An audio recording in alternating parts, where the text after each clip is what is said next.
Welcome to another exciting, explosive edition of the Voice of the College Nation Radio Show. I'm the chief host of College Genesis. Welcome.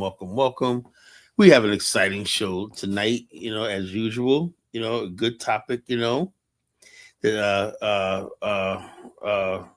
what you call big topic like with ADOS FBA in the underclass, is it striking back? As I believe the ADOS FBA movement is like a collection of the dumbest. Like, oh my goodness, let me stop that.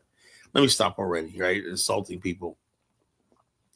I think the ADOS FBA are the marginalized in Black America. We need you in Nairobi, please. Our president make 77. No. See, you was good till you said 1776. That dude's a clown. You don't want anything to do with no 1776. He would turn your country right over to the white man in America. The only person you need is me. All you need is me. You don't need no 1776. That dude's a clown. I'm gonna deal with him tonight. But thank you for the compliment, Mutu Bantu. Look. The bottom line is, look. The marginalization of the Black underclass, right? I saw this happening back in the 90s down in Florida, right? And what difference between the marginalization of the Black underclass back then? The underclass in Black America consisted of large numbers of immigrants, Haitians, and all these other people like that were part of the Black underclass. So people thought they were in company. You go out to places like, it was down in Miami where I first noticed this, right? There were just Black people had basically formed their own, like the Weimar Republic, down there enforcing their own laws. They were Islamic, they were Black militant and whatnot, they believe also. But the bottom line, they were keeping the peace. It was talked about that they don't subscribe to even any mainstream Black leader and stuff like that. They were making their own thing. Basically, Black establishment and Black America failed them. So these people, as Albert Poussaint said, these are the throwaway, the abandoned people in Black America, right? But what happened over the last 20 years is that became increasingly what we call foundational Black American and ADOS, right? Because the immigrants in those groups sort of bought into the American dream, right? Got education, right? That's why you see the immigrant underclass and is out competing the African American underclass. This is underclass, not the middle class, the underclass, right? And the Black underclass does not want to join the Black middle class and pull themselves up. So therefore, they look at Black immigrants as their competition or a problem because nobody wants to be on the bottom. Nobody wants to be on the bottom. The underclass wants to tether themselves to the Black middle class. Say, look what we did. But the Black underclass, the black immigrant has more in common with the Black middle class than they do than the Black middle class have with the Black underclass. Really, that's the truth. Because the Black immigrants are moving into the middle class and joining the Black middle class. What's up, Dark Migo? So with that, you have now people have settled on an identity, right? Because the Barack Obama was the last straw, where he came in, everybody embraced him because he was a Black man, so-called. And then now people feel like, dag, man, my needs weren't met. He's somebody that comes from a different background. He don't come from it. And they got these people that are just saying, look, man, my identity is as we were here for 400 years. We weren't immigrants here. We weren't mixed race. We were basically people that would come in from these cotton fields. As Trick Dag said, my grandparents was on these cotton fields here in the South. That's where we come from. So everybody's basically rallying around that identity, right? Unfortunately, right? And as the only identity that they want to think. That's why they and they said America owes them reparations and whatnot. And they say the reason why they're delineating because they don't want immigrants and everybody, which is, I'm looking at it now, is although Why are they taking this out on immigrants? You know, the black middle class bought into the American dream. To me, the black middle class do not qualify for reparations. That's what I believe, right? If you're black and middle class, you don't qualify because you bought into the American dream. You benefited from the American system. Like myself, I'm a beneficiary of the American system, right? So my thing is, people say, Carl, you owe American leaders. No, I do owe the fact that I cannot tell America that it owes me anything. America owes me nothing. Because I was able to have a good education, live a good life in this country, and have the life that most people in the world would dream about, you know?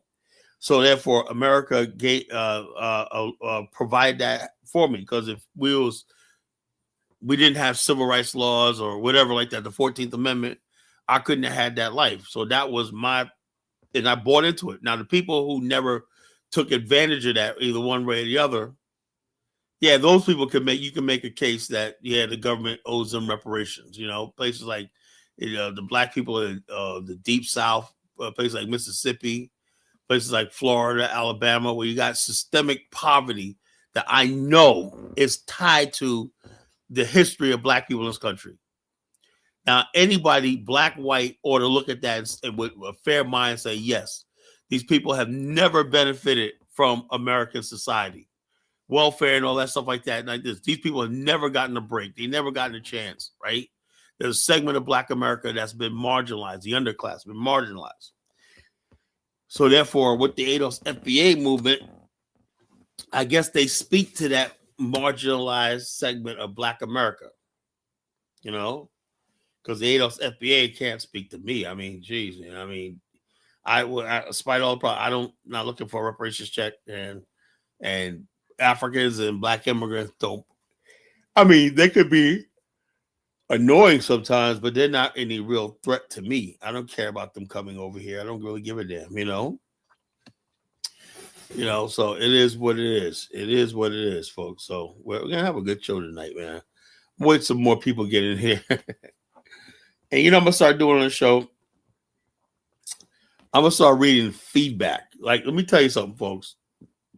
We got topics like, well, ADOS, FBA, why with ADOS in the black underclass striking back. It's a black underclass striking back. You know what's gonna get hot tonight. You know what's going down. You know fists are gonna be flying, tempers are gonna be flaring, passions are gonna be raised as we get our point across, right? But so like, share, and subscribe. Look, everybody hit that like button, man. You know, I got 10 people watching. Let's see how many like buttons I hit, you know. And you know what I'm gonna do right now? I'm gonna do from now on. If I don't see the like buttons go up, I'm just gonna sit here and say nothing. And you guys will sit here and just be listen to nothing, because I'm not gonna talk if that like button's not going up. Let's see. Okay, I got 9 likes, 10 viewers. So somebody didn't hit that like button, you know. Eddie Thorne said, yeah, that's what I said. The whole idea of reparations, if you basically went by need, it would probably pass. But bottom line is this, you know, I'm like this. I would not qualify for reparations. No. You know, we got every Tom and Dick and Harry. Yeah, we want reparations. No, if you're a black person, you got your college degree and you're making 6 figures, you know, you're making over $50,000-$60,000 a year, and stuff like that, you do not deserve no damn reparations. You got your chance. You got your reparations. You know, you got citizenship in America. You had opportunity to live in the richest country in the world. That's your reparations, you know. So the bottom line, the fact that they gave us citizenship, that's reparations, you know. That's all you get. Now, the people who couldn't benefit from that because of structural racism and critical race theory and whatnot, yeah, that needs to be looked at. Communities in the South still suffering from systemic racism, you know, in the South particularly, you know. Those are the people you look at and say, yeah, okay, we owe these people reparations. And you'll have people who, even racist people, would agree with that. You know, but you can't not basically talk about every black person. And particularly if your ancestors did not come here as chattel slavery. It should be those descendants of chattel slavery who still suffer visible and effects of chattel slavery to this day in 2026. And I know there's people like that. You know, I see it. There's people trapped in generation after generation of poverty. They're not only are they disenfranchised from America, they're also disenfranchised from Black mainstream society. It's one thing to be disenfranchised from the American mainstream, right? But when you don't even have the Black society that you could be part of or integrate into, yeah. So you got people who are abandoned. What do you do with these abandoned people in the underclass, right? And that's where the ADOS FBA movement is coming from. The people who feel abandoned, the sort of less educated, the poor, they're lashing out at Black immigrants, you know, because they feel the immigrants are coming over here and they don't have the legacy of slavery as baggage and everything. So of course there's like a lot envy and resentment, you know. So is it? I don't think everybody will qualify. You're absolutely right, yo. I'm right about something, Chuko. I don't believe Chuko's saying I'm right, man. I gotta change my opinion. You know, you don't have the legacy of slavery. You do not deserve reparations, right? That should be people who are the slave descendants, right? And I'll put a caveat, and who are still suffering the effects of slavery. That's where you have to be studied. Who was actually qualifies for reparations? The people who took advantage and benefited from American society should not qualify for reparations. No. Now, those people, if you want reparations, you should forfeit your U.S. citizenship and leave.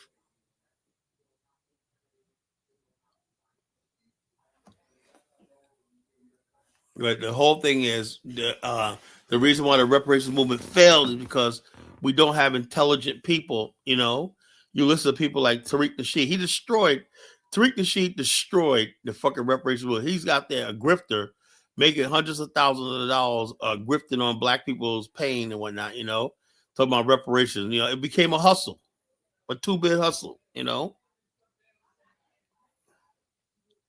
Chuka, why would you ask me something stupid like that? You know, Black people who, if you basically claim you're indigenous or whatever like that, that you weren't a slave descendant, whatever like that, you know, you weren't brought here in chains from Africa or whatnot. No, you shouldn't qualify for reparations. Reparations is for people who were brought here as chattel descendants of chattel slavery, who were ripped from the African homeland, their ancestors forced to work here for a certain amount of time without pay and whatnot, and the descendants of those people deserve reparations only. Now, if you were not a descendant of those people that were brought here in chattel slavery, or don't claim that, then you aren't eligible for that. I don't know. I shouldn't even have to say that, man. But like I said, but Chuko's a little slow, you know. Oh my God, Nakmeezy apply. Let me respond to Nakmeezy.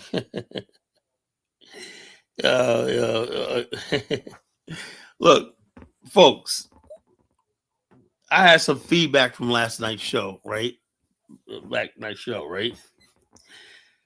Last night's show, will Black America finally give the white man the race war he's been asking for? So we had a lot of comments last night, and my good friend Nak Beasley chimed in and whatnot. But you know, I think Nak needs to hang it up, man. I think he's falling off, man. He used to be a time when Nak used to be able to cook me, man. You know, he was good at debating whatever. He just really falling off. I don't know what's going on over there in the Netherlands, man. I don't know what it is, right?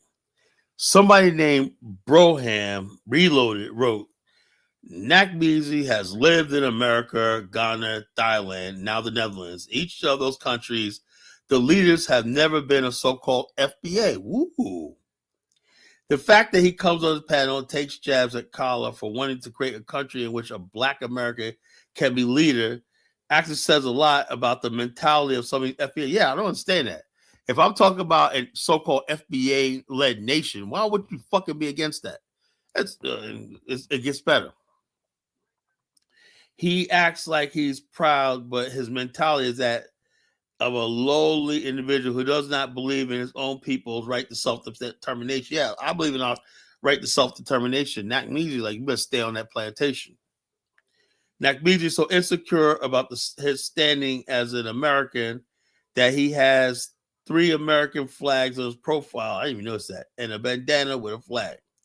He feels so American that he has so much. Well, whoever this guy is, he writes really well. This is well thought out, man. This is not just some random guy. This guy wrote like 10 paragraphs on this comment section. He feels so American. Why is he never in America? And why is he more comfortable being an FBA immigrant in 3 different countries?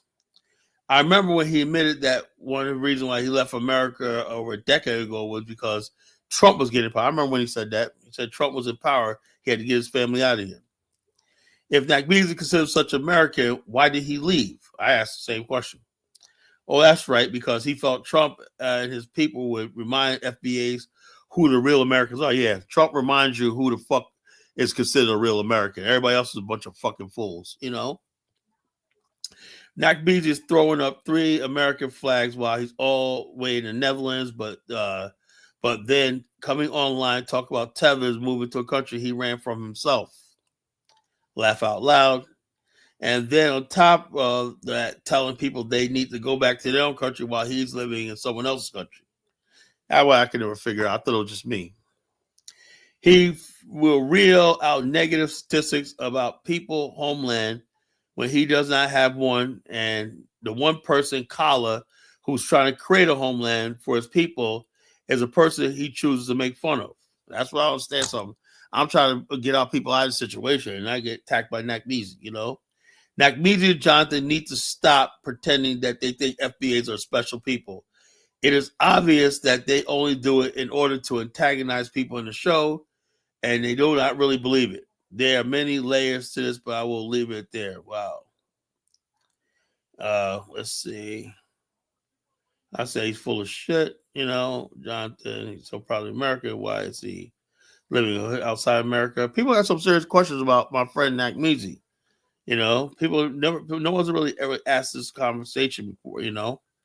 There's I'm Joe Mama had a comment. So we're really gonna read comments for now on. So I see people, if you really want your comment read, you know, and you want me to read it live and respond to it, you know, a lot of times you talk in the comment section, I don't really get it, right? But if you talk in the comments after the video's posted, I do read those. And right now, I'm going to read them. For now on, I'm going to read them on the show. I'm Joe Mama said, this whole conversation was a waste of time. A bunch of ninjas with Stockholm Syndrome arguing about Master's house. Wow, I didn't know it was that bad, you know. They were talking like somehow that country belongs to them. Yeah. Every time I hear people bigging up America, man, it's just fucking sick, you know. Who gives a damn about how many people flood a house that don't belong to you? I don't give a fuck about people coming here. I don't. They really think they own something or that the country is theirs. Laugh out loud. The only thing that makes sense is to focus on building your own place where you could argue about immigration policy. This discussion is funny. Bunch of delusional ninjas thinking somehow America KKK is theirs. Yeah, it is kind of funny, you know. It is. It's hilarious, you know. These FBAs have to come to terms, this Broman again, with the fact that no group in America respects them. So what they are trying to do is force African immigrants to kiss their feet and kiss their feet because they assume that they are should surely get respect from someone coming from a third world. The problem is, as he goes on to say, these immigrants are savvy enough to see who provides the jobs, who holds the power, and who builds and controls the infrastructure. And it ain't no FBAs. These FBAs only come alive when using their massive social media. FBAs need to understand that even if someone comes from a third world country, the country they came from still has a black leader. And how can FBA think an immigrant will come to a white-owned country and start kissing the feet of people who look nothing like the people who actually founded, own, and make the rules in this country. See, we don't make the rules here in America. It's not our country. It's about time. Like I said, I wish this guy Broman Lee, if you listen, call into the show. I need more people like you. Because I'm saying, anytime I meet somebody, an intelligent brother, I want to talk to him. I'm getting the 1776s and the Bantu Mandinkas and whatnot. I can't, and the Jonathan Mills. I can't do that. I need some intelligent people. So this brother right here is smart. He's on point. A lot of people, even the money has a face of the people who own the country and also own FBAs until they freed them. It does not matter how much FBAs reel out their achievements in a country that does not belong to them. No one cares. It's like McDonald's worker bragging about how fast they mop the floor and how many burgers they flipped in an establishment owned by somebody else. Whoa. He called y'all FBAs McDonald's workers. Woo. Oh, my God, man. Oh, my God, And Eddie Thorne, he hit back. He said a lot of immigrants made negative comments about we Black Americans. I expect that from Eddie Thorne. He's down for the Black American cause. How could he get our speak when we told by immigration authorities, like that? Yeah, that's a back and forth. It's right and wrong on both sides, It's right and wrong on both sides, I mean, I'm not excusing Africans. They got their issues too, N1B1 responded to Eddie Thorne by saying Black Americans also contribute insulting and bullying African Americans. Probably, I'm not interested in hearing the sad story. It's time to act mature, move on. That's life. No one's innocent. How can we expect Black Americans to kiss their feet when they told by immigration authorities? I don't know, but that gives you a taste of the feedback I got from last night's show. So if you think Kala, look, that's another thing. You can't be so delusional and think that anybody just come up here and knock me off my square. It's not going to work. Intelligent people are listening very carefully to the show. So you can filibuster and do all stuff you want to do, right? When it's all said and done, people really sit back and they play stuff back. They tell me they rewind stuff back and they listen to things, whatnot, and they really have a clear understanding of my after a year and a half, now going on 2 years, they have a clear understanding when I talk about an Afghanistan. Now people starting to say, something, Kala, given everything, because what he said, what Broman Reloaded said was this: you live in a country, right, that you don't make any rules. You wearing a flag that you didn't create. You're bigging up a country you have nothing, no stake in, no nothing, right? And then you expect the African to come over here and bow to your feet when everybody knows you have no power.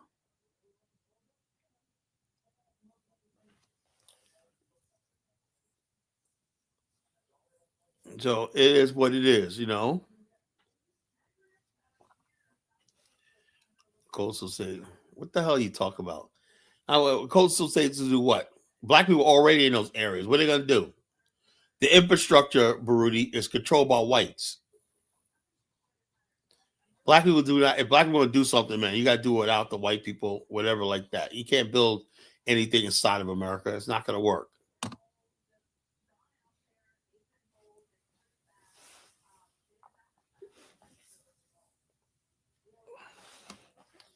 But yeah, man. So last night's show was great. So I basically was talking about if America, look, let me say this.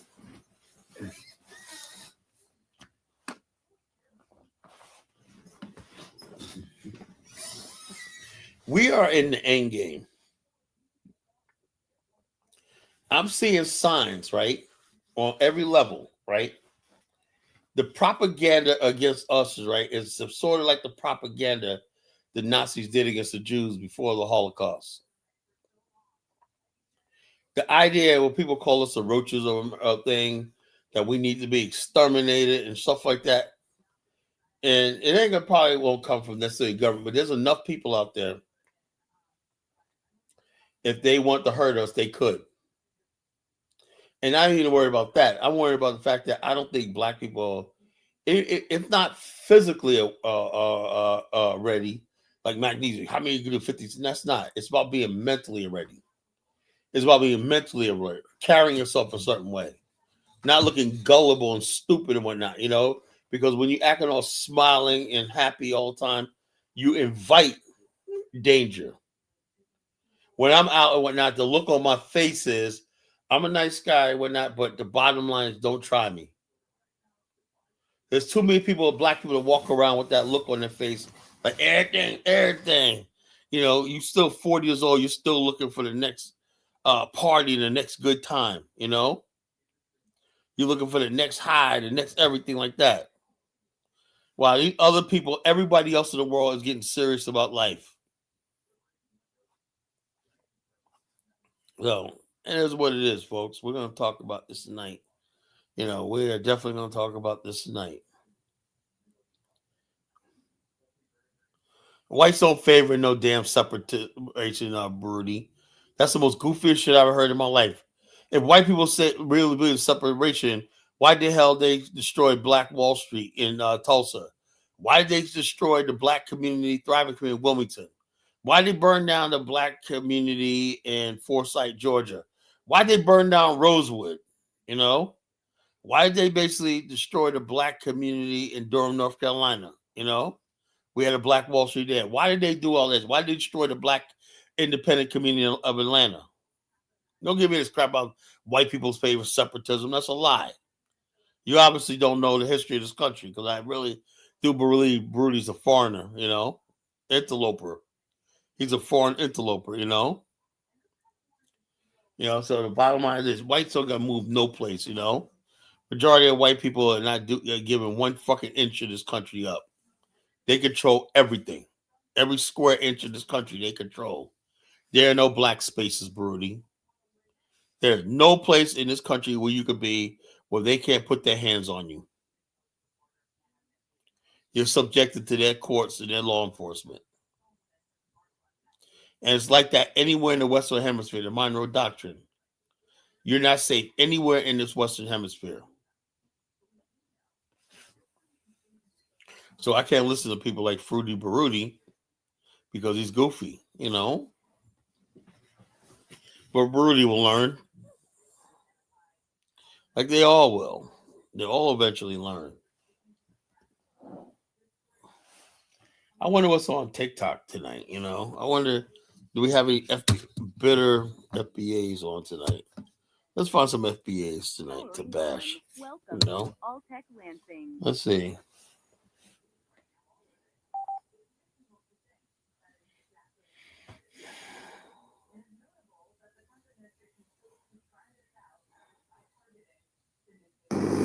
Buenos días por la mañana. Welcome to Bomi County, Todmobile. Nope.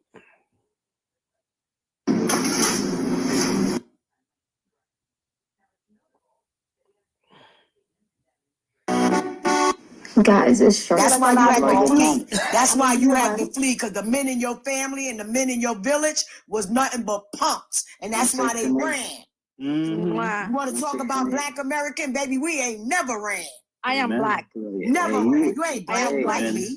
Fuck out of here. From the cotton field. You ran from your fucking land because your fucking men of your fucking town is a bunch. You see the mentality? That's your FBA. See the crude, mean tone of that woman? She's bashing that African sister or whatever like that. She's about, you flee, your men ain't this, we're not this, that's that ghetto ass fucking ratchet. That's what the FBA is. The ADOS FBA ain't nothing but ghetto ratchet ass people, you know? That's all they are. They sit on all night.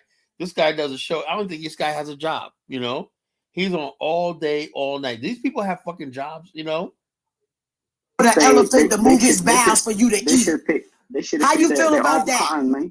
How you feel about holding a bowl out waiting for an elephant to move his fucking bowels? That's the way y'all motherfuckers Cotton people one at a time. No, fuck it. I am one at a time. I'm talking to you. How do it feel to stand online with a fucking bowl waiting for the elephant to move his bowels? How did that feel? How did it taste? Don't answer. Yeah. Don't say nothing. Now you get a fucking American hamburger. You think you the shit. Yeah. They get the first taste of freedom, and they think they own this place. What you call? Like I said, these people really think they own America. These FBA ADOS, they're the bottom underclass of America. They're the black underclass of America. Yet they run around thinking they fucking they're the real Americans. They could dictate. They want these African immigrants to bow down. African immigrants, man. If you gotta do anything, man, do not fucking bow down to these fucking ADOS FBA people. Don't let them intimidate you. Don't like that. Keep standing on your square. Mr. Corey Mack says there's no place on this planet where you'll be safe. No, that's a coward ass work. That's a coward ass work. That's a coward ass. So basically, stay in America and want to be under the white man. No, when I'm in Africa, bro, I feel completely safe from the white man. Why don't you go there once in a while? You'll feel when you're around all black people and white people walking around freely.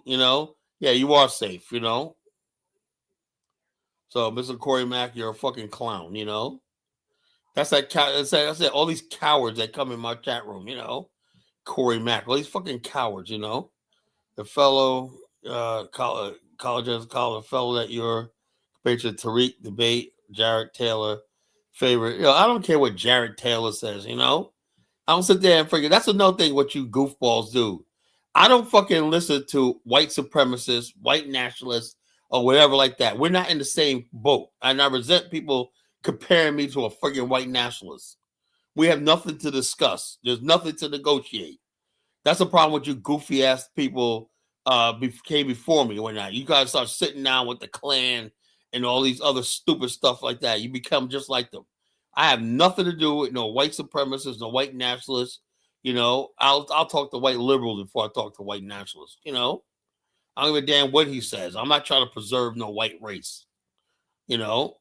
If I could, I'd breed them out so there wouldn't be no more white people on the fucking planet.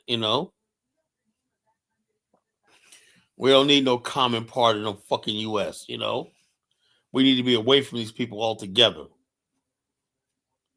Can't want no Jared Taylor, Like I said, that's what's different between the college Genesis and everybody else. My plan is I don't fucking have white people act with impunity. I don't know. I went to Liberia, bro. How did they act in impunity? There's no white people there, DK. All the officials, everybody, the arms and whatnot, the military, which I've seen, but holding howitzers and fucking AKs and whatnot, all black. I ain't see no white people there with no guns and whatnot, The white man don't have no guns. He ain't got no power, So I don't know what you're talking about. I think you think the white man's Thanos or whatnot, And white man's Thanos. White man, look, the bottom line is the white man's power is an illusion. And he only does that, project power to black men who are cowards, right? Who was scary ass, Oh, color, you don't want no race. Well, you said you heard Nat Measy last night? Man, I'm really shocked at him, right? He's supposed to be a fighter and a warrior. He sounded like a fucking little sissy. Oh, color, how you gonna talk that? Yeah, because I'm always freaking ready. That's why. I was born for this. Give a damn about no damn money, no opportunity in America. I don't give a shit about that. Let it happen. Let it happen. That's when you're free and you live without fear. So bottom line is this, we're gonna rock and roll tonight, But yeah, the bottom line is this. How can you negotiate with something you don't have? The white man has nothing I need. He has nothing I need.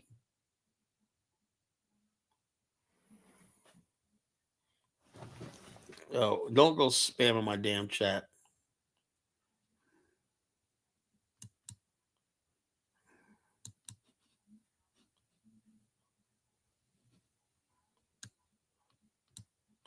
Oh, this is on Twitter. No, Twitch. That's no wonder. No wonder I can't block him. He's on Twitch. I know I get the fucking Twitch. Oh, that's the whole thing, man. So I got people on Twitch I can't friggin' block. Mr. Corey Mack, you sound drunk. All you do is complain about FBA like a woman, you know. You haven't talked about any serious things since I've listened to you. Well, I've talked about serious stuff. Evidently, I must be talking about something seriously because I got a lot of responses, Mr. Corey Mack. You see the responses I got from last night's show? How many views we got in one night? Let's see. How much views have we got in one night? Yeah, we got almost 500 views from last night. Night before last, 571 views. The night before that, almost 700 views. Man, it's like, yeah, look, man, I'll tell you what. If fucking the friggin' views are going up, man. Look, I know for a fact that the matter is when this channel does finally get monetized and everything like that. So I'm holding at fucking 962 subscribers, man. I've been at 962 for 2 weeks now. No new subscribers, you know. Maybe I should start putting hashtags. People always say, Kyle, you don't put hashtags. I don't know how to do that, you know. I got to learn how to put hashtags in my thing to boost the algorithm. I don't know how to do that, you know, so I got to learn. So once I get to 1,000 subscribers and it's become monetized, everything like that, then this channel will start making money itself, and the money I get, I want to use to build my program in Liberia, and you'll see it, and you'll be able to contribute because I'll have a Patreon and the bottom line is you'll see a lot of materials and stuff like that and equipment that we begin building the base camp in Liberia. You know, when this gets monetized, the first thing we do is start building the planning and the thing of the base camp in Liberia. And that's going to lead to when the base camp is complete in 5 years, hopefully, you know, it's going to take millions of dollars. When the base camp is complete, we're not, you know, then we begin the process of negotiating for the African stand.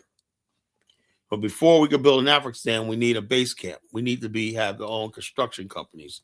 We need logistics. We need military command. You know, we need all that stuff like that. We need to move like a military operation. Now, if you're down with me, you're not a scary ass nigga and a punk, then you come with the college Genesis. But if you're scared, man, stay over there and be a scary ass nigga. You know, like the FBA ADOS people, they're scary ass niggas. You know. The only people they can fight are black immigrants and other black people, you know. I don't respect nobody that fucking the whole thing is fighting another black person and you don't fucking have no balls to fight the white man. So keep your scary ass away from me, you know. Damn, man. I'm gonna show you what I'm talking about, yo. I'm gonna work with these motherfuckers too, yo. And this is why. Let me show you. I want you to listen to this shit, though. Well, black America, we gotta sit back and take abuse from these motherfuckers, yo. Hold on. Remember, I want to play these fucking. A lot of these people are uneducated. They sit on TikTok all day.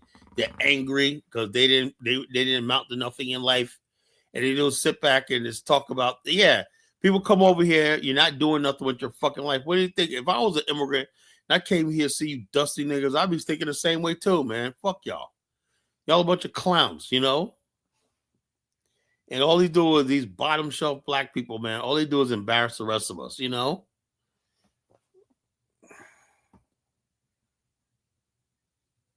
And I quoted actually Henry Louis Gates and Lonnie Guinier at the time at Harvard Law School, basically observing that African Americans were not benefiting from affirmative action because Harvard had figured out that they could import Nigerians.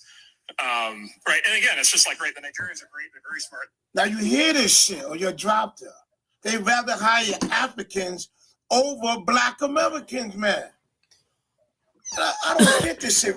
50, what up there, 50? What's good, fam? What up, bro? What's up, man? You know me, I'm just chilling. What you bring to the conversation, fam? I can't even really see the backdrop right now, man. Yeah, baby Fred. I'm no offense to you, all you bottom feeders like yourself.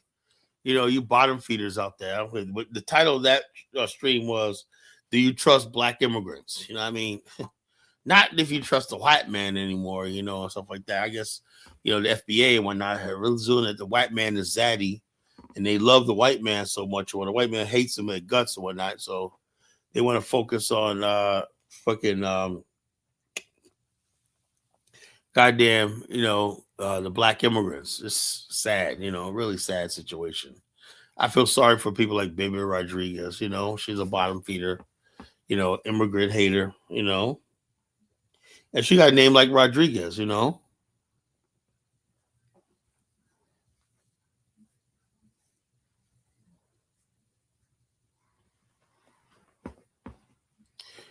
don't know. We're 1776, not up here. Why don't y'all help 1776 get his own show? Y'all, I don't understand. If y'all love 1776 show, why my good brother Dollar Bill, right? And he basically got his show now. He got 300 subscribers, man. I was like, go Dollar Bill. He got 300 subscribers, I'm like, yeah, he's doing his thing. Told you could do your own thing and whatnot. You don't have to freaking hang around me all the time, man. 1776, if he really believe what he's saying, he should get his own damn show. What's up, man? That's another one of my soldiers, Focus Dave. That's a soldier right there, Bottom line is this: not all of us a bunch of fucking pansy ass FBA traders and race traders and whatnot, clowns and sellouts.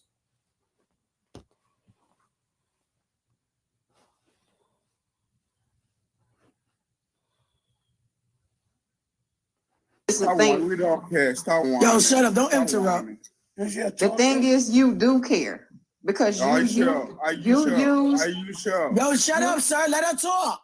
You used us, and you know you did. You're using our identity to even become anybody in the United States, and you allowed the YT people to use you to oppress us. And now that we're waking up, you're mad. We're not here to make you feel comfortable. We're here to make you feel uncomfortable as possible. So the thing is, we're here. Let's make them feel uncomfortable as possible in the United States. We're not here to make them feel comfortable. Let the YT people make them feel comfortable. They're stealing our identity. Their children are cosplaying our children, checking that box that they're Black American, African American. Their children are having identity crisis. I've never had to teach my child who he was until now, because I never had a reason to do that. Now I have to go and tell my child, this is your lineage, this is who you are, this is who you derive from, because they're trying to steal everything from us, our culture, everything. They hijacked the civil rights movement. They hijacked everything we fought for, and they're in charge of everything.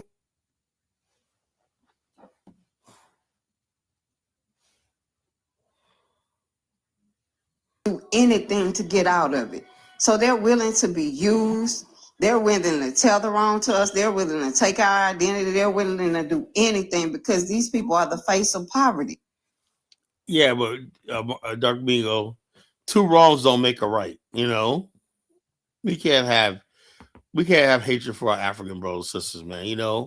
These are our people, man. They're gonna cosplay us because they love us. They really do love us. And sometimes a little bitter and whatnot, man. But I'm trying to appeal to people's better angels. The Africans and whatnot. These people are our brothers and sisters, man. They love us. We gotta get out of that. I always thought I was so disappointed. That's why I have to marginalize the FBA movement, right? Because I don't freaking believe. I know that they don't represent my people. This is like a fringe element of thing. So they don't like people like Baby Rodriguez. Two wrongs don't make it even. There's no such thing as getting even. Two wrongs do not make a right. You cannot do evil for evil. You always show evil by doing good. That's what I teach. Do good.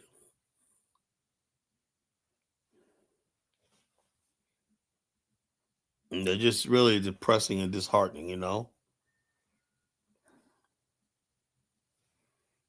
Yeah. And y'all Negroes in the underclass, man. Y'all got the African immigrants, just coming at y'all, cleaning y'all clocks, man. It's like, it is what it is. Black men actors have cosplay up to yeah, they have. We played Mandela how many times? Like 20 times and shit, you know? We put Denzel Washington play Stephen Biko. They could have got a South African guy to play it. You know, we played all kinds of African roles and whatnot, you know? Let's say nothing. The moment African plays an African American role, all hell breaks loose.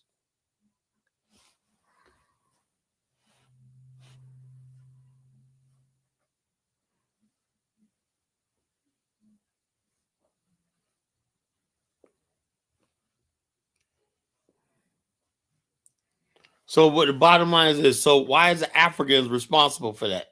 They were over there in Africa suffering just like your grandfather was, you know? We all come from poverty and suffering. What are you talking about? Your grandfather didn't do anything any spectacular. You said they had a family farm. A lot of black people. What about the black people that were living in the South that had to do sharecropping on a family farm? You know?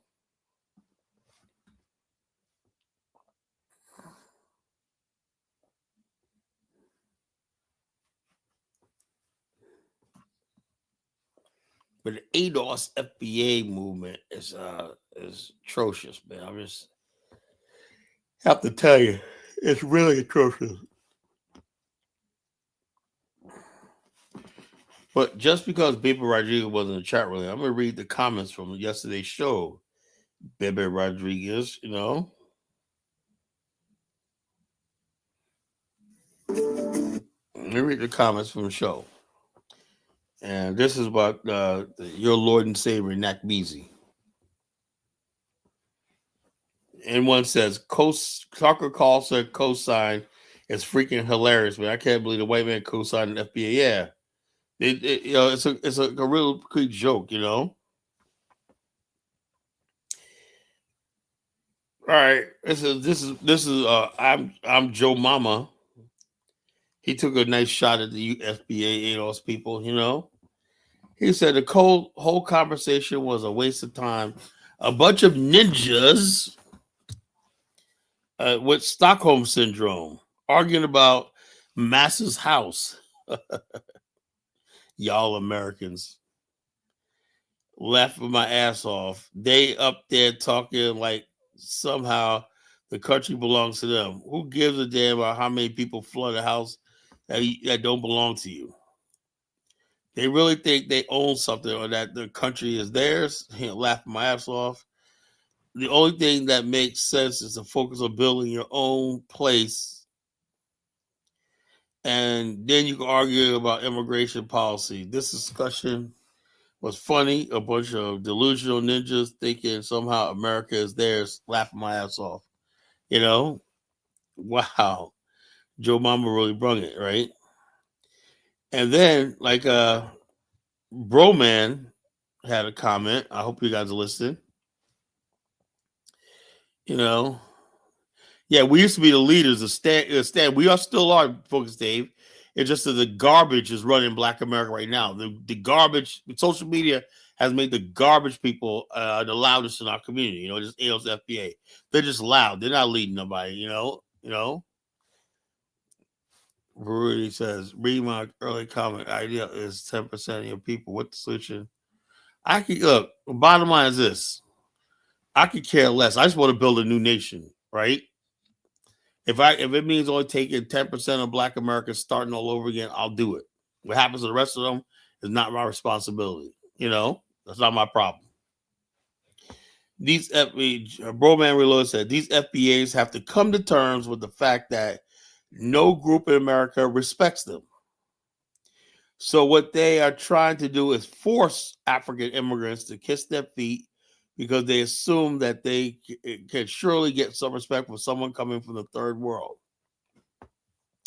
The problem is these immigrants are very savvy enough to see who provides the jobs, who controls and builds and controls the infrastructure, and it ain't no FBAs.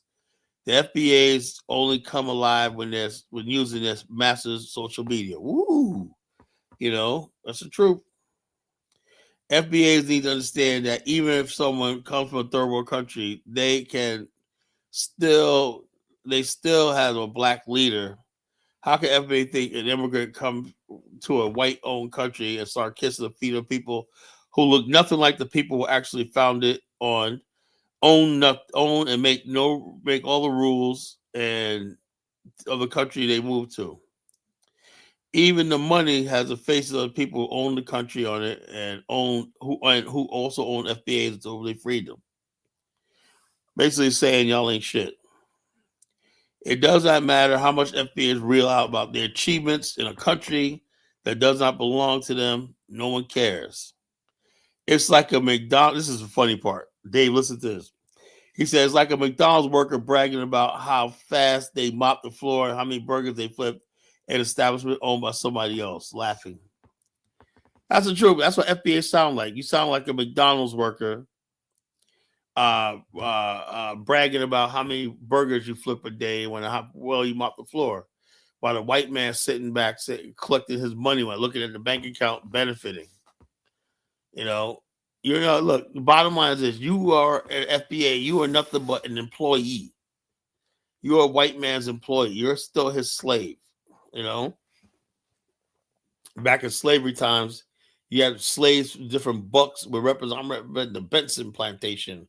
I'm representing the Macmillan plantation. They'd be out there fighting and whatnot, And the slave master like, you're gonna take the crown home for our plantation today, They used to have these bucks, the slave owners have these the best bucks fighting each other for their amusement, One representing this plantation, and he might get a night with a woman, he might get some beer, whatever like that, But the bottom line is this, he's still a slave. It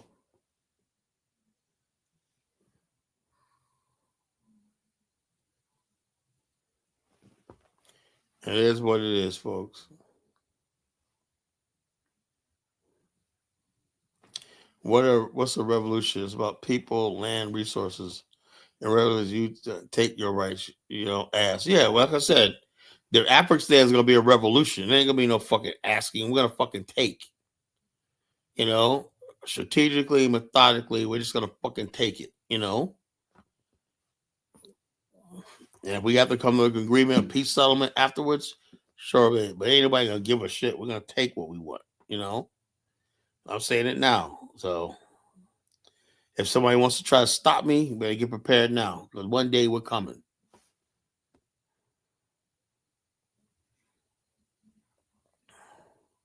So we build that base camp. Now we could put like at least 2 million men on the continent, Yeah, we're going to do it.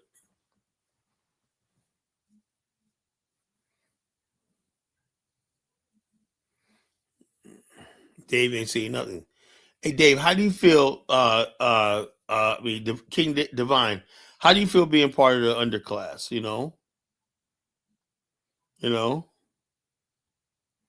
The African Blueprint is on my website. If you knew what our website was, it scrolls across the screen every day. You join the website and you learn, All the information you need to know about an African is on our social media.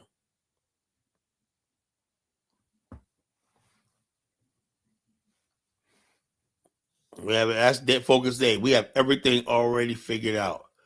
We have a land development agency. We have everything. We have everything conceiving building a nation in our social network. The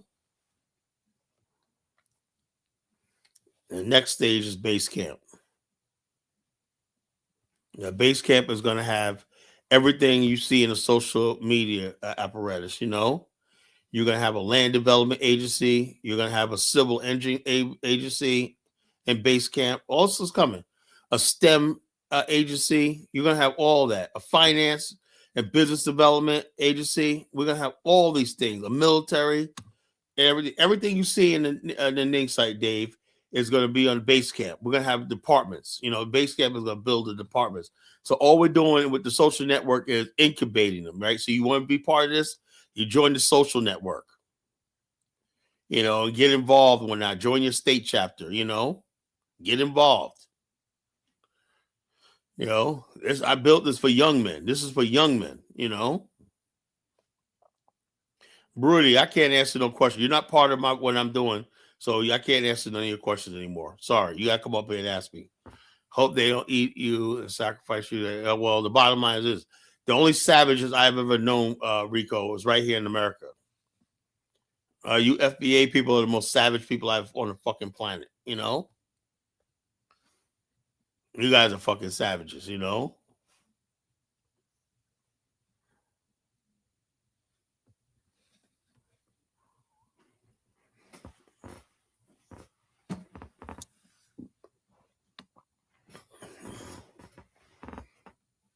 So it is what it is. When people decide they had enough and they want to be real men, I see this one video, this one TikTok about a year ago. This guy just, as young brother said, I'm just tired. I watch my parents struggle, everything like that. He goes, I look at the racism in this country. I'm just tired. When are we going to be free? I'm willing to sacrifice everything. We could go someplace and start all over. And I reached out to him and said, I think your time is ready to join the College Genesis in the Afghanistan movement, you know? We don't care about General Samuel Doe, but they're gone. And the bottom line, if anybody ever tries that again, they will be wiped out and exterminated, you know? Different era, Rico Miller. We will wipe out and exterminate anybody that gets in our way. I make that promise to you.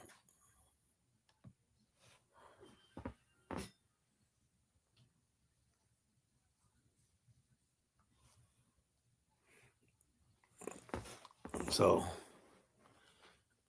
Baby Rodriguez, whatever, baby. Sure you were. But yeah, so it's like an hour in. Well, before I get the pin, let me see if there's some videos I want to talk about.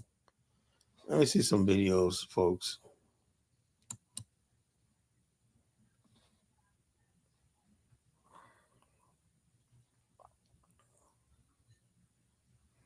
I'll be back, folks. Give me a second.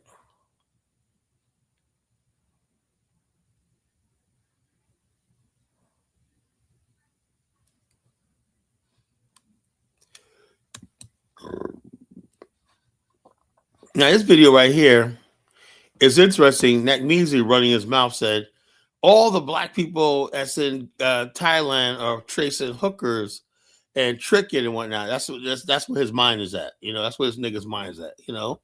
But I found a video interesting, this young lady that's living in Thailand, you know.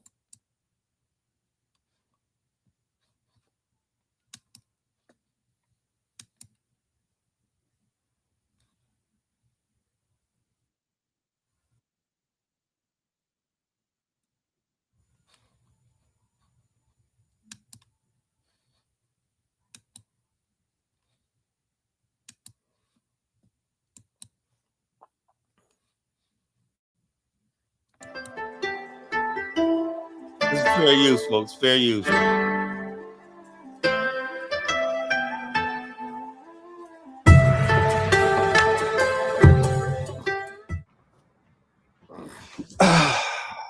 Today, we will be discussing why I decided to move to Thailand, all of the decision making behind the move, the catalyst, the resources that I gathered, the people that I spoke to, the research that I did, what was those conversations with my family like, and how we got here to this channel. Because I can't say that 6 months ago, I was looking into moving overseas, but here I am. I know we won't be able to fit all of that into one video, but I will try to cover this at least on a service level for this video, and we'll probably chop it up into maybe like an EP 1 through 2 or 3 or so. But with that being said, let's get into the video. Let's answer that first question. Why I chose Thailand and how I got there, right? I'll start as like a kid. So when I was a kid, I never really just kind of had like those hoop dreams. I never really had I want to go play in the NBA. I want to go to the NFL. I want to go be an astronaut. I want to go I never had those kind of, I'm not going to say those are crazy things because those are people that accomplish those goals every day, right? So, but what I will say is I have always been a very realistic type of thinker. But the bottom line is escapism. The bottom, it ain't escapism, you know?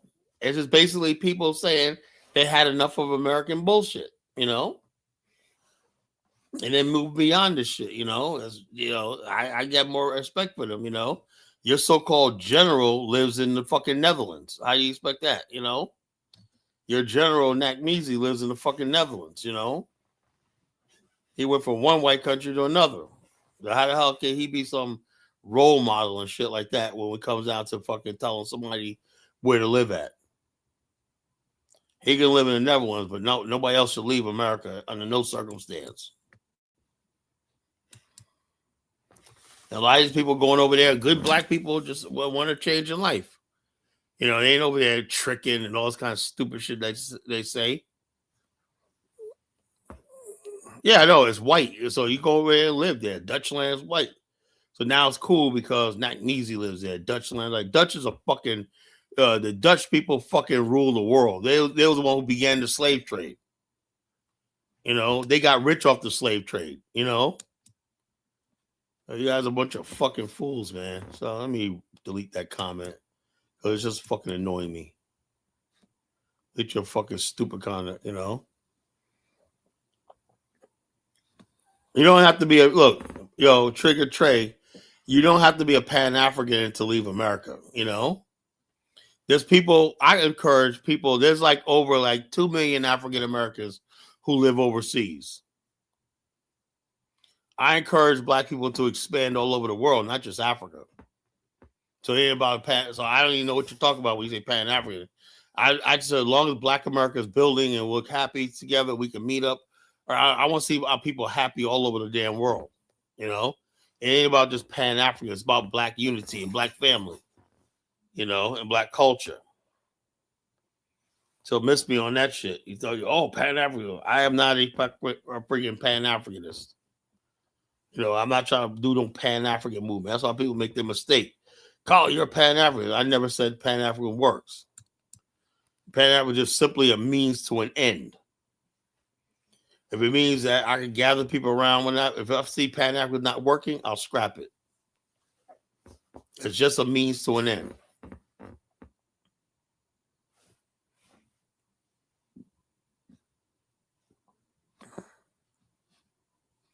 Let's see if I can find another video to play. That'll be too long and boring.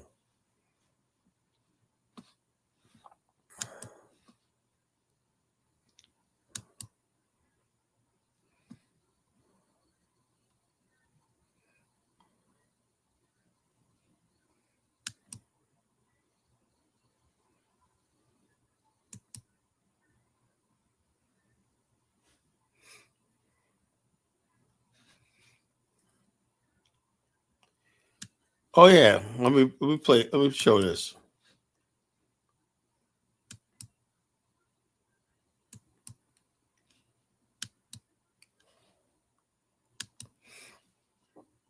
This is from Afro Think Tank. This is about I remember this story. They locked the doors and the fire did the rest. Before dawn of March 1959, 70 black boys went to sleep believing they would wake up another day of the punishment disguised as rehabilitation. By sunrise, 21 of them were dead. This not happened in a war zone. It not happened. It happened at the Negro Boys Industrial Institute in Whitsville, Arkansas, just 15 minutes south of Little Rock.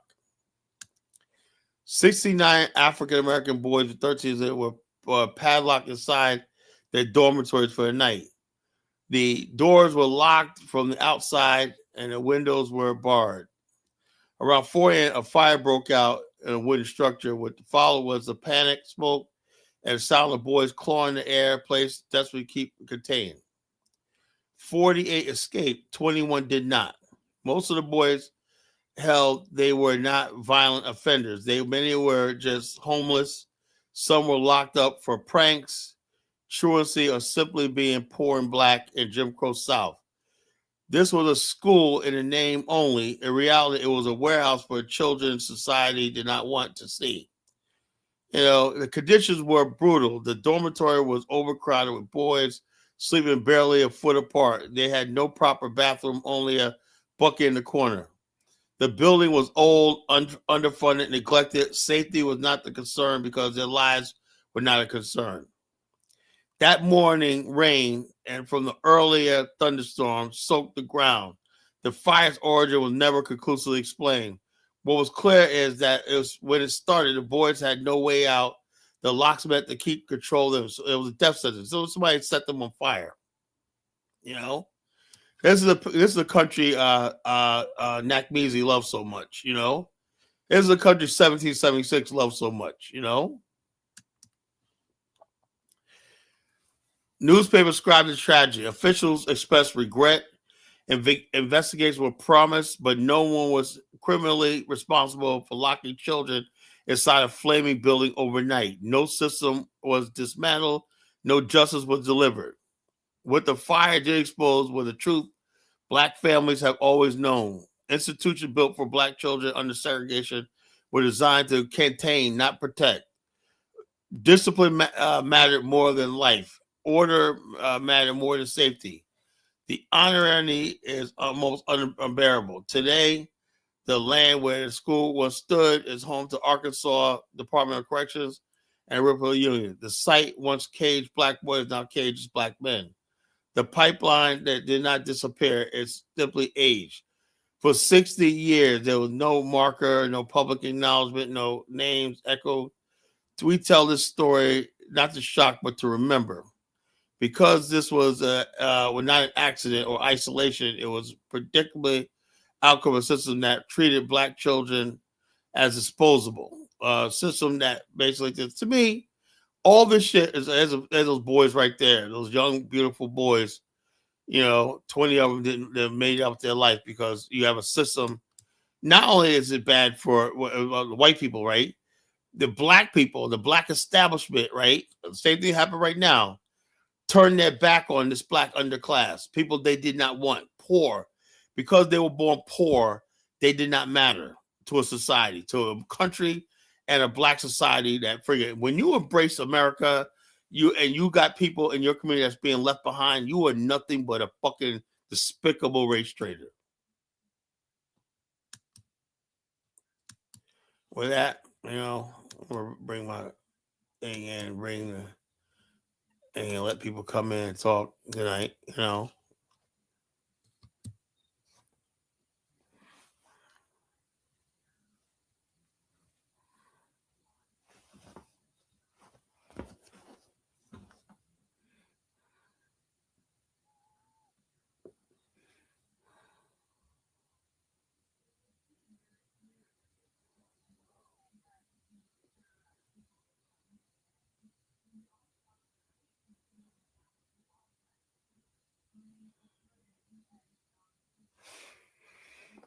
That's just a sad story.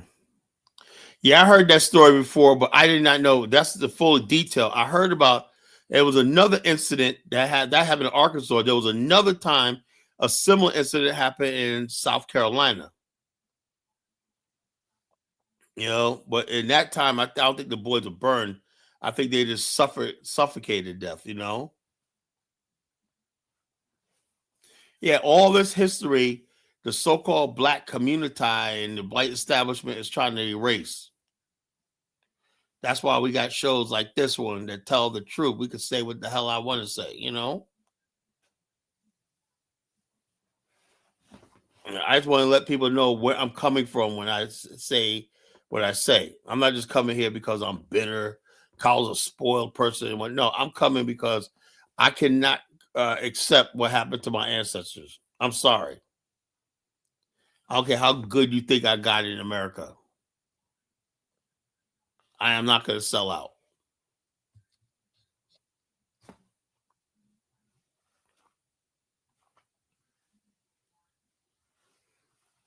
No, it is what it is, folks. And with that, like I said, the FBA ADOS is the underclass. These are the people, like you said, is the people who never made it in America. You know, the downtrodden and whatnot. You know, they basically they're taking their anger out on Black immigrants, the resentment out on Black immigrants. You know, That's the only thing. They have a legitimate beef and everything, but they're taking it out on the damn wrong people. Oh shit. Oh, wait. I think you didn't like the South. I was wrong. You were cool people. I used to think you didn't like the South. I do like the South, you know. You know, my ancestors come from the South. I gotta hate places I'm from.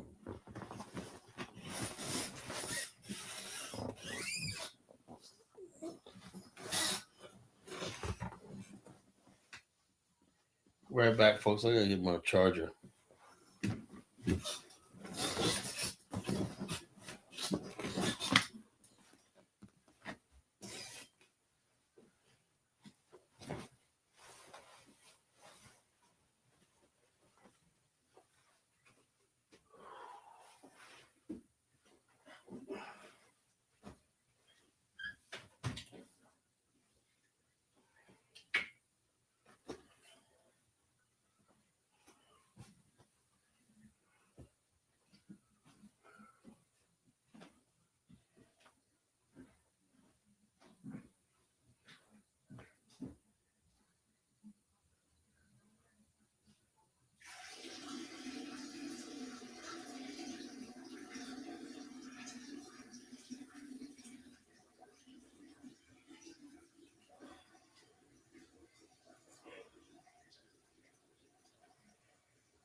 Sorry, folks. I had to find my charger.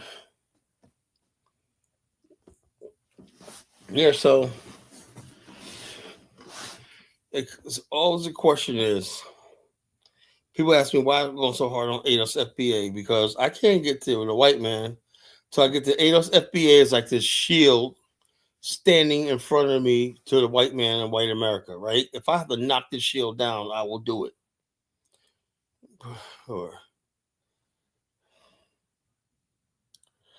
Oh yeah, you know, you put in work. Oh yeah, I guess we were down here doing nothing, you know, a whole time.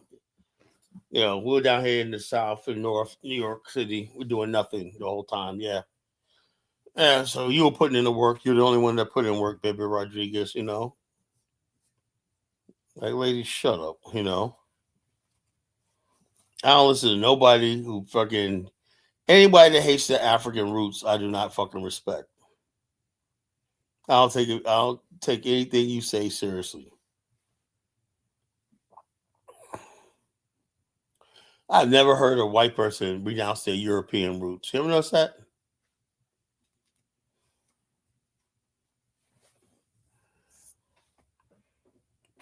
But I've known, right, that for the most part, man, there's too much trash in black culture that we tolerate, you know? And I knew one day you can't have a community that basically tolerates crime, tolerates all kinds of immorality and stuff like that, right? And then act shocked when something like an FBA movement, the Wobble movement, the Britannians movement come up. You already had let the stage set when you let intellectualism or pseudo intellectualism take over, where you let pseudoscience run wild. You know, you let conspiracy theories, all kinds of freaking malcontent and nonsense that's been going around, floating around Black America for generations, unaddressed. And we basically believe all the freaking fake history we were taught. And we believe all the stuff that that is. Why you got shocked? And once somebody said, you know, let's take it a step further. You know, we were basically Brother Eugene, you got to turn your camera on.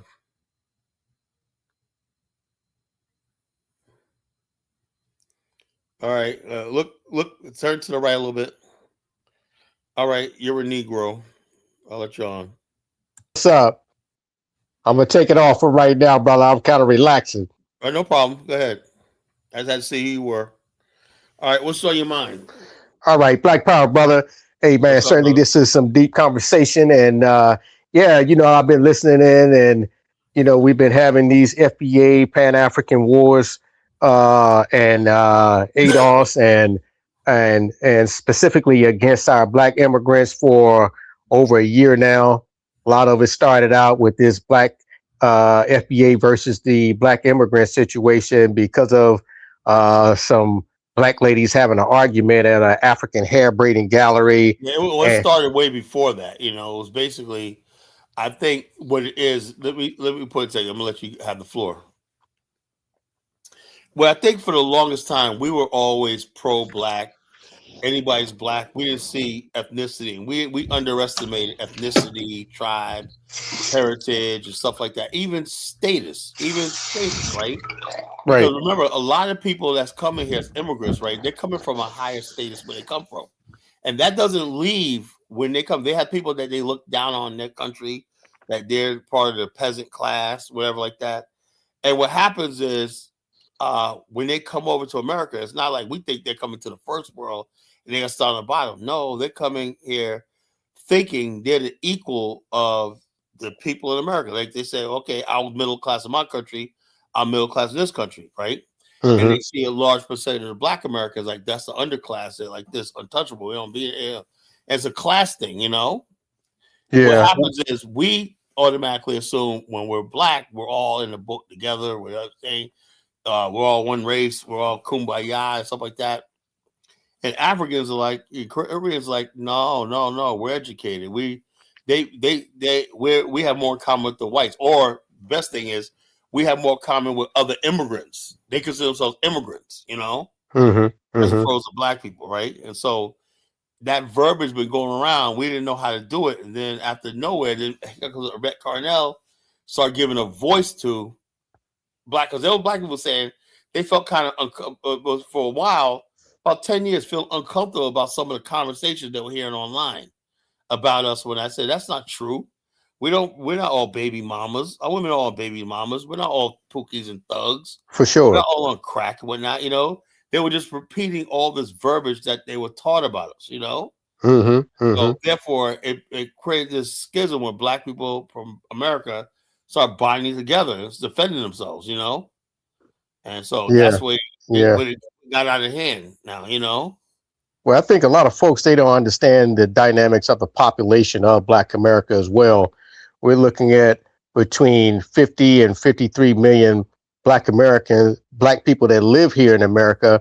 And there's only 9 to 10%, which are Black immigrants, which is approximately, I would say no more than maybe like 5 million Black immigrants living amongst the rest of us. And about 3 million. Yeah, it was somewhere around there. It's a very low number. So the impact of it is that the immigrant really don't have any weight if you talk about Black people who have a ancestral lineage that date back to, say, the early 1500s, after the Moors were conquered in Europe. Many of the first batch of slaves came in from Europe, and then the rest started coming in later during the 1600s, where the first ship arrived in the United States, 1619, when they had the first batch of Africans arriving here. So when you look at the dynamics of the reason why we're getting so heated under the collar sometime, it really doesn't make any sense. And especially if you mention this FBA war against the immigrants. Now, out of all of that, you know, just out of the atrocities that Black Americans have experienced over the centuries, you know, no one has really looked at gravitating towards the real culprit of our problems, which happens to be white America. And when you look at the dynamics and the dysfunctionality of what it consists of in today's modern time, 2026, we continue to keep going after some people that really don't have anything or leverage to really make an impact of what we need to be going for. So over the last few years, this FBA versus immigrant situation had come up because of reparations. When we started trying to move forward with the reparations movement, getting the United States government more engaged in some of the problems that have been affecting the Black community. I don't know if you have paid attention to Dr. Cloyd Anderson, but he had been saying for years that right now we're hanging on by a thread, and pretty much Black America is at the end of his rope. However, we have made great progress since the civil rights movement. And if it wasn't for Black America, there would not be any civil rights, nor would it be a big move for human rights at all. So you can thank Black America for that here in the United States, because just like my man Stephen on Django said, white people haven't had a great idea in their entire lifespan. And if it wasn't for people who have been culturalized in civilization, the very fabric of America itself would not exist. And you can see the state of this nation right now within the hands of white people. It's just the whole thing is going to the toilet right now. For us as Black people, we should be more united than ever. I do see that our delineation is working somewhat, but we're going to have to make a more harsher stance of drawing some lines in the sand as far as what it is that we're demanding. That comes with unity, and for us to be divided with the little bit of immigrants that are here in the United States, to me, that doesn't make any sense. But there has been a blueprint that's been laid out for us since 1964 by Obadeli and Malcolm X's wife, Sister Shabazz, and there were many other Black freedom fighters and leaders of the 1964 era, where a constitution was drawn up just in case that we weren't able to get the benefits that we needed from America. And we have a right to separate if that is the case. And that's how the provisional government of the Republic of New Africa was formed, with the divvying out only of thing land. I disagree with is the fact that I don't believe the Republic of New Africa should be anywhere on U.S. soil. It should not be anywhere in the Western Hemisphere because of the Monroe Doctrine. The only way the Republic of New Africa is born, it should be on virgin territory on the African continent. That's what I believe. Yeah, I mean, and that's It was a opportunity good as idea Pan-Africanist. as far as like culturally. As Pan-Africanist, yeah, that could be a certain opportunity for us to take advantage of. But we also have to remember that we have when you have all those developing countries. Hello, you had like all those developing countries in Africa, right? Zambia to this day has a whole section about about the size of the state of Texas. They tell me and whatnot, they've been trying to get Black people to go there since the 1960s. So they offered land way back then. Ghana offered land to Fianca, we could have made that thing. There has been dual citizenship being offered as our repatriation process. Yeah, that's been offered to Africa, and that's one of the reasons right now. The only problem is, like, let me ask you a question. The only problem I see is we want dual citizenship, right?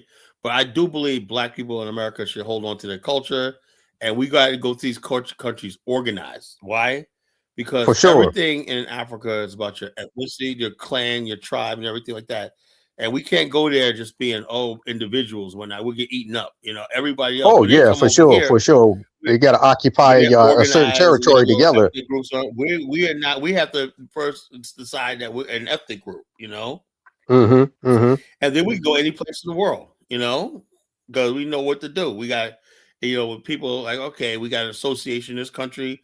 you know, you got leaders, you got people in charge of security, people compliance, you know, people in charge of making sure everybody's okay, whatever like that. We're organized, you know, well-beings of people, whatnot, you know, truancy, you know, enforcement of laws and all areas that we occupy. You know, that's how you build a community. You know, it's not all pretty. It's like, okay, these are the rules, and these how rules are going to be enforced. You know, you can only do that when you have your own people. You know, I can't say you go to Tanzania. I don't expect Tanzanian to understand the mind state of an African American. You know, he wouldn't know what to say. You know, but and if we had our own community over in Tanzania, what you got to do is have your own police because he knows how to talk to and diffuse situations because you know the culture, the people. You know. Well, I think one thing. Yeah, I feel that one thing that Black America is considering is that we have a stake in the United States. We are a nation within a nation, and if we decided I used to be, bro. You're obviously Nation of Islam, right? Well, because I used to be with that 30 years ago, nation within a nation. But the thing is, though, I am at the point now where. Well, Black people, if you look at us as a collective, we are a nation of people within a nation. We are people within a nation, is the nation of the Americas. But if you look at our stake and the contribution that we have given to America, I'm willing to bet. I'm ready to part ways. I'm ready to part ways. Hold on, I'm ready to part ways with America, its constitution, its laws, everything. Well, that's the whole part of the provisional government of the Republic of New Africa. There was 5 states. It was 5 states that we were occupy in the South as a part of our movement. They had their chance, right? It didn't work. They started like 1967. It was rejected at the 1970 Gary Black Nationals Conference in Gary, Indiana. And the people didn't vote for it then. They didn't vote for it now. A lot of people that did the provision are those people who with the movement in Philadelphia. A lot of those people from New Africa went down there. They didn't know anything about farming and stuff like that, right? They ended up going to Philadelphia and live in an urban area, try to do that stuff there. And that's what that move situation happened, you know? But the provisional government was also presented in front of the Geneva Convention. So it is on record that we do have intentions. How do you force the United States to uproot millions of white people from the area and give the land over to you as a new government?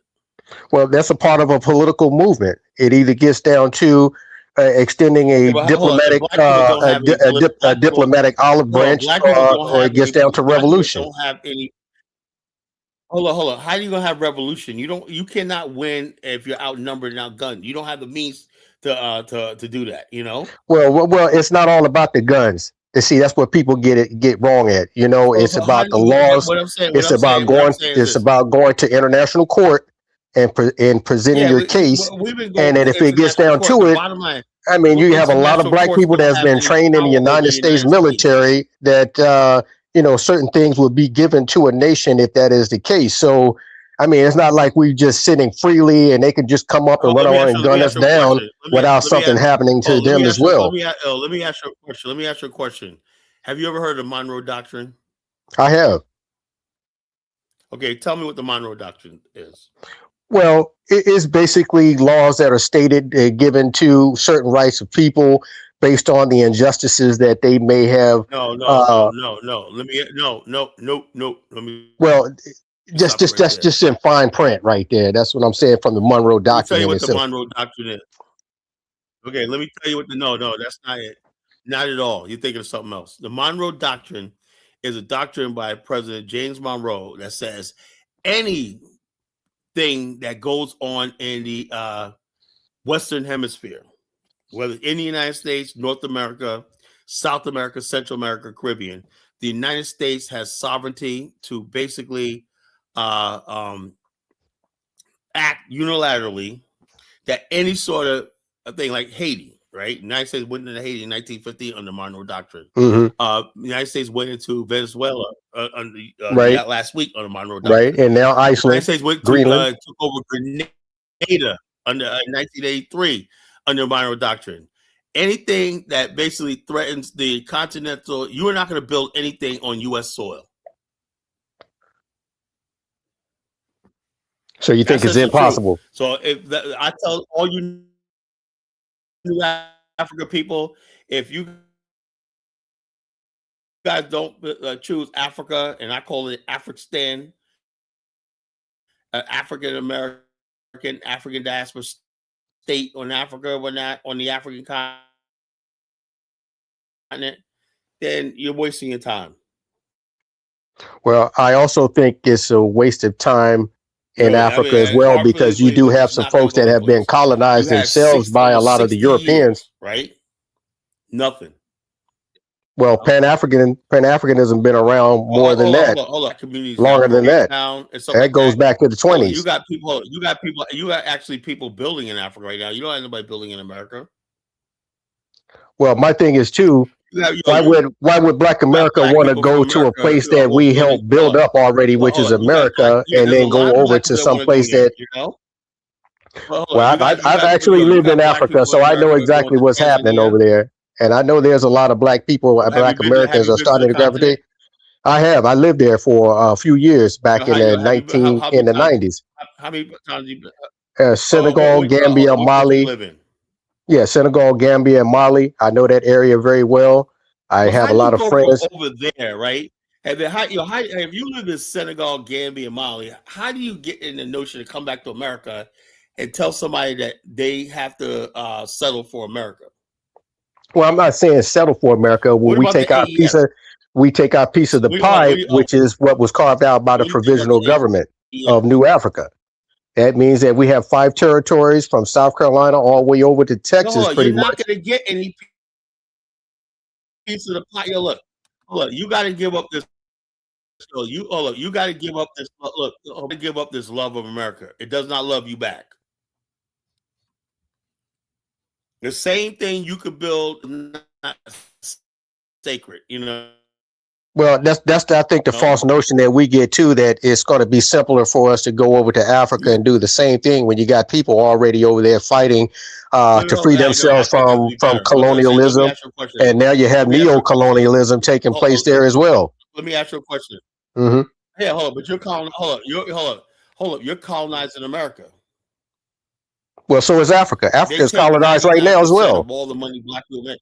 And so is many of the African nations. The white nations, European nations, including the Arabs. And now you have a neo-colonialism taking place, which has to do with the Asians. They're doing the same thing in Africa. That's bullshit.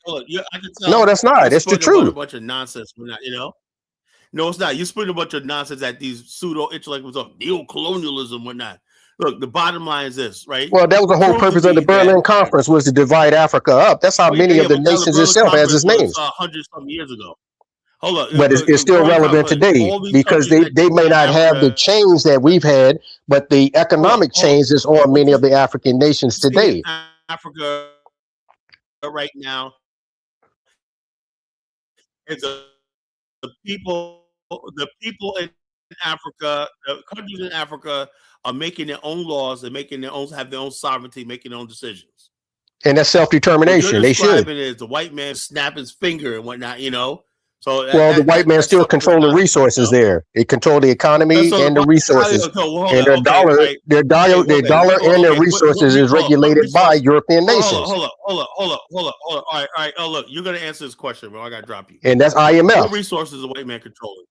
Well, they got the uranium, they got the gold, they got the oil, and that's controlled by OPEC. The IMF is loans that they got to pay back, and they do, But it also governs the white man control, right? China has more influence in Africa than the Europeans do. Well, the Europeans have been there way before the Chinese. You got to look at the fact of that. But the Chinese are just a new. Europe is on its way the fuck out of the world stage. Oh, for sure. I mean, that's because many indigenous people are now starting to take control of their lands and their resources, and they're being forced to. Hold on. You got I agree with that. You got these BRIC countries are coming up. You got all these countries coming up. You got the BRIC nations coming up. But you don't even know what's going on. You're like 30 years behind the times, bro. No, You no, know? it's not. I have an economic background, and I do know a lot about what's happening worldwide. So the with bottom line, you got the both BRIC countries coming up. You got all these countries coming, more power. South Africa just got. Show me, give me an example of how the European control everything. Let's take Dangote Industries in Nigeria. Tell me how the white man's controlling that. Well, I'm not saying they control full 100% of everything that goes on there. Just like here in the United States, you got black people. They don't control anything, you know. You have black people who own businesses. You have black people who own businesses, and that Dangote, that's a good move for them because they basically are able to now refine their oil and make products that they need to that has some extra added value to the nation itself. Dangote makes cement. He's the number one. He's the number one cement producer on the continent, as well as fertilizer and some other stuff. I'm very aware of what Dangote the industry consists of. So tell me again. But that's just one industry. White man's controlling Africa. That's just one industry. But what I'm saying is on the monetary monetary scale, even though the Europeans may not live there, they control the resources that are coming out of there and how they're sold on the international market. Right? Hold up. But Botswana is about to Botswana only happened in the West because the Monroe Doctrine. You know, anywhere in the West, the United States will act. The United States do not act in Africa. You know, it has no troops, no anything in Africa. You know, well, they do have some military bases there, brother. They all over Africa. That's a part of Africa. They had a few drone bases, but they're all gone. They had some drone bases in Nigeria, but they're all shut down. They had no military bases in Africa. And that's a good move for them. And it's a good move for a lot of the Sahel regions. Well, if they have no military there, right? They have no missiles, no nothing and whatnot. They have no nuclear submarines off the coast, whatever like that. So tell me how they control in Africa. Well, they control it. They control it by puppet strings. They've been there since, like I said earlier, they've been there since the 14th. Give me the puppet string. Well, prime example of the nation of Zimbabwe, where they're having sanctions. So anytime a nation gets sanctions put on it, that means they're not able to do business at a certain level that really could help their nation to compete. They had sanctions. And who controls sanctions? Certainly, you don't see any black nations or groups of black people controlling any sanctions on any countries around the world. So that's one of the things that are being used. You mentioned your video when I'm about to say Zimbabwe, New Tobacco. Well, Zimbabwe was only one nation, but then you had Botswana and you had Namibia. Botswana is a country. South Africa with the apartheid. Is about to buy. 90% of South Africa is controlled by Europeans right now, even today. Is about to buy De Beers diamonds, man. You know. Yeah, that's from the Rhodes. Yeah, that comes from the Rhodes Doctrine, and the founding, so-called founding father of that region of South Africa. That definitely was controlled by the Europeans. But as a part of being. Oh yeah, all right. Here it is, right here. Now, which we got all stuff about sanctions on Zimbabwe. Let's talk about that. Let's have a good, frank discussion, a video about their tobacco industry, which is taking over the damn planet. You know. Anyway, look at you, black people will do better on the African continent. And I agree because there's less racism involved, so we would do better. But so what are we arguing about? You know, the bottom line, like I said, I ain't gonna play a video. Well, we're not arguing. We just having we having conversation around what's needed for black people worldwide, and that's important. The bottom line is we're having conscious dialogue about what's needed for black people worldwide, because when I last looked, the same dog that bit us bit pretty much all the indigenous people of the whole world. So, you know, we have to continue to fight for our rights, and also self-determination is very important for a nation. A nation of people fighting for self-determination is important. My computer. You pulling up something?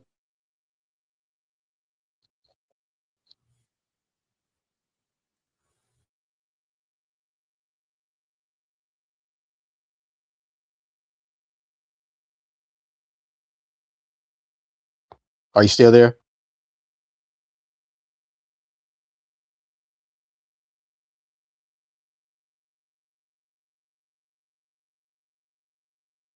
But for sure, this is healthy dialogue that we're having about Black people, our well-being, whether it's here in the United States or on the continent of Africa, as people moving towards a more united front. It is certainly up to us as a free people or free thinking people to be able to voice our opinions, but also making demands of what we need as a nation of people. It may not be that many Black people who may want to move back to Africa because they don't see any connection with us being there in Africa. Go ahead, brother. I see you come back.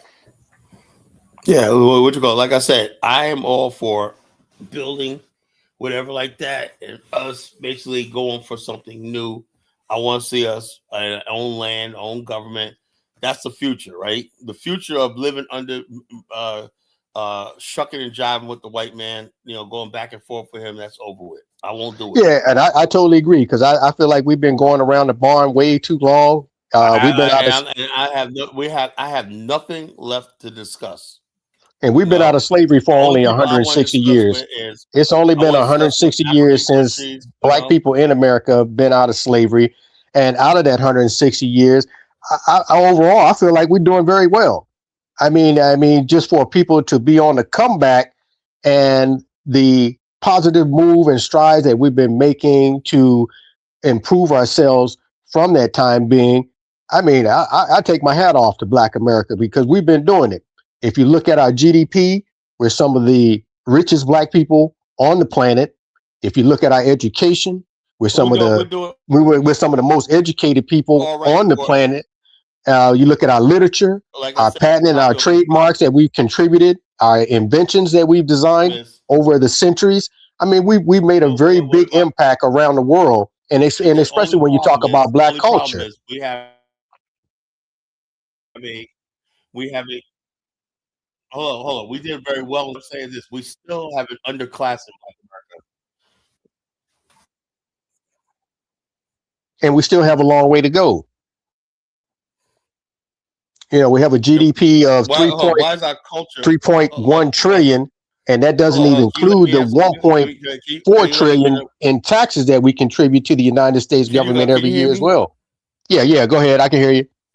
Can you hear me? Yes. You kind of fell off there. Give him an opportunity to come back. But the fact of the matter is that Black America's GDP is approximately 3 trillion. And we also contribute almost 1.2 trillion to as taxpayers annually. And for us to be contributing this amount of money and don't have nothing to show for it, as far as things that have been taken from us, where we were building towns and little small towns and occupying congressional seats and things of these nations, that has dissipated over the years. But overall, if we were a nation occupying our own land, we would rank alongside Indonesia, Singapore, and Taiwan, which happen to be very rich nations. So, I mean, what we're doing here in the United States is getting a paycheck and then giving it right back. So we don't have any leverage. But according to Dr. Cloyd Anderson, there's going to have to be some drastic measures to be taken place for us to really maneuver ourselves under a hostile occupation, which we certainly see that in the streets today, how things moving here in the United States. So overall, I see you back. Yeah, go ahead.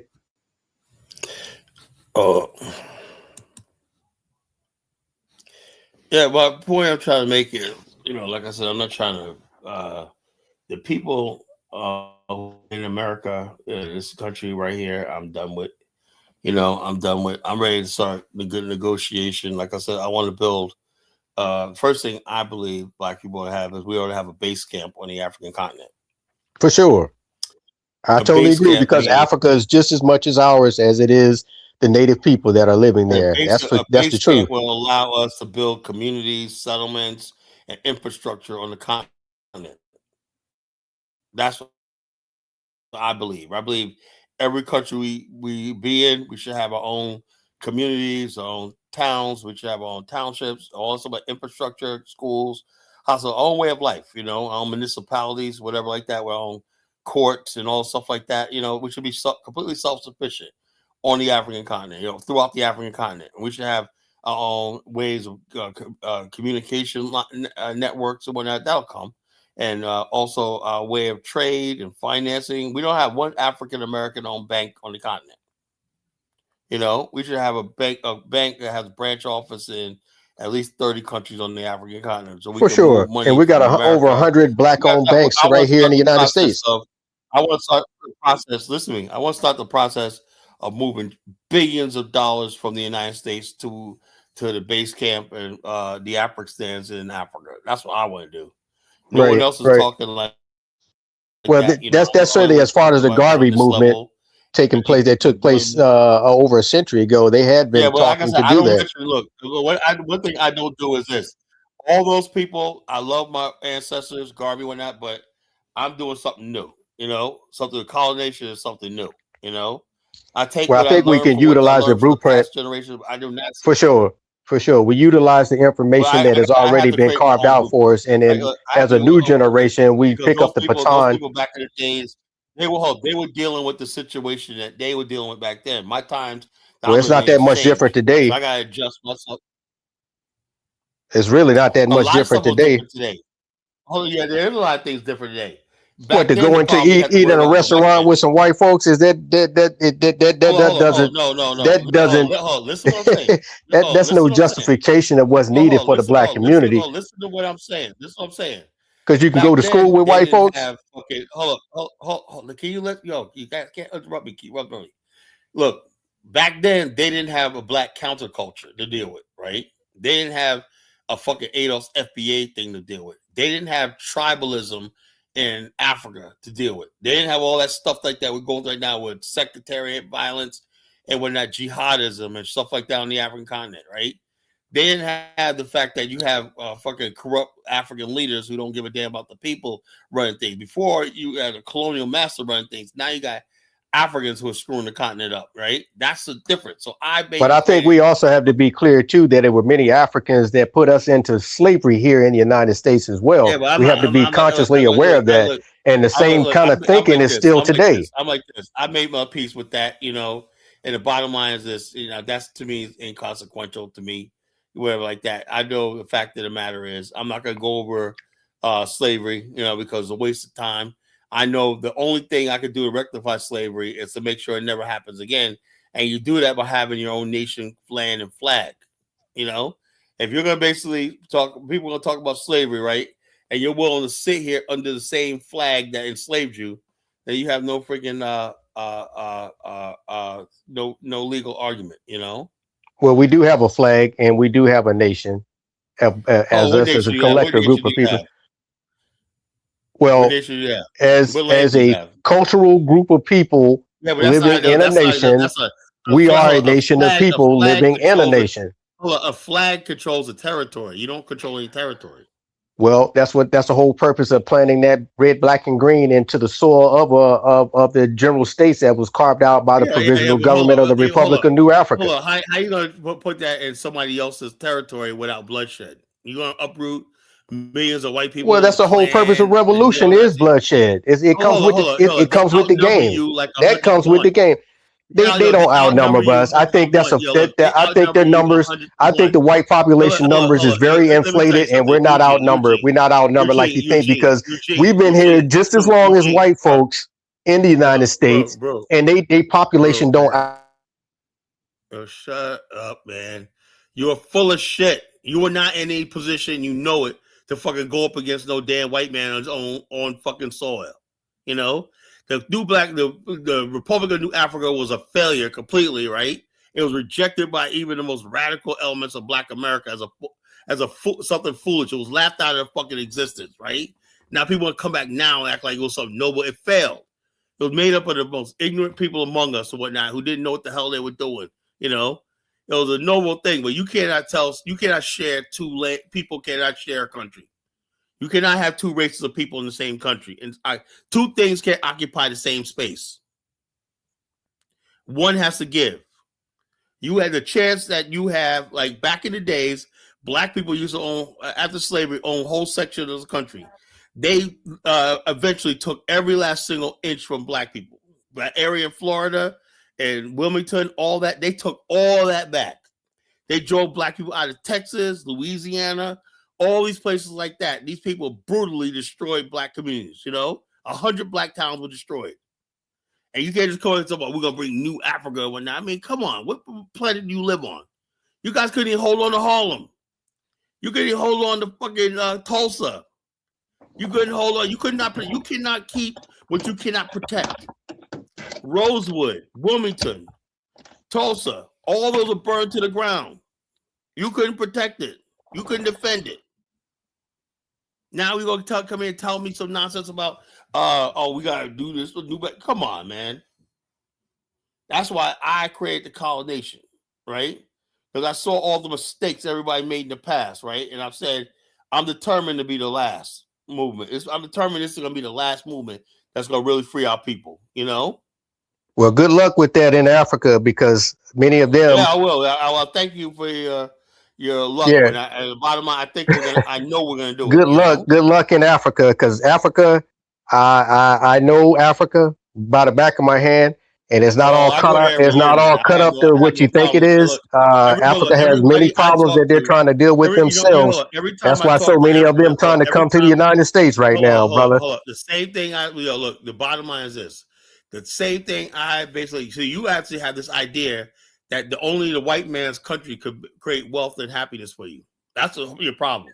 Well, basically, this is not the white man's country. This is indigenous Native American land that the white man occupied by force. See, like I said, you're still a slave because you don't want to part ways with this American soil.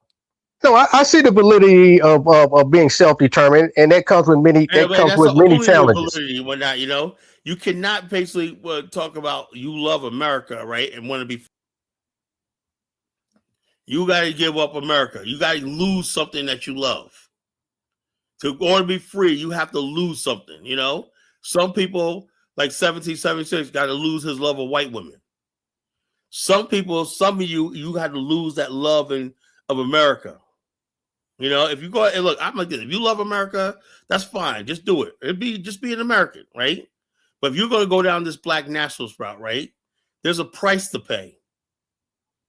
There's a sacrifice. Everything requires a sacrifice.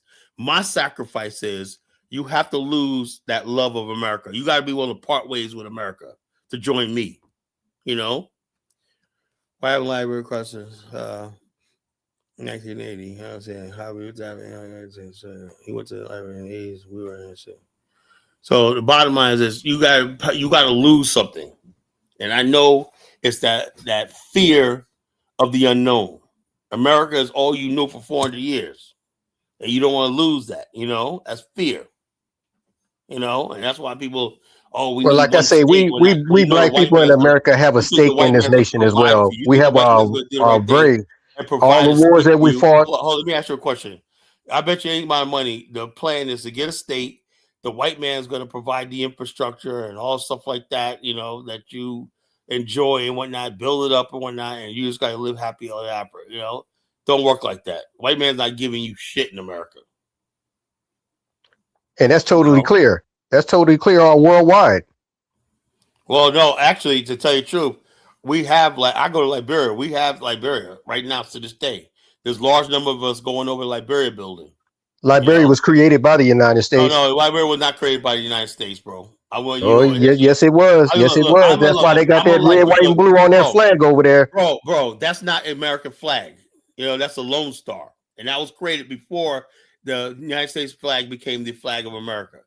And then you had the ex-slaves that went back to that occupied territory and got their butts whooped by the native people over there. Liberia was not created by slaves. They were created by black people from America who aren't slaves, who immigrated to Liberia, and built the republic, right? And no, that was created by the white man. They enslaved the native people. You cannot enslave somebody in their own fucking land. Natives were the majority. Well, what I'm saying is when the free slaves went back to Africa and occupied that territory, when the slaves, some of the slaves were. Let me drop you fucking down. Let's say it again. I don't ever say it on my show. They were not free slaves. They were black people who lived in America who were not slaves, and because they weren't slaves and whatnot, America wanted to remove them as a threat to America because of War of 1812 and the Haitian Revolution. They wanted to remove all blacks who were never slaves from the United States. The people who founded Liberia, the black people who founded the Republic, were never slaves. They had nothing to do with slavery. Liberia was founded to get rid of free blacks in America because they were plotting a rebellion. They were educated, and they gave hope to slaves in America, those in bondage, that they could be free. So they had to remove the free black population to Liberia. It was an agreement between native people. Every one of the native people signed treaties, right? The paramount chiefs, even to this day, signed treaties, right? Because they wanted to be part of Liberia rather than be part of France, Portugal, and Britain. So all this nonsense that you put out there, Liberia enslaved the native people, that's bullshit. You know, I know the history of the country. I studied it for years, you know? So people say like that, all the people that don't want to leave America always try to discredit Liberia, you know? Oh, we went over there and slaved. You didn't have the ability to slave no damn natives, right? A native, if you walk up on the Day King or the Vi King or the Gola King, they would have fucking wiped them out. The Days, theVis, the Golas, all those people right there were powerful African kingdoms. There was no way they could enslave them. You know, they were helped by the Africans on the coast. The Vi King Boatswain came down with his powerful army and told the Days, leave those settlers alone. They're our people. That's how Liberia got started. Learn the freaking history, bro. King Boatswain was the most powerful ruler on the coast. He came down there with his boat and whatnot, his yacht, in Cape Macerado, and told the Days, I'll behead every one of you if you mess with this settlement, And him and Elijah Johnson became friends, And that's be the Vi people right there in Congo Town and Sincor. That's a Vi town, the Vi people, right? The Vi people were the first people to integrate with the African-American settlers. They were the first people to intermarry with them. Trust me, I know the history. My wife's Liberian. I go there every year. I'll be there in a couple of weeks. Free enslaved person. No, how can you be freed enslaved person? The people who went to Liberia, there was no slaves that went to Liberia. Slaves were kept in America. That was the height of the slave trade. Ain't no slave left America. It was a black people who never were slaves, mostly Atlantic Creole origin. Some of the people who went to Liberia were the people who originally came from England, like the Coopers. They came from England. There were black English people that settled in the Chesapeake Bay area, for hundreds of years. And then they were uprooted in the Chesapeake. I know the Coopers and the Dennises. They come from Maryland, Chesapeake Bay area, and they were brought to Liberia. They were the founding people. They were not slave descendants. Their ancestors came from Europe. They were one of the Europeans, the Dutch, and all these other people that settled people here from Europe. So a lot of early Liberians were people of Creole origin. People who never were African slaves. It wasn't until Liberia was founded after 50 years there was some free blacks started getting their freedom from slavery. Right then, those people in the 1850s start coming over. Those are the free blacks who were freed from slavery, right? They master willed them to be free, or they bought their freedom, and they were quickly shipped off to Liberia. They came later. But the first 40 years of Liberia was settled by black people that were educated. They lived in America. They lived in cities. They had businesses, churches, everything. And they built a community and a culture like they knew that the ones they built in America. Liberia, The black community in America was almost 300 years old when Liberia was established. So all they did was go over to Africa and duplicate what they knew. They built their own towns, their own cities, everything. You know? Yeah, but look at the shape. Look at the shape Liberia's in right now. Right, Liberia's dollar is not worth a dime. Well, so the bottom line is so that's all of Africa. You know, and also in Liberia we use the American dollar. So what's your point? You know? Well, there you go. It's a founding nation founded by America. Everybody. So Nigeria uses the American dollar. Ghana uses the American dollar. The whole globe, Canada uses the American dollar. So tell me anywhere in the world that doesn't use the American dollar, bro. Well, it all depends on where the resources are being kept at, which happens to be America. You talk about the gold, the diamonds, the oil is regulated by the United States government. Okay, give me your resources. Name me a resource and tell me how it's extracted, how money is made off it. Tell me that. Okay, so with Liberia, let's take Liberia for instance. You got the diamond industry. You know, during the whole 1970s and 80s, they were trying to get their money up by utilizing the diamonds, and that's why the reason they call it blood diamonds. That's why they call it blood diamonds. But most of the blood diamonds, the diamonds were supposed to go to the international market, couldn't even be sold in the international market. That was Sierra Leone. That was a blood diamond. That was Sierra Leone next door. Well, the same thing happened in Monrovia as well with the Civil War. Some of the people in the hinterland crossed over the border back and forth or not, but it was nothing to do with Liberia itself. Then you got the oil market over there in Africa, which is controlled by OPEC. OPEC is controlling the sale of the oil. Well, when you say you got controlling, you don't control. You're just a member. You know, OPEC don't control anything. It's people voluntarily join OPEC. All OPEC does is set global oil prices. It's like a membership, you know? It's like a club. It ain't no like OPEC has a military to force. Why do you guys think like this? You know? You guys are still in slavery. Somebody's coming in and putting their foot on your neck or whatnot. That's not how the world works, bro. You guys got to get out of slavery. OPEC does not have any power to do anything to anyone, or it's a voluntarily club where people volunteer and join it. Nigeria is a member of OPEC. Angola is a member of OPEC or not. All they do is agree to prices set, you know, of international prices on oil. Well, most commodities are built that way. It has some type of governance on the commodities market. Some commodities are done by speculation. You know, it's done by speculation in the market demand, right? Oil is basically controlled. All OPEC does is not even the price. They control the output, you know. They basically say, okay, you know, we're producing too much oil. The oil's a glut. Let's cut down. OPEC could tell people to cut down production, to raise the price up and down. That's how they control the price, by supply and demand. That's how I go. They don't have any power to enforce everything. It's an agreement, you know, between the oil producing states to raise and lower prices. That's all it does. You know, so raising not prices but production. And that right there influences global prices, you know? Yeah, but so does sanctions. What do you mean? Well, when nations, when they have sanctions on it, they can't sell their oil at all, especially to. Well, if a country has sanctions, but name me one OPEC country that has sanctions on it. There's no countries in the world that OPEC countries world. Well, you got Venezuela right now. They got their oil. That's Venezuela. Venezuela's not an OPEC member, you know. You know, so the bottom line is this: Venezuelan government and whatnot. The Maduro government was not a signature to OPEC. You know, it wasn't recognized as a legitimate government. So, like I said, we got to get our geopolitics straight before we talk. But I appreciate the discussion with you, brother. You know, we should come over to the side of the colonization and stuff like that. You know.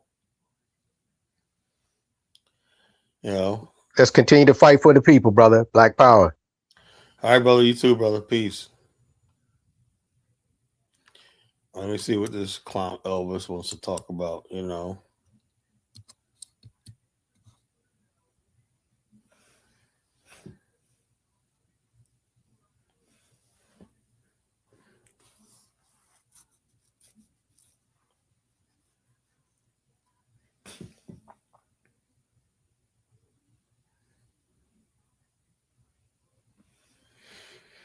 No, he hung up. He hung up. You know, I think he said a lot. It'd be a good thing. Like, I think he's basically still on the out of date. You know, I think he's or I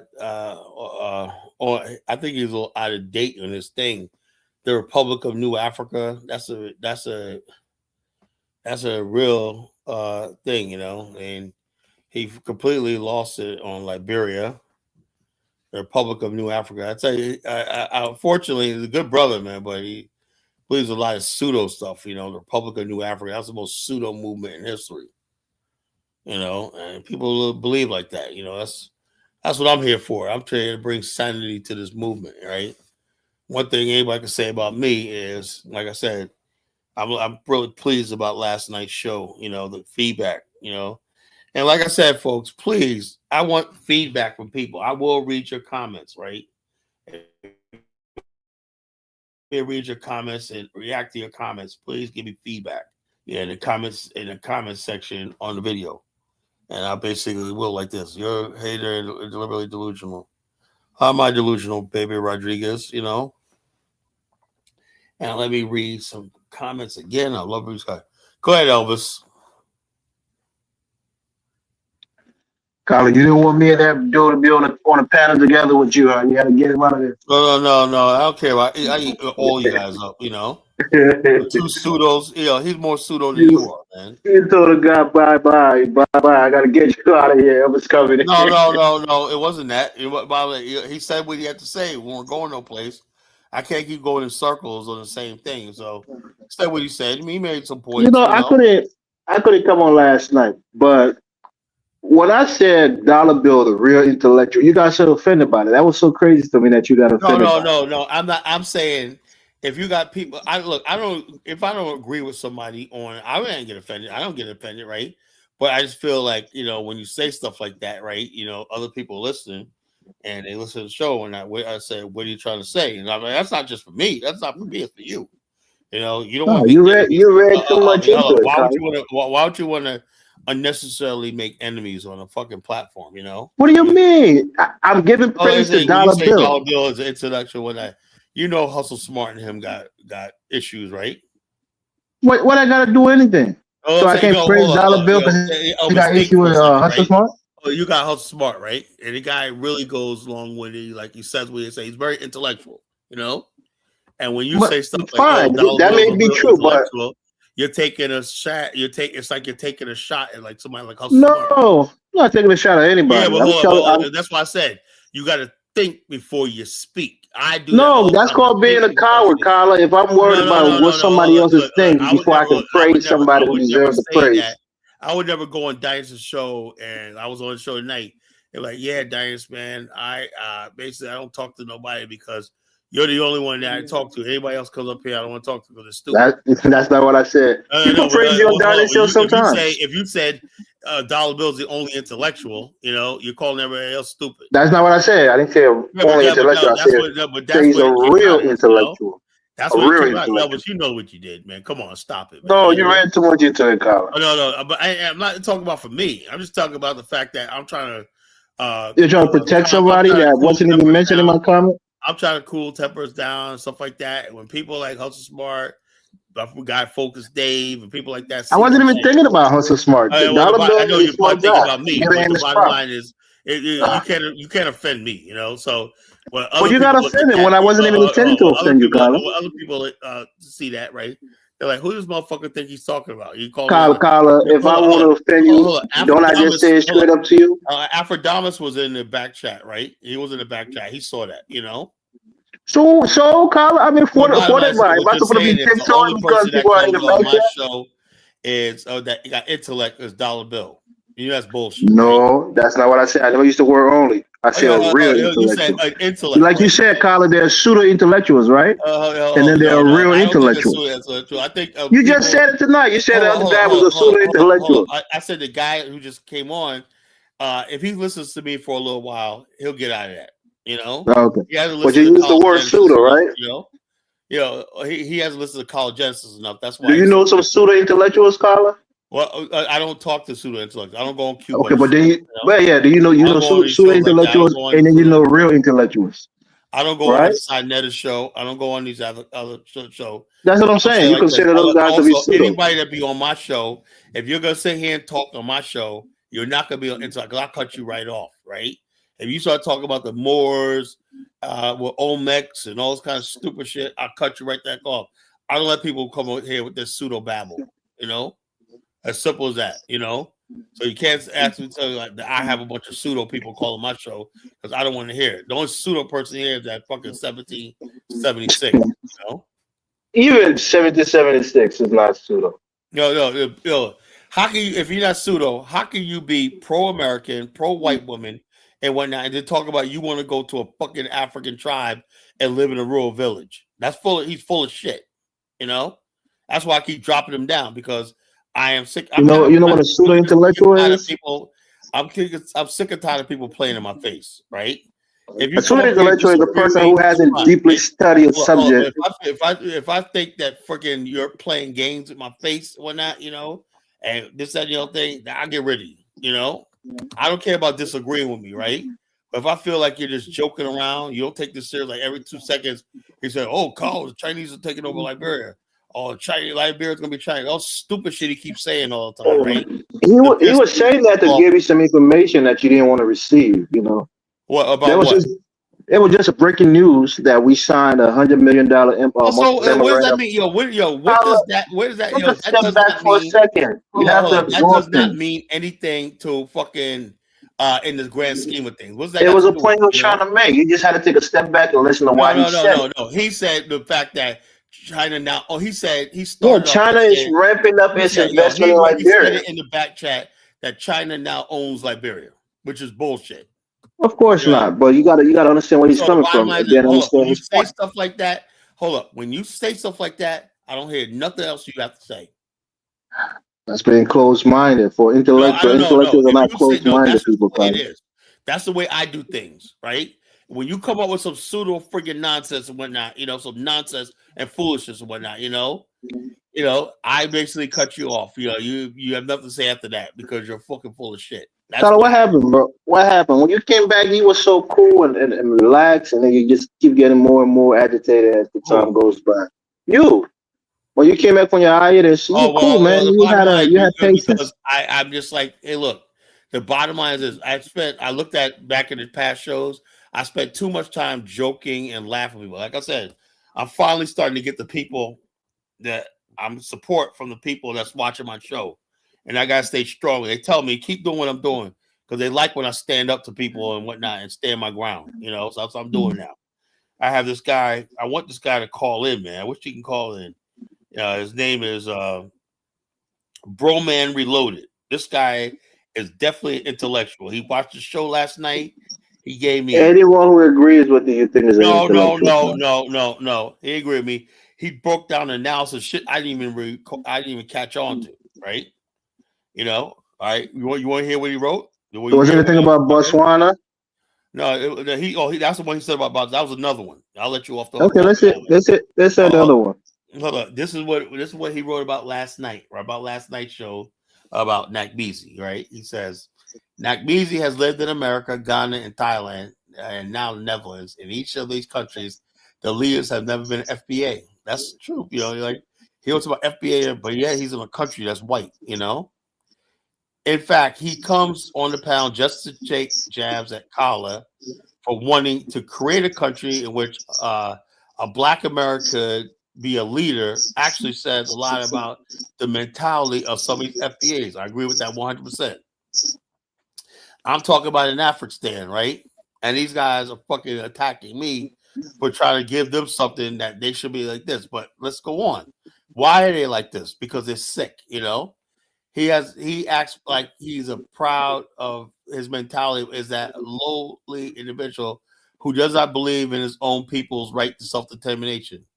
Nakbizi is so insecure about his standing as an American, he has to have 3 American flags. Yeah, why do if you really believe in America, like when I go around the world, I'm an American, fine, but you don't see me wearing an American flag.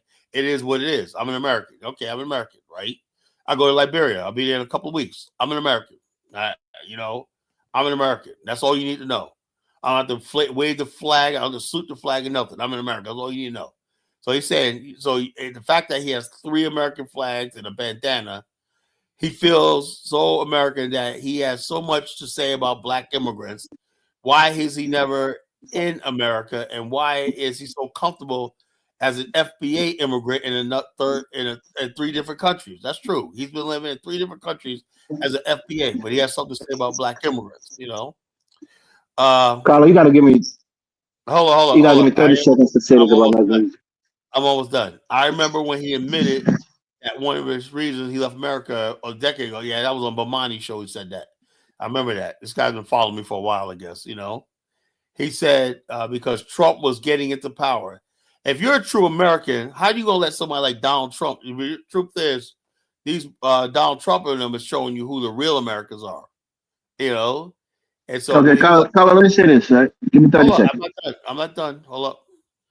Over a decade ago, because Trump was getting to power, if Nagmeezu considered himself American, such American, then why did he leave? It's a question I asked, you know.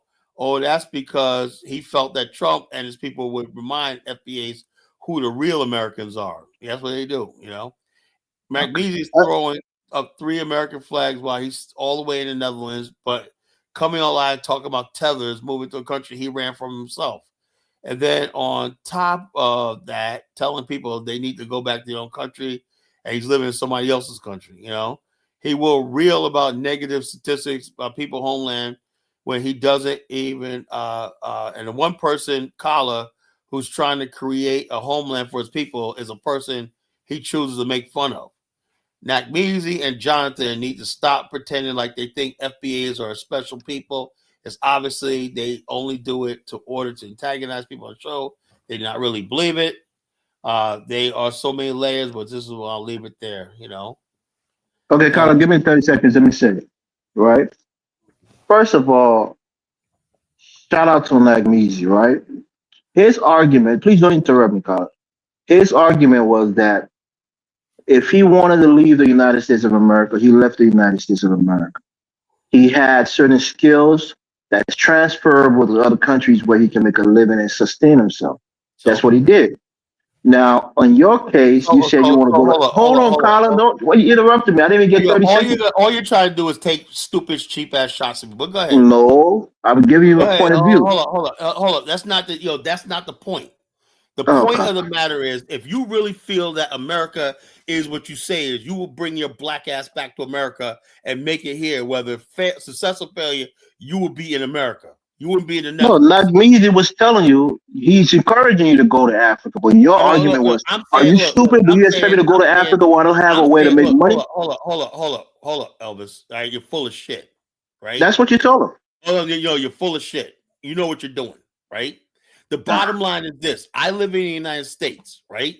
I visit Liberia. I go every year and whatnot. I make my money. It's not realistic to go to a country, right? Now, if I want to really leave America, I would go to Italy, Portugal, Spain, so like that. Those are first world countries, right? I cannot go to a third world country right now in reality. But I still have an affection for Liberia. But all I can give to Liberia is 1 or 2 months out of the year. That's all I can do.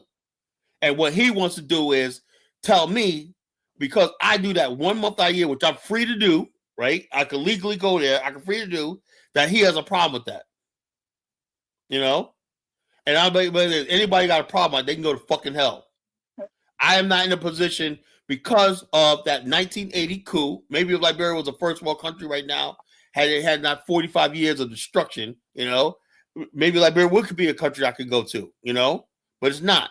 No country in Africa is. Kyle, you don't want to build a country. You just want to go to a ready-made country and reap the benefits. It doesn't matter. It doesn't matter. I want to be part of a country that's going someplace, you know? Okay. And so the bottom line is this. Since that's not happening, I have to do what I want to do. You have to do. Now, in the future, who knows? I might find that country in Africa where I say, oh, I can settle down. I can really make a living here. I could do what I want to do. You know, right now, that's not my desire. You know, my desire just keep doing what I'm doing, you know, and maybe one day I might find an opportunity might open up somewhere else where I might be able to have opportunity, let's say in Angola, Zambia, or Botswana, or something like that, you know. But right now, do you know how to create money, Kyle? What? Do you know how to create money? I know how to create money, but the bottom line is this: there's no fucking real money in Africa right now. You know. So then the FBA's all right. They shouldn't go to Africa because nowhere to sustain themselves there.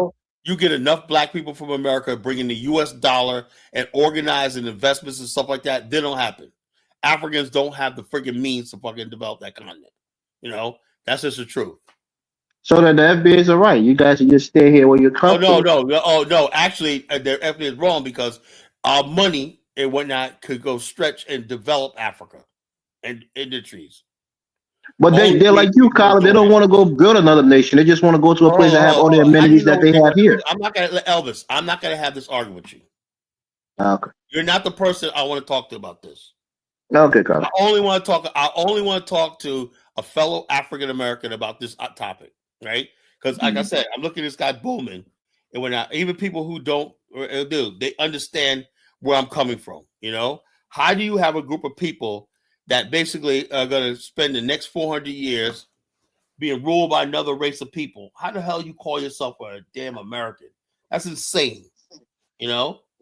And so therefore, if I don't, the Afghanistan doesn't happen, right?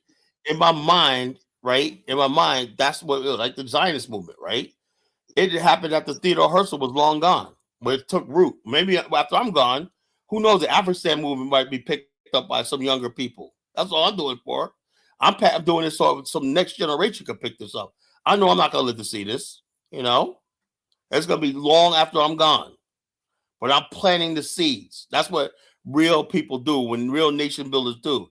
They plant the seeds knowing that they're not going to benefit from the harvest. I'm just planting seeds. That's all. And I'm not going to listen to nobody telling me not to plant seeds. You know, it's my right to do. If I'm going to Liberia, I'm planting seeds. 1776, I don't want to hear your fucking mouth, man, tonight. You know, fuck you, you know. I'm planting seeds.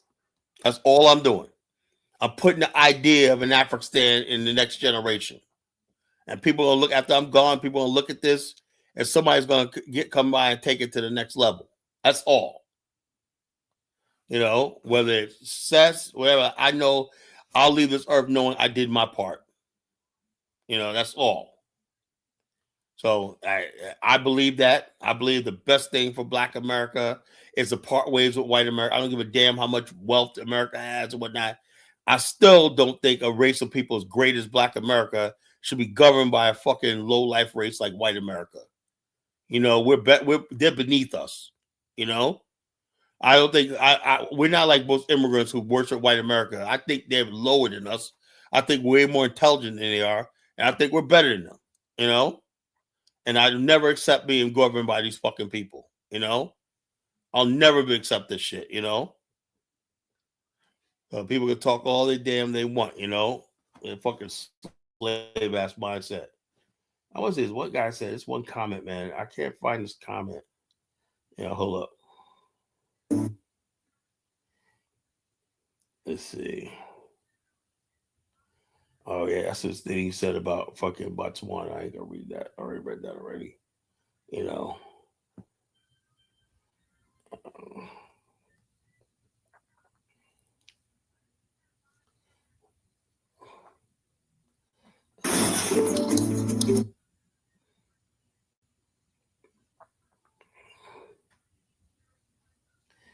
All right.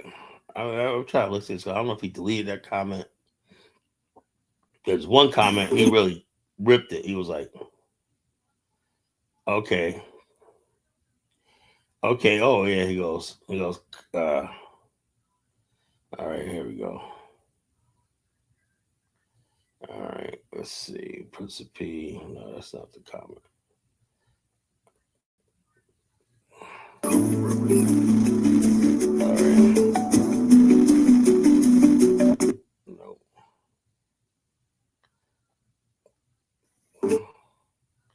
14 comments. Okay. Roman said, FBA are like dogs guarding their owner's house. They bark. Wow, man, he's ripping them. They bark and lift their hind legs to mark the place they perceive their own territory. But this guy's really intelligent. You know, holy shit, you know. This guy might be a white guy. He's too smart, you know. And perceived he's either a white guy or an African guy, you know. Perceived to be their territory. At the end of the day, they know the house belongs to their master. They gang stalk black immigrants and try to make them feel unwelcome in a house that does not even belong to them. Wow. Whoa. This guy ate y'all up, man. Let's say top comments, right? I gotta find this one comment he said. I don't know if he deleted it, wherever, but he was like really on point, you know. He really ripped it with this comment. Tyler, you need to read Barudi's last comment. He's asking you a question. You might want to answer. He sent me a bunch of dumb comments. Like he says, Elvis, please ask Colin this: if Africa's intangible and a good idea, where's the support base? As frowned, applaud. Well, the bottom line, I don't have the reach that Tariq has. You know, that's why I'm trying to build this platform. I'm starting something from scratch, from nothing. Tariq was a grifter who grifted on the Yvette Carnell, and I'm not going to use exploitation to spread my message. Tariq went out there doing jokes, and he was a Moor, he was a Pan-African, he's a grifter, selling CDs, pseudo CDs, and now he just found the latest grift, this FBA stuff, he's a grifter. I'm not going to grift to spread my message, right? I'm not going to appeal to people's the lowest common denominator in black people, right? I could basically, if I wanted to, I could become an FBA, say what the fuck they want to say, and grow this platform. If I want to sell out and become an FBA tomorrow, when I have one of the biggest platforms, as smart as I am, but I'm not going to do that. I'd rather be fucking hated. I'd rather have 2% of people follow me than a bunch of freaking stupid people out there follow me. And I'm making money. I could not live with myself, Colin's playing a deadly game, man. Shut up, man. I don't give a fuck, I don't give a fuck about America, 7-7. What part of that don't you understand, I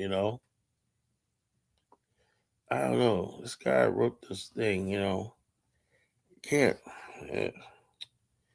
These FBAs come in time, no group respects them. People haven't been in America 400 years to brag about. All right. He says these people have been in America for 400 years. Bragging says they have nothing to do with it. Yeah, that's true. There's another one. These people have been in America for 400 years and brag about achievements that they had nothing to do with. This is why they spend so much time crying about what a random African immigrant says when no other group would even care. African immigrants are the smallest immigrant group in America. Yet this group is FBA field is their main competition. That's what I want to understand. On most of these panels, oh wow, wow, this is what I'm looking for. This is a comment right here. I hope Mac Measy is listening right now. I hope 1776 is listening right now. I'm about to read, right? Like I said, because I want all the smoke, right? He says, on most of these panels, it seems like Colin is the only one who thinks and talks like a real man. It's supposed to, when it comes to ownership of your own land and destiny. Yeah, I'm a fucking man. That's what people understand. That's why I say I get all these goofballs like Elvis gets up here, asks me all these goofy ass questions. But the problem is I'm a fucking real man. That's something hard to find nowadays, because all I have is a bunch of little simps and boys out there. The reason why they make sly remarks about your African is because they don't want to just be honest about the fact that they have given up on wanting it to be anything more than a permanent underclass. Wow. They're comfortable having another. If a real man has to say he's a real man, it shows that he's lacking something. Hold up. They're comfortable with another group of people ruling and taking care of them. God damn, man. Oh, man. That describes 1776 or what?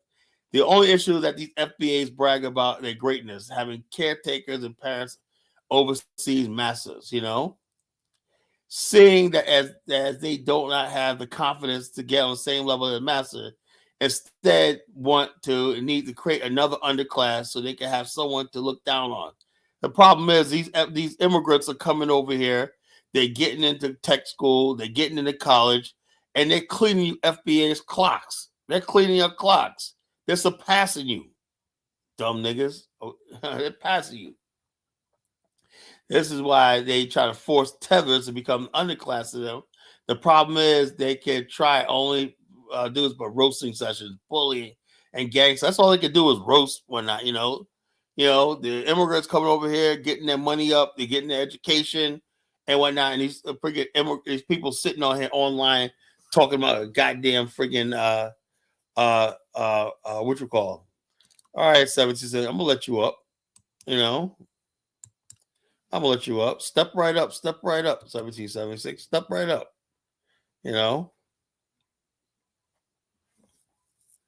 Step right up. Step right up.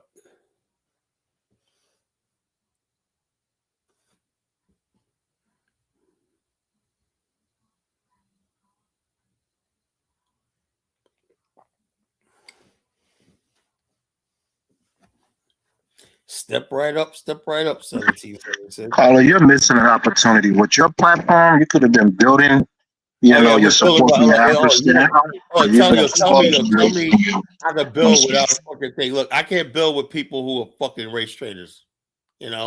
Simple as that. I cannot build. You gotta attract the people, Carl. You gotta attract them and then change. Oh yeah, hold on. I do lack a lot of those things, Carl. A lot of people that support me don't call in. That's the only thing I have. But best assured, there's a lot of people that agree with me. A lot of people that agree with me. Not just in America, in Africa and whatnot. My wife's listening right now. Her family in Liberia is listening right now. And like, hey, babe. Peace and blessings to the panel. Love you. Go ahead, girl. I'm talking about Listen, man. The thing I don't like with you, right? You're playing a dangerous game, man. Right? You're playing on the ledge, right?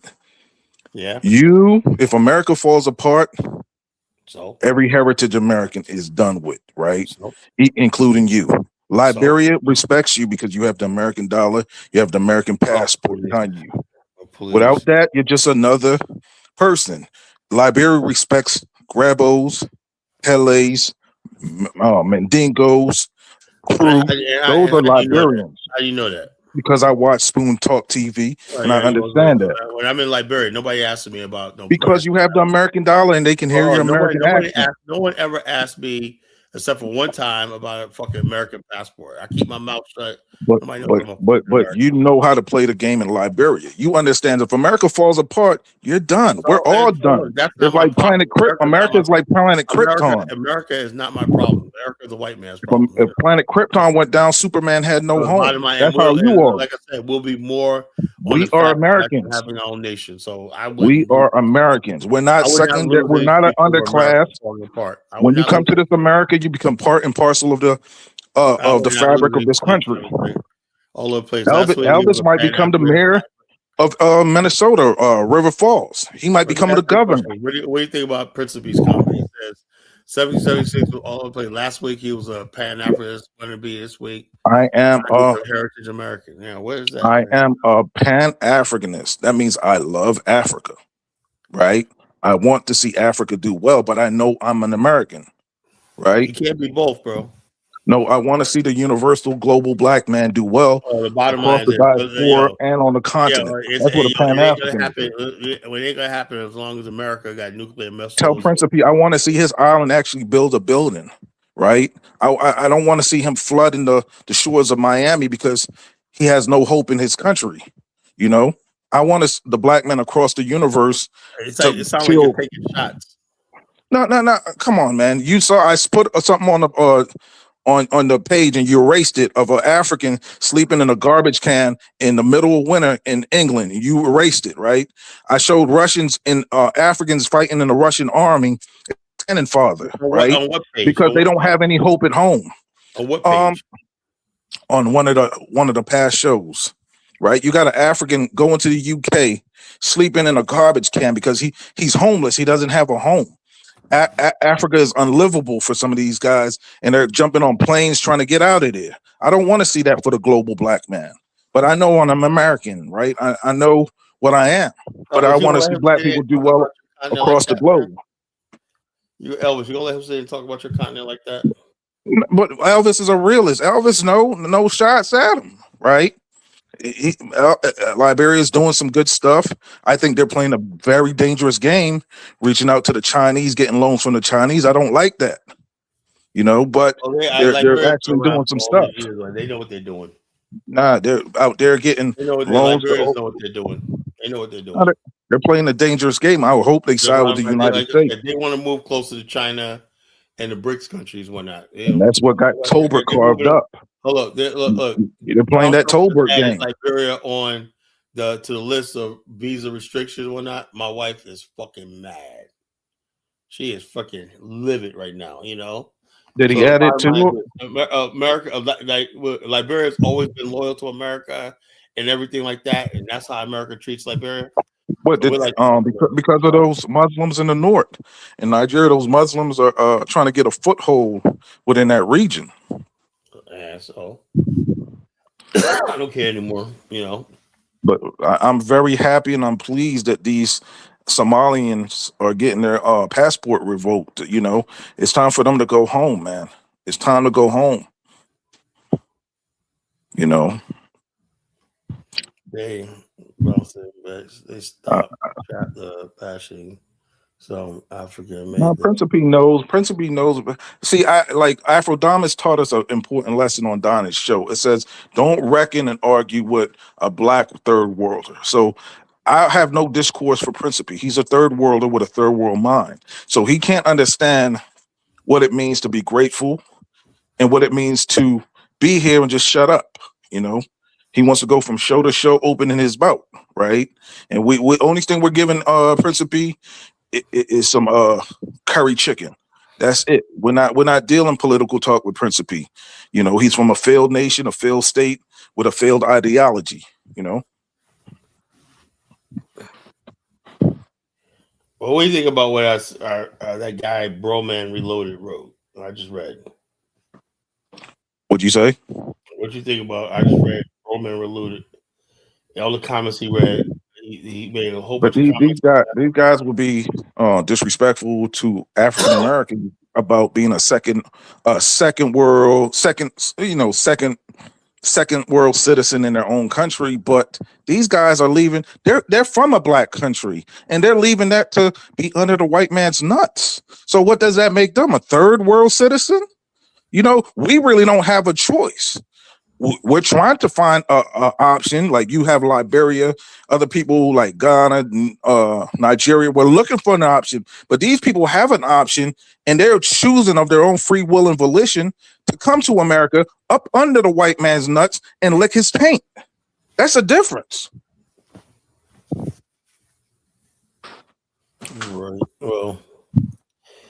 Bottom line is this: America created this system because all around the Western Hemisphere, right? America has left nothing but poverty in its wake.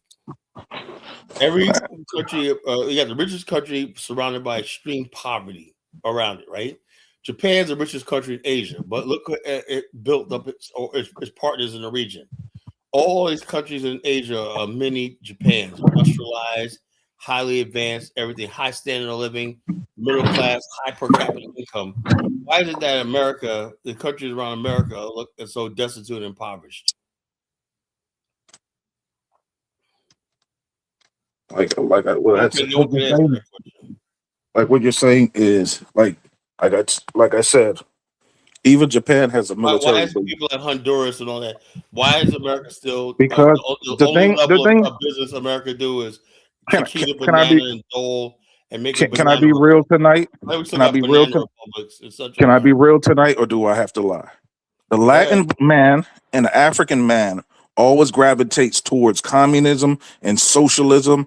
They never gravitate towards American capitalist imperialist, right? There's something inherently wrong. Do you know that Asia had the same thing, but Singapore made a breakthrough and they rejected communism and everything like that? Why but Singapore and Malaysia are forward-thinking people, right? and they So are don't everybody gravitate. else. So are everybody else, but they're impeded by people like the people who control. Look, there's a story that I knew that, like, you know, the story of Chiquita Banana. Chiquita Banana and See, I'm Dole not, I'm not, I'm not running all use around their the world. political connections in America to overthrow governments and over there that basically want to nationalize the banana, want a better price for banana. You know, that's what they call banana republics. You know, they the fruits companies, the different fruit companies in Central South America. Listen, I'm not playing with this color purple sad story, right? No, I'm just dead serious. America basically have been in operation anything. You know Okay. something? You know what they did? You know what these countries did? They South said America. America's gonna dominate everything we have, the bananas, stuff like that. They're gonna find something that they could sell, and like, you know what that was? Cocaine. Okay. That's why they became narco states. When America Well, forced them to become a South narco. America, right? It's just like Africa. It has disunity. All those countries should have Oh yeah, been so grouped they have, together look, and all these countries become in the. Asia have this unity, but they had the Bang Gun Conference, and when that America tried to stop the Bang Gun Conference, but that they failed. But you blame America, like you have survivor's guilt, Well, and I America, don't no, understand. America is what a lot of stuff is. No, but America is There's small. two things that you need to understand. 1776, right? There's an America you believe in, right? And then there's the reality of Wall Street, the Rothschild banks, and the U.S. military, and the media and Hollywood propaganda. That's another America. Listen, man.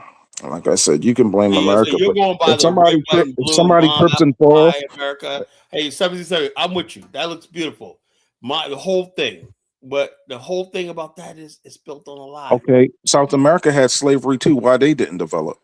Their slavery was bottom line, 10 times. America Now, don't cut me off, is- man. I know it's your show, but South America had 10 times of slavery. They was importing Africans to Brazil, to Colombia, Panama. That's why these countries are black. You don't see them on commercials, but Panama, Colombia, Cuba, Brazil, these are black countries with hardcore Africans, right? And they never developed. You know why? Because they don't have American ingenuity. Well, Actually, to tell you the truth, when those actually Panama's pretty developed. Colombia is pretty much developed. You know, what's it called? Belize is actually developed. But these are second world countries, man. Hold up. Well, when you say developed, right? You know, Bolivia, they have 99% of people on the grid, electrical grid. They don't have powers like America only not Leezy told you, America only had imported 1% of the world's slaves, right? And built their slave empire through natural. The American slaves they did, right? They imported like 500,000 slaves. But when the slavery was over, they had a thing where they were breeding slaves in America. America had did you know how many slaves Brazil imported? America found it was easier to breed slaves, right, than it was to import them. That's the only reason. Well, Brazil imported millions of slaves. So did Colombia. America basically what they did was they had slave breeding farms. You can consider South America like a part of the African continent. That's how much slaves they brought to those areas to work in those jungles. But I know Nakneezy always loved defending America, you know. But the thing is, America is a like Elvis told you, is a force of good. No, America A has kept a lot of people alive. No, it's not. No, it's not. You know, put a lot of bread in people's pockets. Look, America, it was behind the killing of Patrice Lumumba. I'm not like I said. If you're gonna deal in lies, I have to go, man, because it's the truth. You just don't want to live it. Hey, Mufasa, come up here and school this, bro. You know, come up here and school this, brother. That's why I love Musa. Musa, ignoramus. Musa is an ignoramus. And even Elvis. Hold up. You just got through saying about Principe because he disagreed with you. Because Principe went to college. Principe got. Right? But now you want to quote Musa because he agrees with you. No, Principe mind is warped. Hold up. You just got through saying that we shouldn't listen to Principe because he's from Haiti. Because we can listen to Musa. We can listen to Afrodamus. Musa is from Haiti. We can listen to Afrodamus. We can listen to Musa. Afrodamus is from a failed country called Gambia. He renounced his Gambian citizenship. He's an American. It doesn't really matter where he renounced. That's where he's from. You know. No, but you can renounce something. You can renounce something in your heart and mind. and The move bottom on. line is this: these people are coming from failed societies, but because they say what you want to hear, Even you Elvis, know. Elvis gets on your nerves, The only right? thing, But Elvis is very the only reason appreciative. why you don't like Principe because he basically doesn't fucking fall for your No, nonsense, you know. Principe has a romantic, libertarian view of the revolution. It's nonsensical. You know, he doesn't even know his own history. I know more about Haitian history than Principe will learn over the next 1,000 years. You know, so he doesn't know anything. So we're not listening to Principe. Elvis, even in the back chat, says, you know, he's thankful to be in America. He's thankful to be in Minnesota. You know, he went through a lot of emotional and physical trauma in Liberia, Yeah, that was right? So brought on America by his own saved people, him. though. It was brought on his America own. saved him, and he's a part now. Now he wants to be a mayor. He wants to be a future governor of Minnesota because he bought into the American dream. I wish he turns. Elvis wants to Yeah, be a governor. Elvis fully embrace Oh America, Lord. man. Oh boy, that's funny. You know, it's not. He doesn't half step with it, man. It's Oh, not. that's funny. You know, He's an American, man. He loved yeah, I America. do appreciate America, but all the other shit is bullshit. I never say any of that shit. We're talking in the back chat, Elvis, after the show, after show glow. yeah. So America, Elvis is a Captain America Negro now. Yeah, he loves America, just like me, just like you should, but you're delusional. You think you got a fallback plan, and that's the funniest joke for the last 2 years. Ain't no fallback plan. This is it.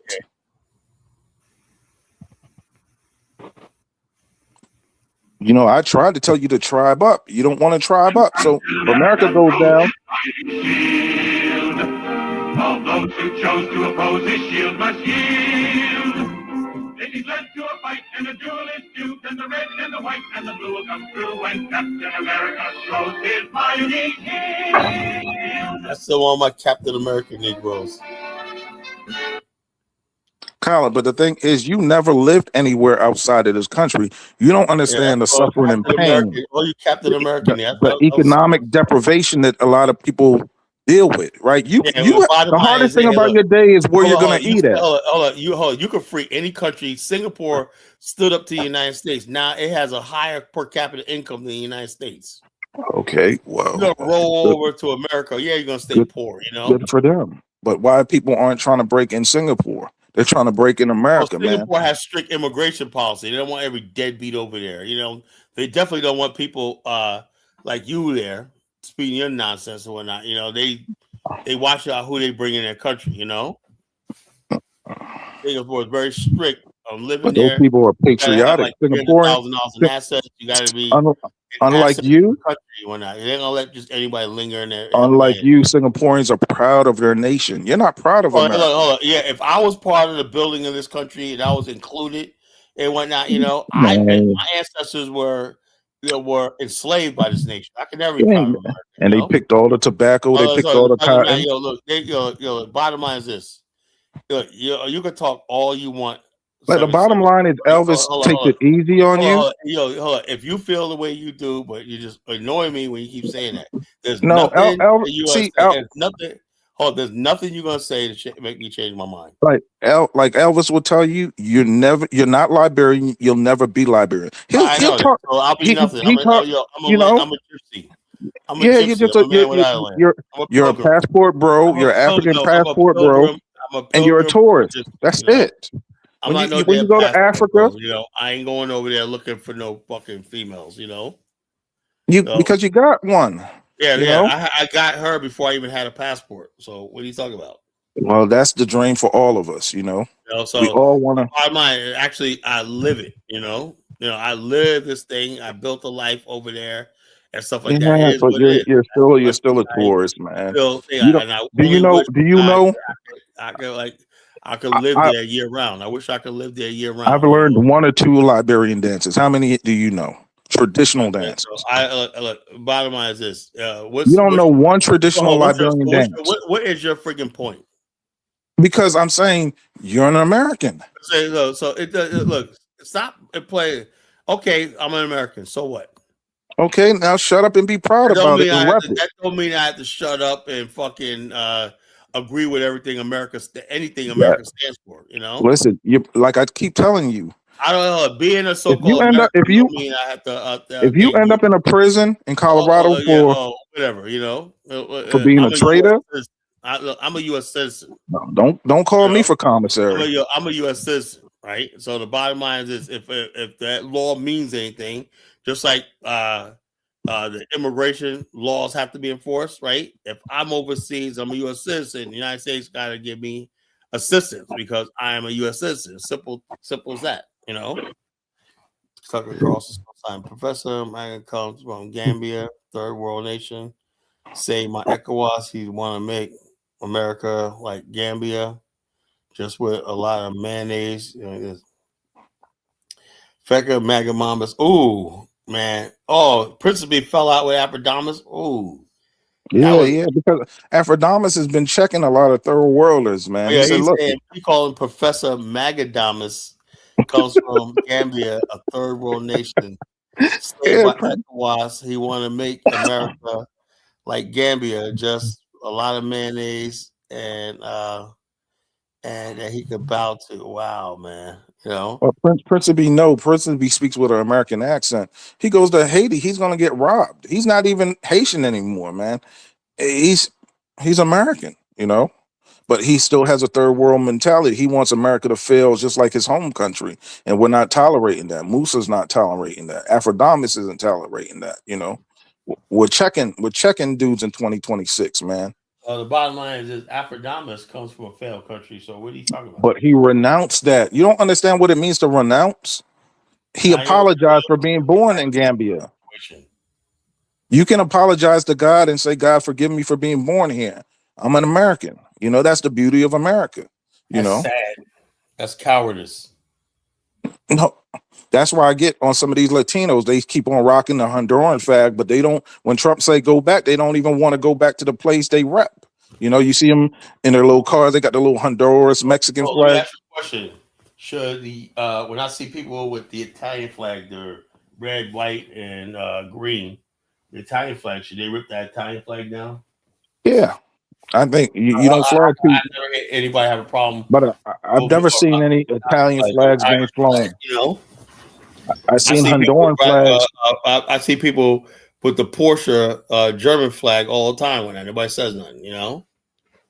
Is it certain countries that people care about wearing the flag, or just? But if you had to deport somebody to Italy or Germany, they'll go.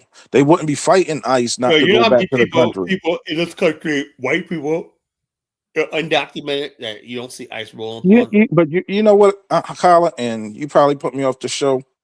I wish I was Thanos, because I would snap my finger and turn you into a Mexican that's about to get deported, man. Until you get gratitude for this country, I'll turn you into a Mexican, have you deported. That ain't gonna happen, bro. That ain't gonna happen, man. That ain't gonna happen, bro.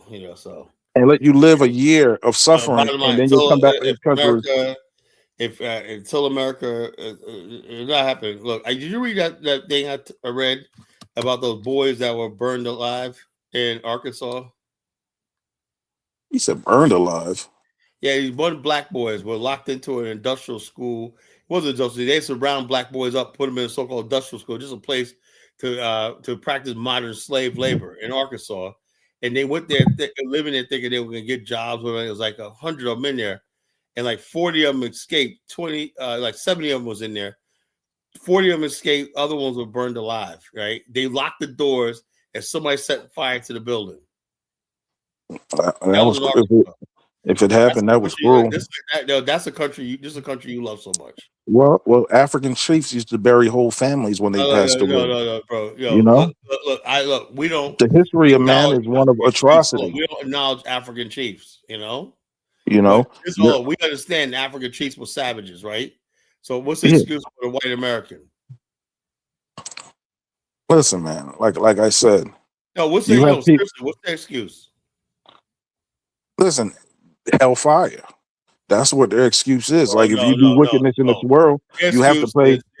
Their punishment is now they got the college genesis. That's what their punishment is. And I'm here, and I'm here. I'm here to remind them of all the fucking shit they did. Ain't nobody getting no fucking See, but one thing I respect about Aphrodite is he totally renounced and recanted his Gambian, Bottom line, his Gambian citizenship, man. He's all in with America.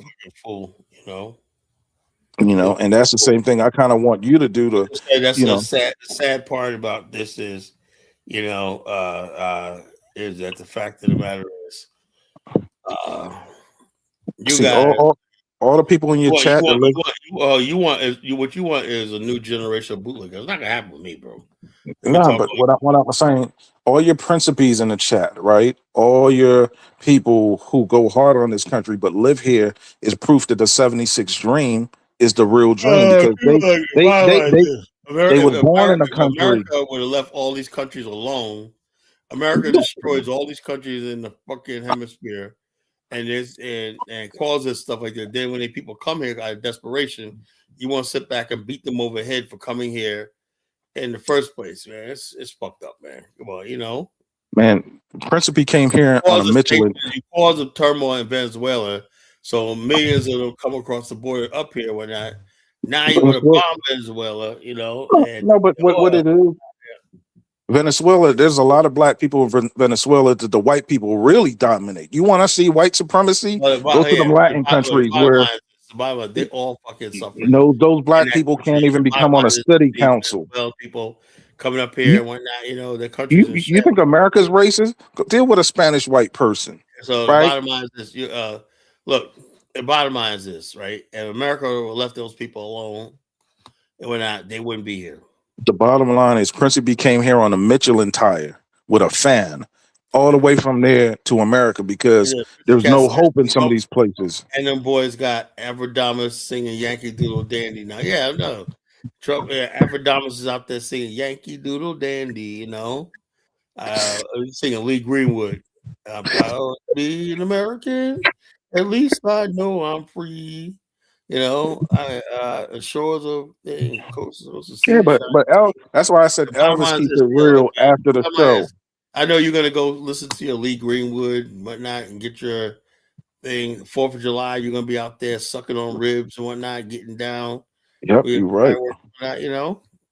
Honestly, when I wake up, the first thing I do is hit my knees and I said, "Thank God for being born here," before I even ask him for protection for the day. You're a fucking fool. I'm telling you. Let me ask you a question, CIA. I mean, 7076. Are you CIA? This guy's. You live in Virginia. I know. I know but Kyla, you live in Virginia. Look, I had my neighbor, right? Hold up. I know for a fact my neighbor Ray, right, was a skinny, dark-skinned brother with braids in his head, right? He had a nice house. He had a pool in his backyard and everything. Of course, his house bigger than mine, right? And I said, Ray, he has a fine-ass Puerto Rican wife, right? What do you do, man? Well, he disappears for like months at a time. Hey, that with me. Well, I work for the government, right? I knew it was CIA, right? Because he knew about my profile online, the college. I said, how the fuck you know who the hell I am online? He knew about that shit. I'm like, goddamn, But he moved to Rhode Island, right? He moved to Rhode Island, and then basically, but I'm saying there's a lot of brothers, folks, that are in the CIA. There's one federal agency that recruited a lot of black men since the 1970s. A lot of black men are in the CIA. They got a budget, man. And a lot of people got that job. There's a lot of people that in the New Black Panther Party that are fucking CIA. So when I asked that question, man, I just had to ask you, man. But Kyla, you live in Virginia.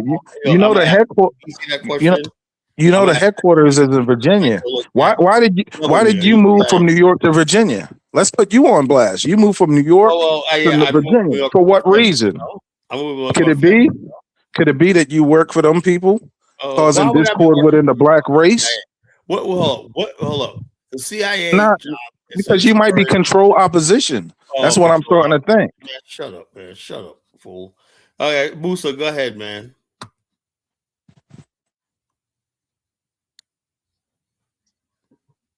Yeah. Greetings to you, Kyla and Elvis. How's it going, brother? Yeah, man. I was just writing this fool, this chick BP while Trey gets on the chat. And why did you kick 776 out? What's wrong? What's up with that, man? Why you kick him out? Kick who out? Oh, he's there. Oh, he's there. He's Hey, there. what's He's up? there. What's up, My Moose? bad. My bad. What's going on? Yo, What's going on, excuse me or 76? something, man. Goddamn. Yo, can you guys hear me well? Yeah, we can hear you. Okay, yeah. So what's the you topic John for Pierre. tonight, Carla? You John Pierre. Another control opposition night of him taking a dump on the United States, but he doesn't want to leave the United States. You No, know, what I'm saying is, loose me, hold me tight. That's what he's playing. Yo, what you call it? Carla, Luther, right? this is the Before this hypocrisy I'm talking about, 1776, Carla. I should not listen to you. We should not listen to what you guys say because you're from a third world country. That's what 1776 said.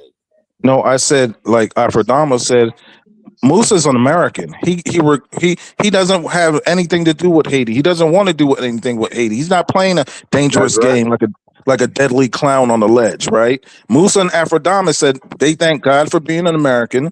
They renounce their Haitian and Gambian citizens, and they're part and parcel of America. And we don't listen to third world clowns that want to be here but don't ever You're want to go damn back to right. their country and talk shit.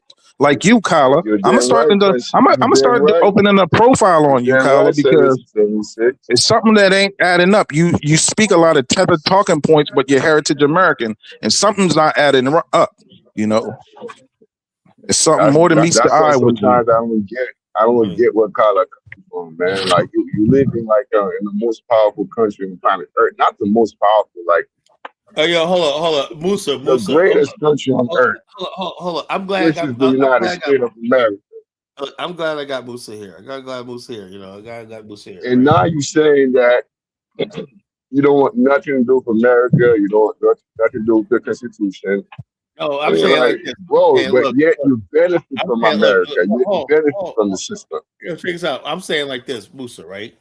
America's gonna do Mm-hmm. what it got to do, right? I'm saying when America bombs Iran, I'm not gonna be out there celebrating. You know, that's all I'm saying. Ain't my problem, you know. So you want to see those millions of people suffer under the I want Musa. But Carla, check this out. You will benefit from it. You know why? You will benefit from the Iranian oil, and Man, you I will don't benefit care from about Iranian natural resources. I'm not saying nothing I benefited Just from. like, just like the same way you're about to benefit from Venezuela, the oil, the copper, the gold, whatever else they got over there, you're gonna benefit from it, man. Oh, whatever. and like Dynas was saying. Yo, Carla, check this out. If Donald Trump bought Greenland from Denmark, because I said that I think they said that he proposed like $700 billion like to buy Greenland, and then like the Danish, like they were like, oh, like Greenland is not for sale.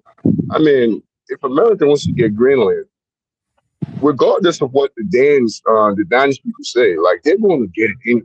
There's nothing they can do about it. You know? Yeah. I mean, like America's like the booty war. America's like the booty war. We can make this easy, or we could do it the hard way. That's how America is under Trump. You can buy that. You can buy that and get $700 billion richer, or we gonna take that. So it is what it is. Or they're gonna take it by force. Are you taking it or massive? Your Carla, you have to say we because we are part of the system, man. We benefit from it, bro. Musa, hold up. Well, Musa, I want Musa to read this. This is from a listener at last night's show, right? He said he basically has some strong words about you guys calling yourself Americans and whatnot. You know. Okay. Look, I'm a naturalized American. I'm not the European American that founded this country. Musa, let me read a comment, right? These FBAs, which you're now one of, I consider, have the good terms with the fact that no group of America respects them. So what they kiss. I don't want to be FBA, man. I don't want to be FBA. My passport does not say FBA. My passport says American, naturalized American, born in Haiti. And I'm an American citizen. Hey, Musa, and tell them what. Musa, this is for you pro-American Negroes, right? He says, FBAs and you Negroes, like pro-American Negroes, are like dogs guarding their house. They bark and lift their leg to mark their place. They proceed to be deterred, but at the end of the day, they know that the house belongs to the master. So the bottom line is this: he's saying like this. You guys bark and whatnot at Iran and whatnot, Venezuela, and reality is it belongs to the white man. You guys just tag it, like a Okay, dog. so why are they seeking citizenship and sneaking in the country? Why obviously we're not guarding the house good. Oh, you we're not ruined that country. Oh, you ruined that country. But these people aren't assimilating. America is not ruling these countries. These bad. Let me ask you a question then. If that's the case, right? Why are they not learning English? Could it be that they're in their own world and whatnot? They don't want to be part of your country. That's why they don't speak the language. Your color, America. You see those Somalis are crying. When you come to America, you need to speak English. You have to speak English. You have to learn the language. And you have to integrate into the American society. I know people that's been here for 30 years when I can't speak a lick of English. Then they should be deported. There's no reason for you to not. There's no reason for you to not know English if you have been in this country for over 30 years. You can't deport them. Be deported. There's no law that says you guys speak English. Musa, the Somalis are getting their citizenship revoked, and they're crying already, right? You know, they're crying already, man. Kyle, you're fortunate. You won the spiritual lottery. English. By you being an American? 76. Check this out. If I were to go to their country, and live there for like 20 years and not speak their language, they should have every reason to deport me or kick me out of the country. I would love to look. So why? I would love to So why is that in America? We are tolerating them for not speaking English. But Moses, Go ahead, 76. But I'm tired of this deadly clown, man, because he doesn't want to give up his citizenship in America. He wants to go to Liberia and be a big man with the American dollar. Without the American dollar, he ain't shit over there in Africa. And Africans would tell you that, right? So he's riding on America's political power, right, to go to these third world countries and act like he's Kobe Bryant, right? But he doesn't respect the country that gave him power. If he without America, Kyle is just another 6 foot. He's just another 6 foot ninja on the continent. What would actually make you happy? What should I do? This is what Afrodamus teaches us, right? You go in the mirror, right? You say, I renounce the American government and everything it stands for. You take your birth certificate and burn it. You go take your passport and burn it. Right? And you go on a spiritual journey. You can't burn the passport. No, you're no longer under America's jurisdiction. It's the property of the United States government. You can't okay, well, you're no longer American. So this is what I want. You got to turn your passport in. It's a procedure. You can't just burn your passport. Well, go through the procedure, renounce America and everything it stands for. Hold on. You know what this is? I should have played it on my track. This is the Japanese national anthem.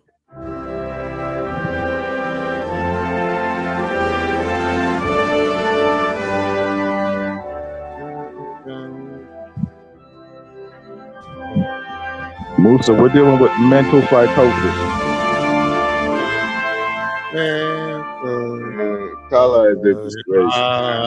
It's real disgrace. I know the man. Japanese anthem by heart. I can sing the Japanese anthem by heart. Japan don't like niggas. So I got a lot of Japanese friends. That's another thing. The people that countries don't like niggas.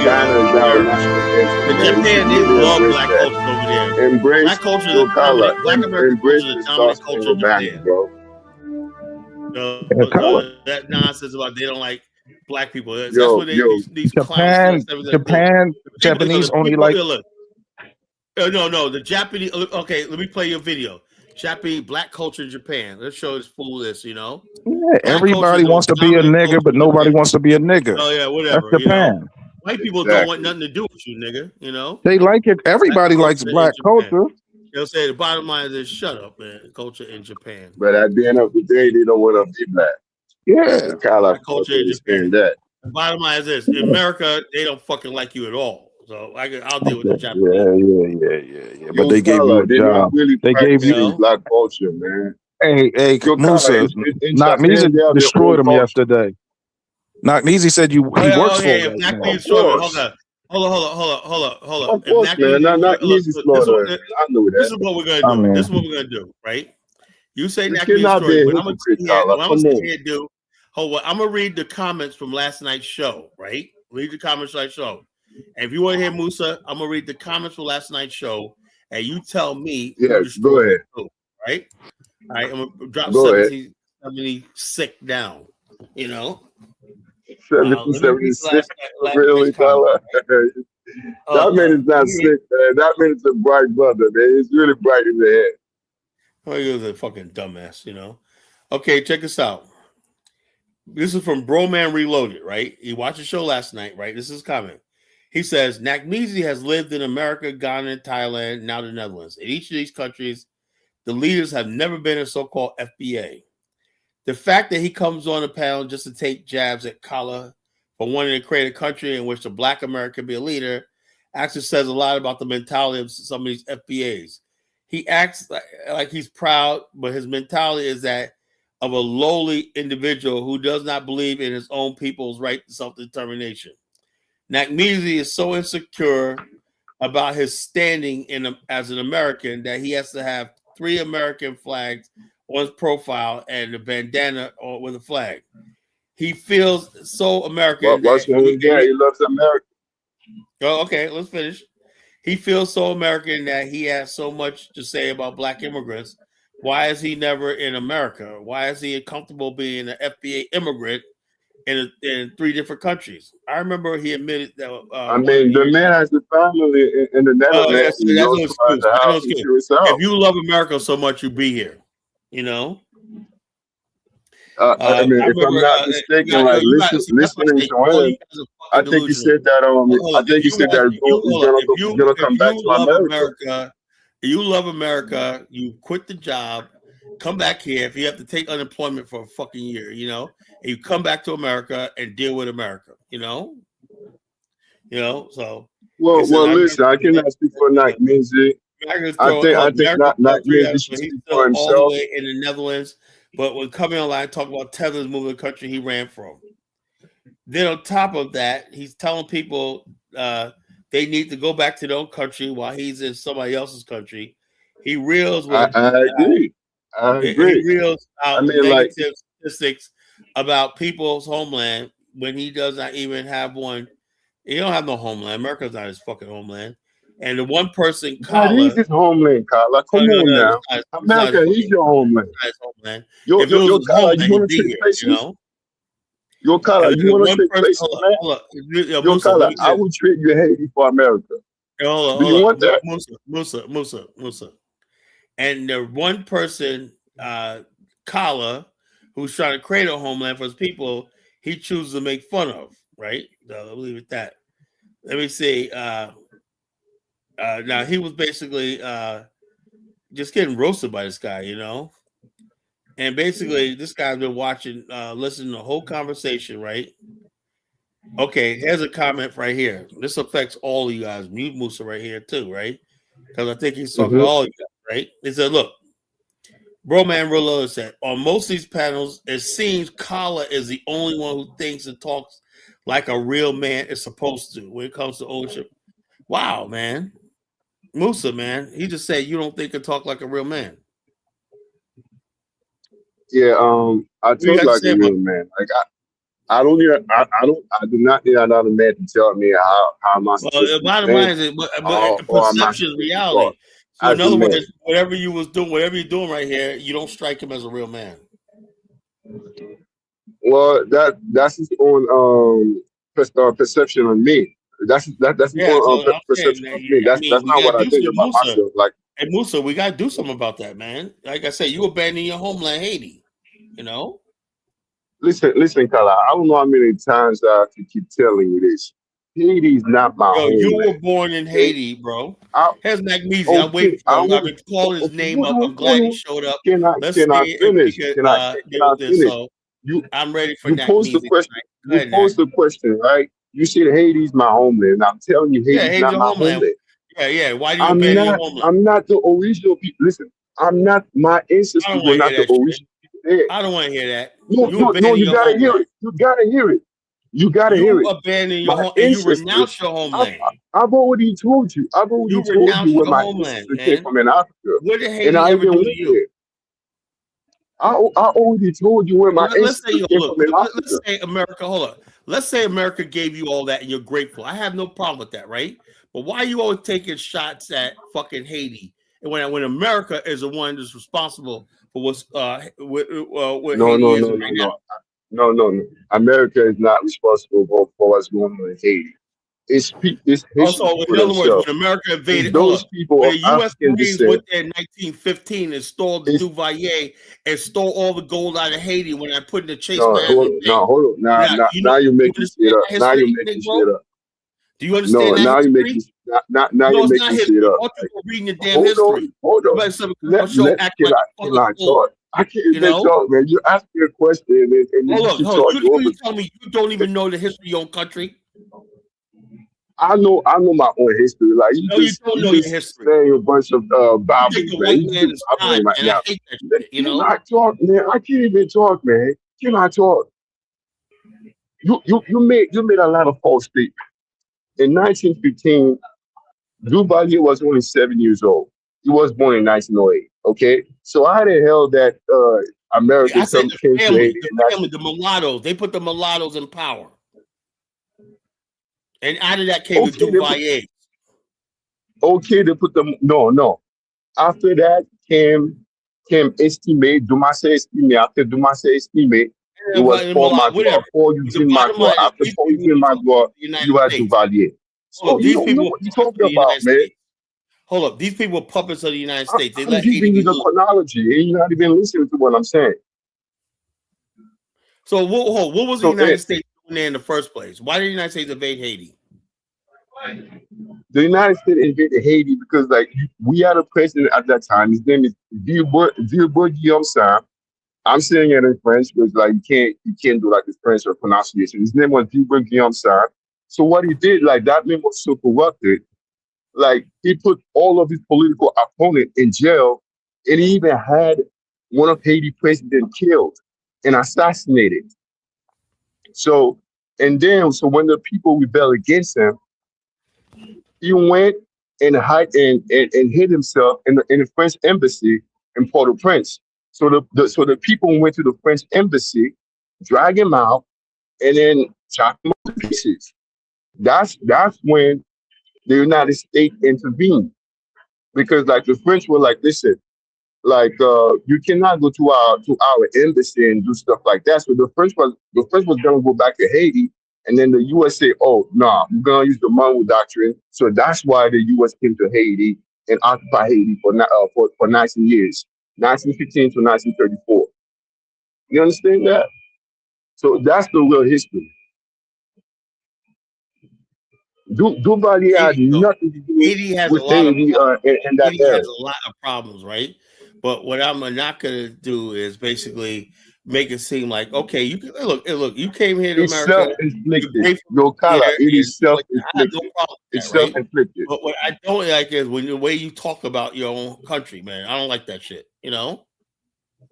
Your color, You I'm don't like how you giving you talk the about your own reality. country? America is not my own country. Well, get out. America's not my no. Look, what I'm saying Oh is, I man, yo, Uncle Not Busy, what it don't do, man? What's good, brother? Suck my say. Yeah. I'm gonna have to cook this. I'm gonna have to cook this Ted Zozo.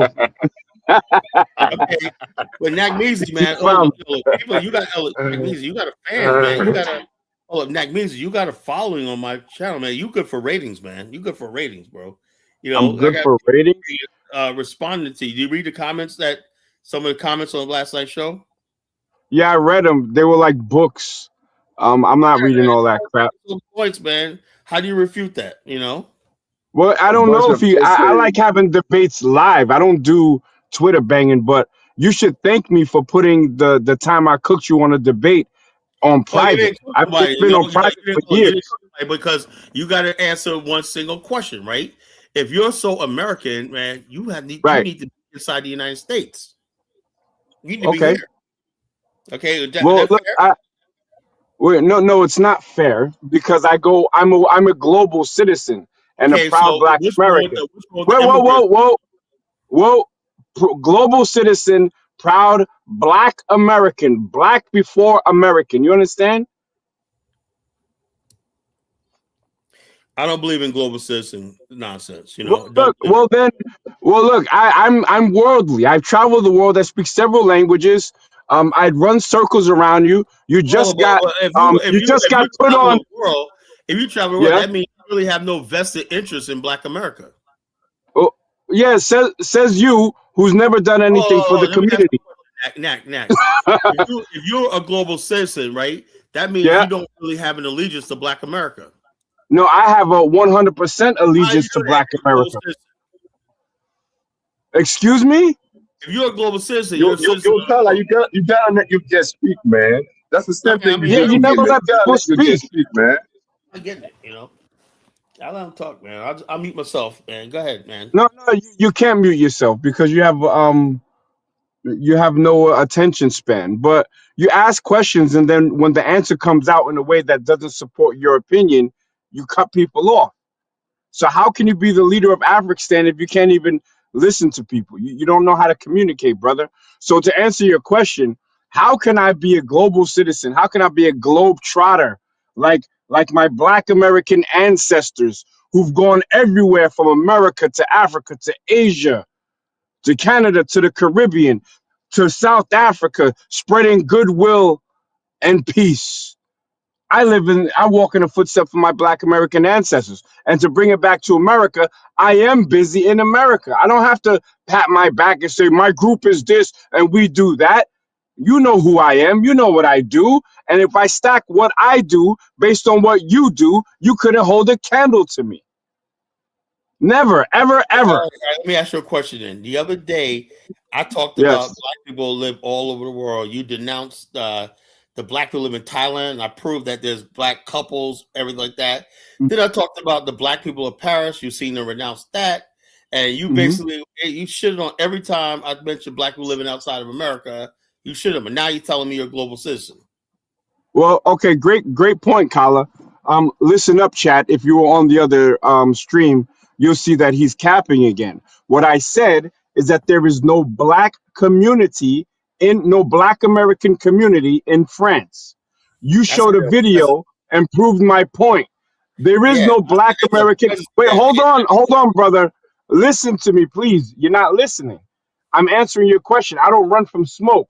I told you that one Black American diaspora does exist in Trinidad. They're called Americans, Merikins. War of 1812, they went to Trinidad and got land. That's a Black American diaspora. Outside of that, there aren't any Black communities in France or anywhere in Europe for that matter. I'm here. I am the Black American community. Okay, but what we could consider, in America, we call I don't believe and I said that we don't have a community. Yeah. Black people in America a community anymore. Well, then what are we arguing about then? So, but you said Black people in America are not a community, but then those same Black people are a community in France? They're a Black That community doesn't make any sense. I don't think there's a Black community, but there's a Black presence in New York, right? But we're not a community, though.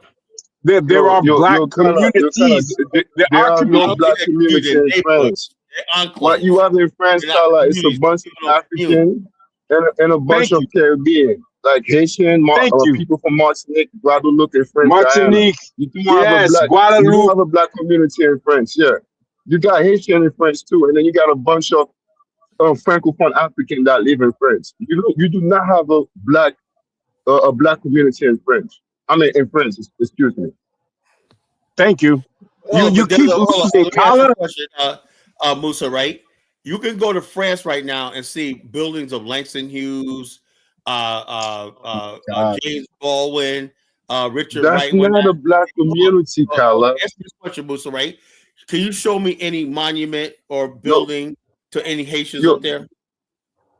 Yo, Kyle, listen. There is no black No. That's community a in fair Haiti. question, bro. What you have in France is No. people that Look, stick I'm to not gonna let you themselves, that talk. stick to their I'm own not gonna let culture. you talk. You're not No, listening you to just me, took a man. serious shot. And I gotta ask you a question, right? Is there? I can show you the Langston Hughes building. I can show you the Richard Wright building. The presence of the Black American community there. Can you show me anything monumental of the Haitian community that's in France? Loaded question. He's too smart That's to not a answer your loaded loaded question. question. Everything's a loaded question. You guys get Yo, It's trapped. a loaded yo, question. Kyle, That's not a loaded Kyle, question, man. what is the You point? guys just trapped, Yo, man. Kyle, what Other is than the that, point of Haitians having a community in France just stop by saying when victory when celebration. they are Haitians? They can And have the their bottom own line, and community in Haiti. They can have you their own statue and monuments in Haiti. you fell right into my Why do they trap, need man. to have it in Hey, France? just say you fell right into my trap, man. You know, Who fell into No, your I did trap? it. I you did it. fell right into my trap. You fell, Man. you fell You into your own trap, man. You didn't trap me, you fell Kyle. right into my trap, man. You You're not guys, slick. come on, Yo, man. Kyle, you're not slick, man. I'm smarter. I'm smarter than that, Kyle. Come on, man. Yo, you fell right, Musa, You can't man. trick me, bro. You fell right in my trap. You got to think before you talk, man. You know. No, you can't trick me, man. You You said, cannot trick "Oh, me. man, we Haitians went up Yo, there," but I said, why "Okay, would Haitians? right? Hold on. Where's your Why would impact? Haitians have Where's your Haitian statues and Josephine Baker? monuments of their Hold up, heroes where's your in Haitian France Josephine and not Baker? having it in Haiti? Hold It up, doesn't where's make your any Haitian? sense. Hold up, Black Paris and whatnot. You know, the swing kids, the jazz, all the stuff like that, whatnot. Who was that? It was the Haitians or Black Americans? But those are entertainers. Niggas that skinning and Hold up. grinning, Show me, Oh dancing Lord, and prancing, shaking their show me the ass, Haitian and you try to impact. say that that's America. Show me the Stop it. Haitian impact on Paris culture. But that's not the this is not the The point. Haitians, The point is that there's no Black American community hold on. in Europe. Have There are music? none. Hold up. Does Haitians even have a music? Of course they do. Come on, man. What music they have? They do, Kala. It's called Zouk, compa. compa. What music they It's have? called Nobody Zouk. never heard of it. It's You know, called Racine. It's got reggae. And we have a lot of music genre. We have What music genres? You know? we have a lot of stuff, man. Yo, man, y'all think Wow, yo, this dude is crazy, bro. You worse than Kala, so-called man. FBA. You know what I'm He's saying? worse. No, He's I'm not saying xenophobic. hey, man. I'm just You saying, man. xenophobic against Haitians. Check this out. I am trying to save you, so I'm gonna pep you up. So when you do run these FBA, you know how to think, because they're gonna come out with you with shit like that, man, Musa. I'm trying to help you out. No. All right. So Kala, I've obviously served more collard greens tonight. Collard All greens. right, Your now. ass All right. is cooked Whatever. every single time, bro. Whoever wrote that I'm long, saying, if you say so, man. If you want to feel good about yourself that you cook, brother, let that guy with the Twitter fingers in the chat who wrote those books, let him debate me. Let him debate me. If you say so, whatever, like that. We just let the comment section say whatever they say. But like I said, you're good for ratings, Nat. Keep always come around. Nah, I'm good for knowledge, bro. I'm good for real ratings, world experience. You know what you people are? seem to like- You're a people seem to Pan-African like- passport, bro. people- You're a Pan-African passport, bro. Because you I am can't not get a no Pan-African, buns. bro. Because I am not you a- can't get no buns in America. You go to Africa to try to get some dusty buns. You're not easy. Take it easy on that, I knew man. my life 10 years Yo, before I take it saw easy on that. Kala is a I knew good my brother, wife but 10 years before I sometimes saw her, you be saying some wild shit, man. Right, I so knew let's not my talk wife to 10 about years that. before I even, so we haven't been together, 10 years, right? We waited for each other for 10 years. That's not a passport. Oh, okay. You know? Like you wasn't touching nothing in them 10 years, bro. Magnesia, I did the honorable thing. I honor her and I honor her family. I'm not a All passport. right, I respect you for that. Have you ever honored a Black American woman? Yeah, the one I was with before that. Several of them, All right, But so we'll leave the passport thing out of it. The thing is, I found out with her, even though we have the same background, her parents are American, family's American Liberian. So I said it's pretty much the same thing, other than the fact that for some reason, living in Liberia, she sounds more traditional, and that was like a win-win for me. She got the same culture and everything as Black America, but yet she believes in being a wife. When my girlfriend, whatever. She was like, I ain't ready to settle down. She went to clubs. She want to do all this stupid shit, whatever. And I'm like, look, man, we can't. I'm done with the club life. I'm done with friends. And I just wanted us to be together, cut off our friends, cut off this association, cut off the streets, all this stupid shit like that, right? She didn't want to do that, you know? So I said, look, Are you a Western Union poppy? No. Yes, you are. I'm not. The bottom line is this. I have a house over there. Right? I have a house over there. Hold on. I have a house, right? Everything like that. Before I left last year, I completely furnished it, whatnot, you know. And the bottom line is I'll be there in a couple of weeks or whatnot, you know, for a couple of months. I got a place to stay and I'm gonna make it so that I could go over to the continent at least 3 times a year. That's my goal for 2027. Be able to go at least 3 times a year, or at least stay 6 months at a time. You know, gradually, all right, so I'm making my way into Liberia. You know, so all right, look, let's talk about that right there. You say you hate America, and you're I never said I don't love America. I don't love America. No, you said you hate it. You said you hated it. No, I don't know. Look. Let me clarify this. I said I don't hate anything, right, Nack? I don't have the same. I don't. You don't hate white people. You don't hate white people. No, I don't. I don't love. You just said you hated white people last night. No. Look, let me tell you something. Yo, you lying, bro. We can't have a conversation if you're gonna lie, bro. Nack. Let me put it to you this. I hate white devils. Now, but you love your white handler. What was his name? You had a white. Kala is deflecting, man. Kala loves to deflect, man. I'll tell you that. I said. Kala was talking about last night. Kala was talking about this white guy that he respected more than his pops. When I see a white man with the American flag, that's my enemy. Yeah. You know, if I see a normal white man just mind his business, that ain't a problem. But as soon as he pick up that American flag and whatnot, and he believes in that American shit, he's my fucking enemy. So if you don't believe in that American shit, why don't you leave? If you don't believe in America, why would you stay in a place? Thank you, not Messi. You're not missing. You're not missing. This is what I say to Kala all the time, man. Yo, Kala, please, let me talk. He got Stockholm syndrome. He loves Master. This is what I say to you all the time. This is what I say to you all the time, Kala. Well, Nack, like anything, Kala, listen. Listen, anything American does, Kala, these citizens benefit from it. So you cannot tell me that you hate the American flag. I know. Look, what Matt, Musa, I told you, it's not hate. I'm just saying when I see when I watch a football game and they're singing the national anthem, I turn the channel. What is that? You really don't like America. I'll say that's that doesn't mean I hate America. Hold up, that don't mean I hate America. So, what are your feelings about America then? Well, what are your feelings about America? Look, Nack Beasley, right? You know what gets me? Hold on. Let me read your story, Nack. Let me read your story. All right, here we go with the stories. Hold up, Nack. 4 scoring 20 years ago. Yeah. Oh, Mac, good friend. Let me read your story. Go on, brother.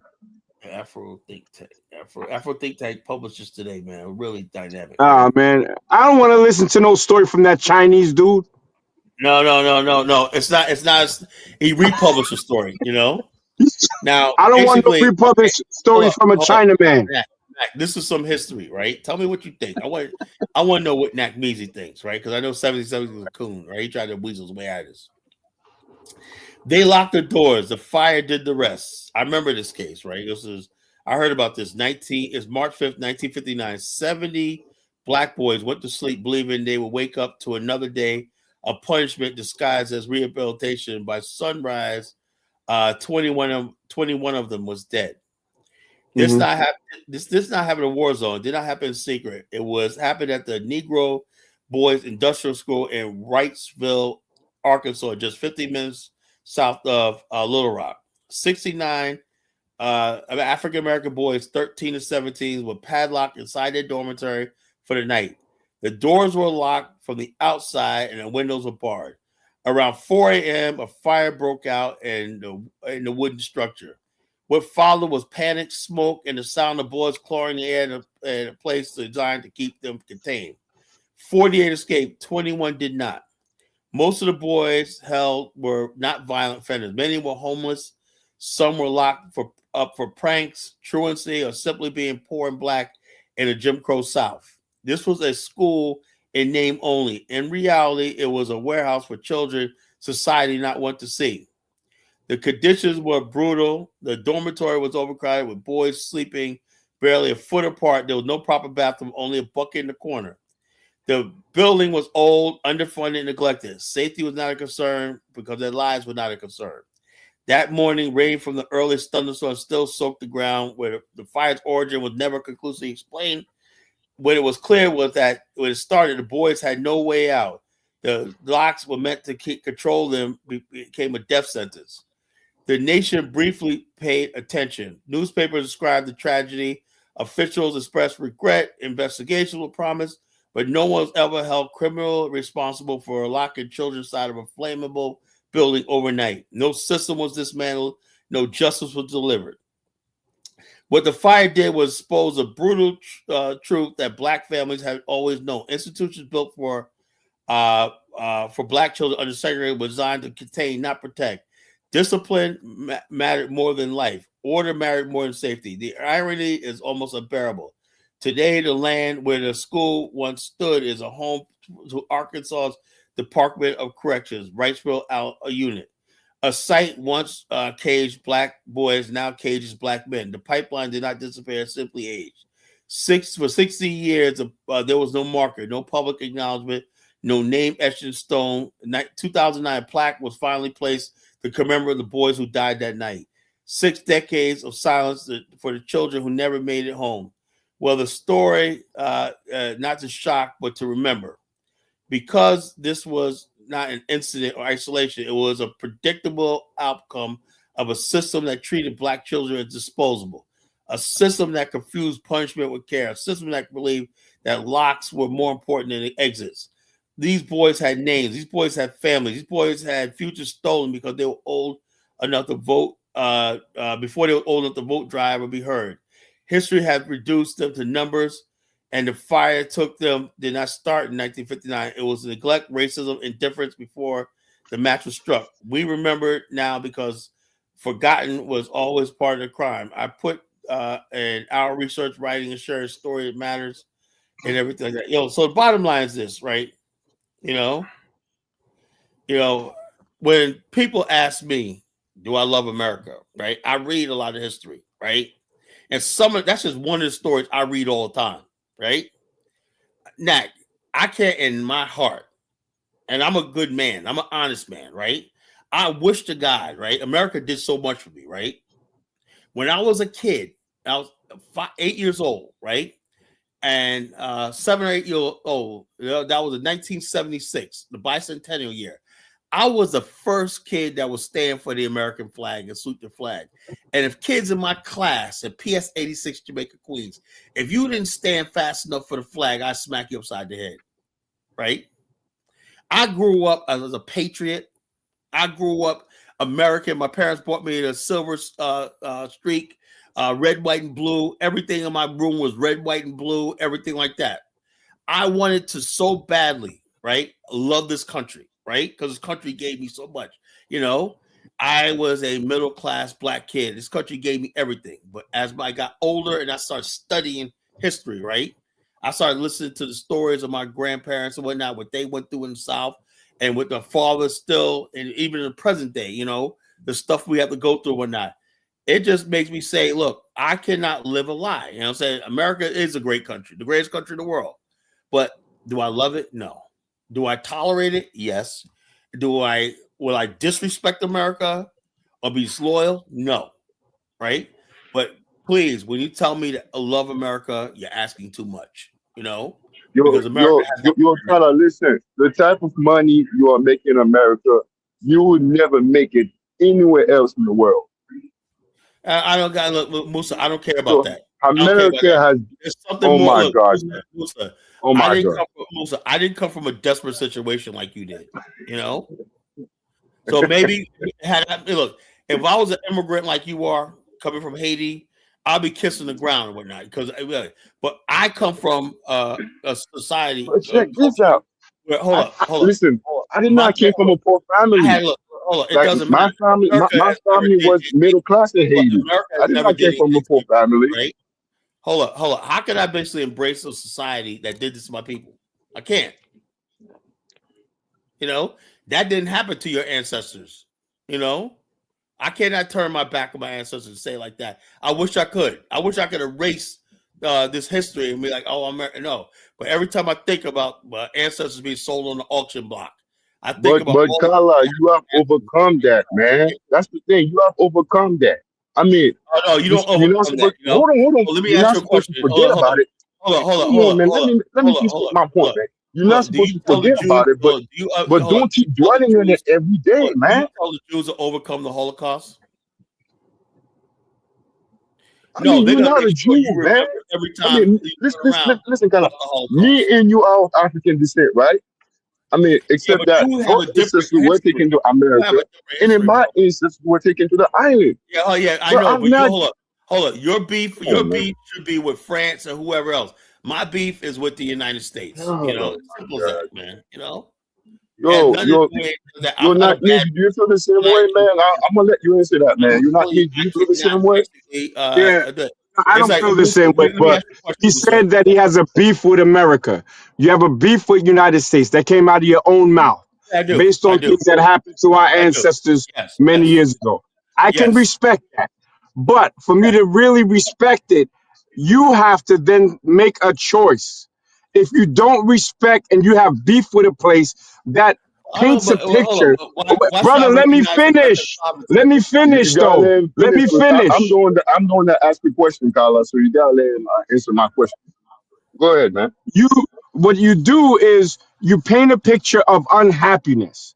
I'm gonna tell you what my wife said here in Holland. She says these white people, they make the same money that you do. They don't worry about black people. They go on the weekend. Their kids drive boats. Their kids do all of this shit. They enjoy their life. We're going to enjoy our life as well. I'm not going to allow history to talk me out of my bag, to talk me out of my happiness, to get me off of my grind. If you have a beef with America, brother, if you have a beef with America, a country where people are literally dying to come to, then it's easy. Make a plan, and you've already had this plan for 18 years, but you haven't pulled the trigger. Pull the trigger and leave. That's all. Yeah, Leave the And place that's why that's I causing respect you. you, not It's easy. causing you You're kicking me headache. out. It's causing That's you why I beef. respect your It's mindset, making you not easy. unhappy. Yo, Leave. you're Yo, not Mac, easy. Do so you know how basically, many Haitians that wants to come Mac, to so you're kicking America me out of and the stay country, in this huh? country You're permanently? kicking out of the country. Exactly. Every day have situations I in thought this Haiti. was a They country of want to freedom of come to speech. this country. Hey, Mac, I thought this was a country of freedom of speech, though. It is. Go ahead, I want to Carla. hear Go your ahead, Carla. I'm response. gonna mute myself. I'm saying like this, Mac, right? I think that, look, you know something, aside from this show, you know something, I go about my day-to-day life, wherever like that, and I keep all this bottled up in me, right? I get along with people, white, black, whatever like that. You know, I don't say nothing. I don't put my views, whatever like that. This is my chance to vent. You know, you get to see what I'm really feel I hold inside me. Like I hold my tongue and my anger in me all the freaking time. You know, I hold my anger in my times. Like I read stuff and I'm angry all the time but I give out my life. I give, you know, I hold the door for people, I'm nice to people. Hey, how you doing? Cordial. How you doing? How's the weather? Yeah, well, I don't care. How you doing? But the bottom line is this, because I'm just that strong, you know. But the bottom line is this: I still basically want to know why is it that there was no justice for my ancestors? You know, I don't feel that the justice was ever done. You know, that's what I feel. You know, and so And therefore, that's a valid feeling. However, don't allow the injustice that happened to our ancestors stop you from taking advantage of all I the don't, things and that that they easy. suffered for. Exactly. That's what I'm Let me tell you saying. this, right? That's exactly what I do. Do you know our agency, right? We broke all records last quarter, right? We had one of my Mhm. agents, right, in Richmond, right, made $120,000, right? Black World, you know, up in Richmond, right? Her office. She has 4 agents in her office, right? Richmond office. She has a Richmond office. She made $120,000 last quarter, right? The top big wigs of this marketing firm is coming down here next month to take a dinner because we broke all records, right? I do what I have to do in the white man society to move up. I'm an MGA level broker, right? MGA level, right? And they bring it. They've taken all the MGAs coming out here and the SGAs. My sister SGA, I'm MGA. They're taking all the SGAs and MGAs out to his grand dinner next month when I show our appreciation because we broke all sales records. So, but I'm saying I know how to make it in this world. I went down to Dallas back in April, right? I saw the headquarters of our marketing firm, $1 billion marketing firm. They have cybersecurity all over the world. I'm looking down on Dallas when I was top of the skyscraper. I was in the executive lounge up there. You know, they say, yeah, you guys are not members yet, but you could, we was right there as guests and whatnot. So I know the life, I'm up there doing the round tables and whatnot. I'm in corporate America, bro. I made it, nothing's going to stop me. I'm sitting there in bitterness, whatever like that. I still do what I got to do because I do what I got to do. And I constantly got to put a smiley face on and whatnot. That's what makes me really more angry, because I got to wear this smiley face all the time and put on show for white people, and I'm tired of it, Yo, Carla, you don't have to smile at them. I don't ever smile at white people. I'm in business. When I'm just some person. I'm just trying to get along. I don't ever do that. Oh my God, in my business, I have to because I got to be nice and everything like that. But look. How about this? Look, no, not easy. It's Musa now, man. It's Musa, man. Oh, my bad, Musa. Brother Musa. I don't change who I am for anyone. Right. You can be business-like. You're supposed to be multifaceted. I can rap with the crackhead. I can talk with the CEO. But I don't step and fetch it. I don't skin and grin. I don't dance when there's no music. So when you force yourself to smile at white people, and if that's what you're not feeling, and if that's not what the situation calls for, then you cutting me off. And then you compromise yourself. You're not standing on business. No, that's not true. My power here comes from the fact that I'm a Black American. I'm telling you 100%. There are higher expectations for me as a as an American in their eyes, but in my eyes, as a Black American, I know what my people did. Do I stand for anything?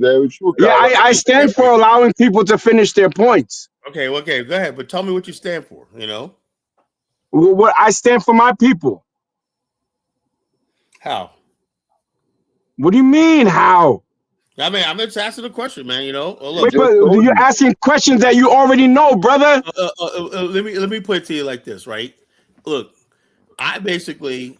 sometimes I wish Nakmeezy, like I was like, my brother's very smart, right? He studies a lot of stuff like that, but he don't study Black history like I do, right?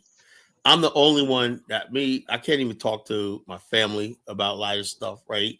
Because they don't subscribe to what I saw. They think I'm crazy, and whatnot, because I've been radicalized since I was like 14, reading Malcolm X and Garvey and stuff like that. I've been radicalized since I was 14, right? But I still lived a normal life and everything like that. But I never tried to talk to anybody about how I felt. And how I met people is by going to community groups and Black Power study groups and whatnot. And that's what I connected with like-minded people. And and I talk about what's on my mind. I think it's therapeutic because I'm not alone, right? There's a lot of Black people who feel like this, like I do, right? They feel like WB's where you live in a double consciousness, right? I'm living, and I don't think there's anything bad about me, right? Because I look at every other group of people, right? And I say to myself, how do you deal with adversity, right? And you know what I found out? When I'm talking to white people, right? And I'll be like, yeah, those people over there are they don't believe in speaking English, blah blah blah. And then and I was on that fucking pro-American shit years ago, and they don't speak English, and they should salute the flag or not. And you have a white guy who come and tell me that maybe that's not his culture. Did you study what went on? Maybe he feels a certain way about our flag, right? But then it dawned on me right back then, right? White people, everybody else could respect the fact that if somebody comes here and says, I want to be American, but I'm not feeling the flag, I have my own country flag, that's fine, right? Black people are the only group of people that's not allowed to have that opinion. That's the truth. Black Americans are the only group of people who are not allowed to say anything wrong about America under any circumstances. When I was growing up, there was this kid that, for religious reasons, did not stand for the Pledge of Allegiance, right? And nobody in the class called him un-American because the song that was big back at the time when I was a kid was "Bye Bye Miss American Pie," whatever like that, you know. And the bottom line is this, and we were taught that the teacher was like, "Well, he doesn't because of religious reasons." And kids in the class were like, "Yes, right, because you shouldn't have to stand for something you don't believe in." Blah blah blah. But I'm saying to myself, if this guy, I think he was Jewish, right? And he don't have to stand for the flag. Like the Jews, you don't never see a Jews standing for the American flag. Whatever they stand for the Star of David. That's it. But when it comes to black people, right, you're not allowed to have that same sort of opinion. Maybe I say, well, maybe because of what this country did to my people, I think I'm a pass. Can I still be an American? Right? It's like But Carla, they do. They are protected by the Constitution. We're not they do. Black America is not a free people. That flag is bondage. Yes, we are. Musa, let me get this. Let me get this, Musa. Go ahead, Uncle Nat. All right. Go ahead. So thank you, brother. So now check this out, Kala. Your situation and you're explaining with a kid in school. That's not you, brother. You started because you started a foundation or a group called the BAIO, the Black African Infrastructure Organization, I think. Oh yeah. Right. Okay. I found the notes from 4 years ago, and I was preparing to debate you, where I actually cooked your ass because I studied your website. Because I studied your website. Love being cooked, man, but I don't feel fed and whatnot. You know. All right, I'll private the video tomorrow. Yeah. But listen. You make a couple. Well, hold on. Filibuster. Well, hold on, brother. But listen. I think the reason why I'm happy abroad, can go everywhere I want, is for the simple fact that my character, just how I studied your website, I studied the world, I study business, and it gives me freedom to move and go where I am happy. Well, let me ask you a question. Wait, you can't ask me a question because I'm speaking now. You have an organization that is based on leaving to start another black country or black nation within a nation. Fine. I don't think it will work, but if you're going to do it, I'll support you, right? But you haven't pulled the trigger. So you're sitting on a toilet and you're not taking a shit. Just do it. Do not, as a man, I'm not finished, you motherfucker, and it's disrespectful to ask a grown man, are you done, you bitch ass nigga? Stop it. Yo, don't curse me out, man. Don't do that, bro. Well, then don't cut me off. Go ahead. You know that's disrespectful. You know that's disrespectful, though. I constantly address you as brother, right? We joke and all of that, but this is real shit. If you're sitting on a toilet for 18 years and you ain't shitting, then that means you ain't pulling the trigger, which means you're not serious. How can I, as a black American, running off of my own shit, also of the spirit of my ancestors, also how we were raised, that we gotta do twice as good, work 3 times as hard. I take that energy and I thrive anywhere I go.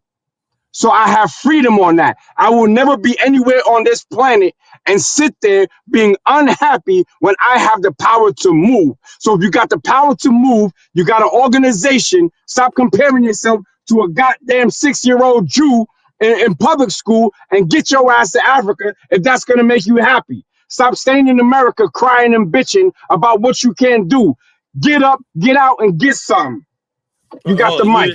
You didn't answer the question. You skated around the issue. You didn't answer the question, right?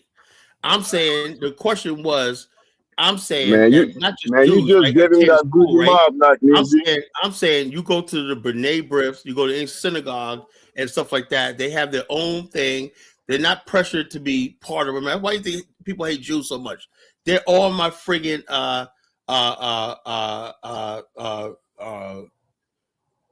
thing where they could do whatever they want to do and whatnot, you know. But when it comes to black people in America, I think you're upset because I said the fact that, look, I am happy. I'm a happy man right now, right? But I'm saying that what I don't think is when I see the white man with the American flag, that means absolutely nothing to me. I feel nothing. When I see Mount Rushmore, Can I interject? I don't Can I give a damn. interject Oh, real you're quick? cutting me off now. You're cutting me off now, right? When Yeah, I let see him Mount speak, Luther. Rushmore, I don't see my founding fathers, right? I don't see nothing. All that stuff like that means absolutely nothing to me. You think that's right? That the fucking people I look at on my currency are the fucking same devils that enslaved my ancestors? I gotta worship or tell other black people that, oh yeah, Thomas Jefferson was a damn pedophile. That's what you're bigging up, Nat.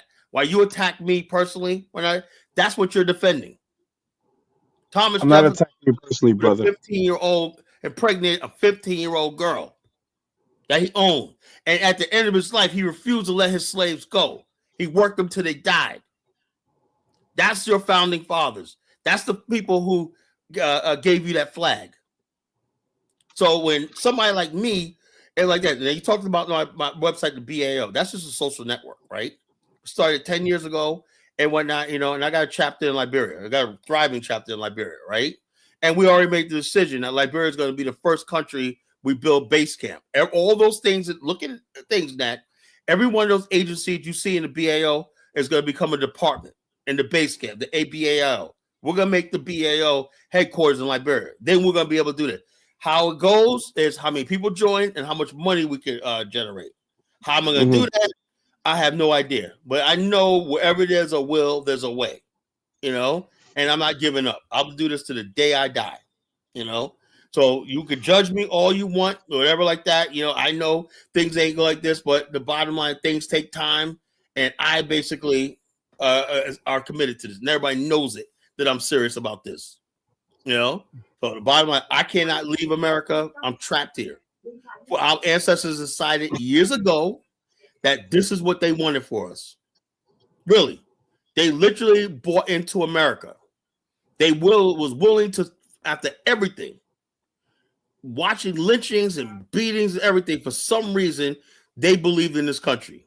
Some reason they love this country. Right? And I honestly don't think they were thinking this thing really through. I don't. But the bottom line, our family and ancestors in their innocence, right? And their Christian love, believe that they could change the white man, they could change America and whatnot, I'm looking at what's going on in America today. What's the difference between now and then? You got people mocking our ancestors. It's one thing to have gone through slavery, lynchings, all that. But when I see people online and they don't even acknowledge that, right? Don't even respect us, right? Don't even give us the benefit of the doubt, saying, let's give them some agency. We can't just roll up on black people and throw the American flag in their face and make them sing the national anthem and all stuff like that. Give them some fucking respect. We owe them. They don't owe us anything. So it's all about respect. America does not respect my fucking people. It does not respect me, right? So I can't basically lash out at America. I cannot leave. I understand that, right? But I will do a thing like Martin Luther King do. Silent protest. My silent protest is when I see the American flag and whatnot, everybody's bowing their heads, hand across the heart, I'll hold my hands down. When I see the American have to be played at the games, Can I talk now? Not easy. Do you care about white people validation? Because I surely don't care. No, me as a Haitian, That's a great question. I don't really care about Wait, white but people he asked me a validation. question. I He care asked about me the a question. opportunity. I only care about the opportunity that they have given me. And not me, Haitians very well. We can be very cocky and arrogant.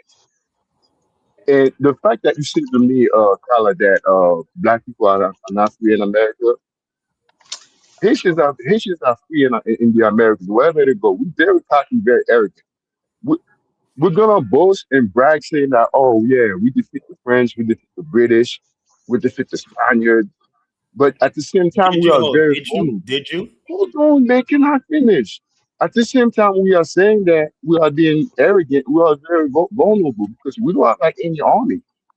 At any given time, like if a French or if any white person is like, oh man, like these people did kill our ancestors. So man, so let's rally up, man. Let's destroy these people, man. What's to stop them from destroying Haitians? But at the same time, we we're gonna be very cocky. We're gonna be very arrogant. Is that something like I'm proud of them to do? No, I'm not. But at the same time, Tyler, you cannot say to me that you're not in America. Hold on, let me Anything, ask you a question, Musa, right? anything. Hold on. I'm not done talking. Anything like any ethnic group, any ethnic group you can do in America, you can do it too, man. Nothing is Dude, I stopping already you know. from You know, doing you're that. singing to the choir. That's not the point. What are you talking about? Our people produce billionaires here. That's not the point. You know, my point is Alrighty, the so fact talk that about that, man. hold on. Just because we're successful, we got money, does not erase what the hell happened. It ain't about all that all the time. It's a principle of the Yo, thing. Tyler, you cannot change the past, man. Oh, the You bottom line, cannot hold on. change the Yeah, past. I cannot change the past, but that don't mean I have to forget it. I'm not saying you have to Hold forgetting on. it, but America should, keep hold on. working on it First of every all, goddamn America day, should have man. thought about that before they brought us here in the first place, you know? And then they put us in slavery. They did all this shit to us and whatnot. And the bottom line is, I can't change the past. But don't bottom line me. I'm not going to Yo, not tell him. me. You got I'm this not going one, to tell him. man. I am I'm not gonna going to mute give the white myself. people the satisfaction of them motherfuckers looking up and saying, look at this happy nigga. Well, they laugh at you, you know? When you're like this. No, it ain't going to happen for me. I'm sorry. You know? So how do you I take the do what I do to satisfaction away tell from them that them? I'm fucking How do pissed, you you know? remove the satisfaction, brother? How do you remove that satisfaction from them? Well, the bottom line is satisfaction the fact that in my mind, I dream every day about someplace else in Africa. That's my escape. So Whether it's you're a reality, dreamer. trying to make it You're a reality is dreamer. one thing, but that's what's in my mind. Look, just like they do, they dream about a day when all black people are killed or deported back to Africa, but they never have, right? So we could all dream. They dream about No, but all that's you the difference Negroes being between the out on the men boat. and people that aren't on their man shit. I don't dream. I make it happen. I want you to Yeah, make it happen. hold on. Nakmeezy. I'm living reality. You know, reality. I Yes, do what I have to do. I told you when I do what I do, I leave. I'm leaving in a couple of weeks. Give me like 6 weeks. I'll be gone. Right that's for a a few months. vacation. It's not a vacation. It's where I go. I do business over there. I got a business conference. Right. I took a tour group there 2 years ago. 20 people. We had a business conference. Right. We made a lot of connections in the country. You know. We took a tour group there. We brought 20 Black Americans who had never been to Liberia before, and we showed them the country for 10 days. Me and Bamani. Right. So the bottom line, I did this shit, right? And I'm gonna No, basically Bomani did it. bigger, you know. So that's what I want to do. I want to basically build Liberian tourism and stuff like that. I want to build investments in Black America. We already got Raphael Warnock coming in March, right? We got several Black officials coming there in March for a big, giant trade mission, you know, in Monrovia, you know. So the bottom line, I will be an International Focus magazine. I'm going to have an article written on me, you know. I'm going to get interviewed in International Focus magazine. So I'm doing big things, you know. So International. How was being interviewed a big thing though? Well, have you ever been on? Are you going to be ever going to be on a magazine cover, Nakmeezy? You know the meeting that I had 2 days ago, actually Oh, Monday. are you going to be? Wait. Are you going to be able to publish a magazine cover? No, but let me tell you the meeting All that right, I then. had. I am. I had a meeting. I had a meeting with I'm not going to say the name of the company to get another 4-month project, and I'm putting 5 people Well, to that's work. beautiful. That's beautiful. Those But are I'm the doing kind of something meetings that different. I have. I'm I'll do literally look, Nak, that's wait, fine. but you know why I I'm can doing get on something here in and rap with Africa. you Look, I'm for doing so something in long? Africa. Look, they already know me as bringing. I was credited of bringing the first African American tour group in Liberia's history. Me. But what does that mean though? It doesn't matter. It How doesn't is mean that anything to gonna? you. But the bottom line is, hold up. The No, but what does tourism, it mean for government, you? hold up, because of that, the government of Liberia, right, in Ghana and all that, watched me and Bomani, and they're putting a lot of money in tourism and stuff like that as a main focus of the business, right? That may not be done for you, but to us, that's a victory. You know? No, but listen, and that's part of the Pan African scam is that all Well, you how do guys this do stand? are Yo, tours if and people land go to sales. Africa, Tours and land sales. That's all y'all do. hold on. I Y'all don't do not land. I connected don't do look. politically. You're I not don't do connected. land. Hold on. I All don't do y'all do is land. land scams and Hold on. Say what I'm and They saying. don't want tours. to You're full of integrate. shit, man. They Because don't I want don't to do They no will land integrate, never scam. I man. don't integrate. do He land wants for to go anybody. there to Yep. be a separate group, and Jose, he's not Yo, looking at what yo, happened not to the me. Black Yo, Americans not that me. tried that what shit are you before. talking about? What are you talking about? Ain't You're nobody not special easy. group. When I went to There's all kinds of Nigeria, man, communities in I went Africa, to whatnot, you know? I Ain't went no to separate Nigeria to group. connect We with got my we people, got with my house up there. Liberians and Black That's what Americans I coming did. from America working Did I together. you didn't went there integrate, for What are you talking brother? school. about? Yeah, I did. Yeah, I did. Okay, now Musa, I've been getting on you for like the last 4 years, calling you a 23andMe Nigerian, right? A Yes, 23andMe sir. Yes, Hausa. sir. But Yeah. you went there and you actually got Hmm. foot on the ground and integrated. I did. I'm I not did. calling you Yeah, that no more. You see what I'm I saying? did. Where I I did moved to And the guess what, hold on, Caribbean. what are you talking Wait, about? And hold guess on. what, Hold on, I'm I moved to the I have a integrated. lot of Hold on, Caribbean. I'm house up I there integrated. now. integrated. That's the only way you're Hold gonna on. What make you're real saying is, connections. hold up. Thank What you're you. saying, Thank I'm you. not integrated. And No, you're not. not Hold on. not I've me. been here Guess with what? my Guess what? Not brother. me. You know how many I have people a I have? lot of house I'm fully friends. integrated to I'm Liberian connected society. with What the are you talking people. about? I have a lot of house friends on I have a WhatsApp. house Like they there, are a wife, teaching me I the got a family language. there, You know everything. what I I'm have family, saying? friends, everything. So, yeah, What do you mean I'm I not have deep, integrated? What are you I have deep insane? rooted connection there. Wait. Look, Musa, I know you integrated. I know it. Yeah. I'll You say know so. the How I'm not history. You know integrated? all Tell of me how that. I'm not Now, integrated. now, now, Yes, sir. now, Yeah. Kala, How am I what not ethnic integrated? group are you integrated to? I'm What with the ethnic? American Liberians, bro. They're founders of the country and the Vi people. So I'm with the the Vi colonists. people. Look, the Bassa people and the American Liberians. That's all my peoples. So your ethnic group is now There's not, we Americo-Liberian. don't, in Liberia, we don't have ethnic groups there. Everybody's a little Vi culturally. Everybody's a little Gribbo. We don't have ethnic groups of tribes in Liberia. We They don't have don't. that. They don't have the crew are not an No, they don't ethnic have the group. fucking tribe. No, they don't have tribes. Yo, Only Carla, in they the do, Wait, man. only They in the do. crew, outside of the The Monrovia. KROO Fele, the are not. Vi, You the can't talk in the Mano, Come on, same this dude is the a. time. Gio. Listen, shut the fuck up, man. If I'm talking, shut the fuck up.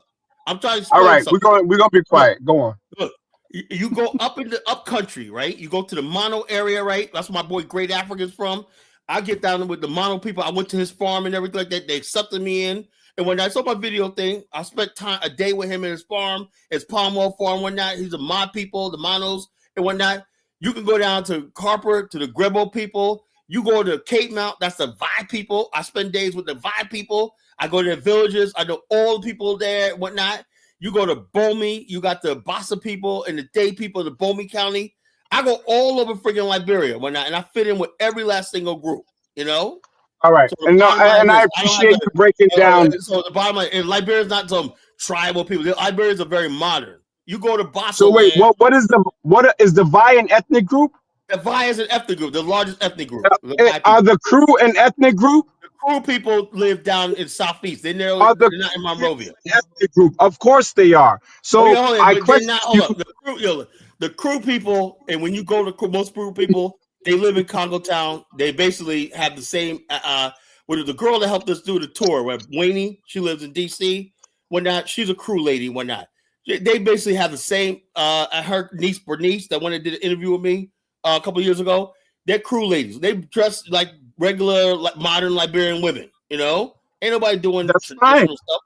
So I'm what are you not talking about? saying that they got to run around with bare feet. I'm So, saying for so political what's power. your point? What group are you integrated with? I'm trying American to tell you. Liberian. Now, Do they speak besides? now I Do they believe you're speak being a language disingenuous. Now besides I believe you're English? being disingenuous, right? No, I'm There's not. no I'm fucking not. group. Hold on. There is no group in Liberia. There's no like group called, but they all interact with. We all interact with each other. You know, there's no And group. that's fine. That's And so there's fine. no group. Look, and the bottom line is this: when you go there, when you go to friggin' Liberia, right? No one's asking you none of shit like that. The only time you have in Liberia is people who came from the States, right? There's two types of Liberians: people who came from the States, right? That's one group, and people who never left Liberia. Those are only two groups in Liberia. Now, both groups right there have all different types of. There's American Liberians who never left Liberia. There's Native people that's live in Philly and stuff like that. They all come back with the same culture from America, right? Those are the people, for the most part, that you see mostly in Monrovia.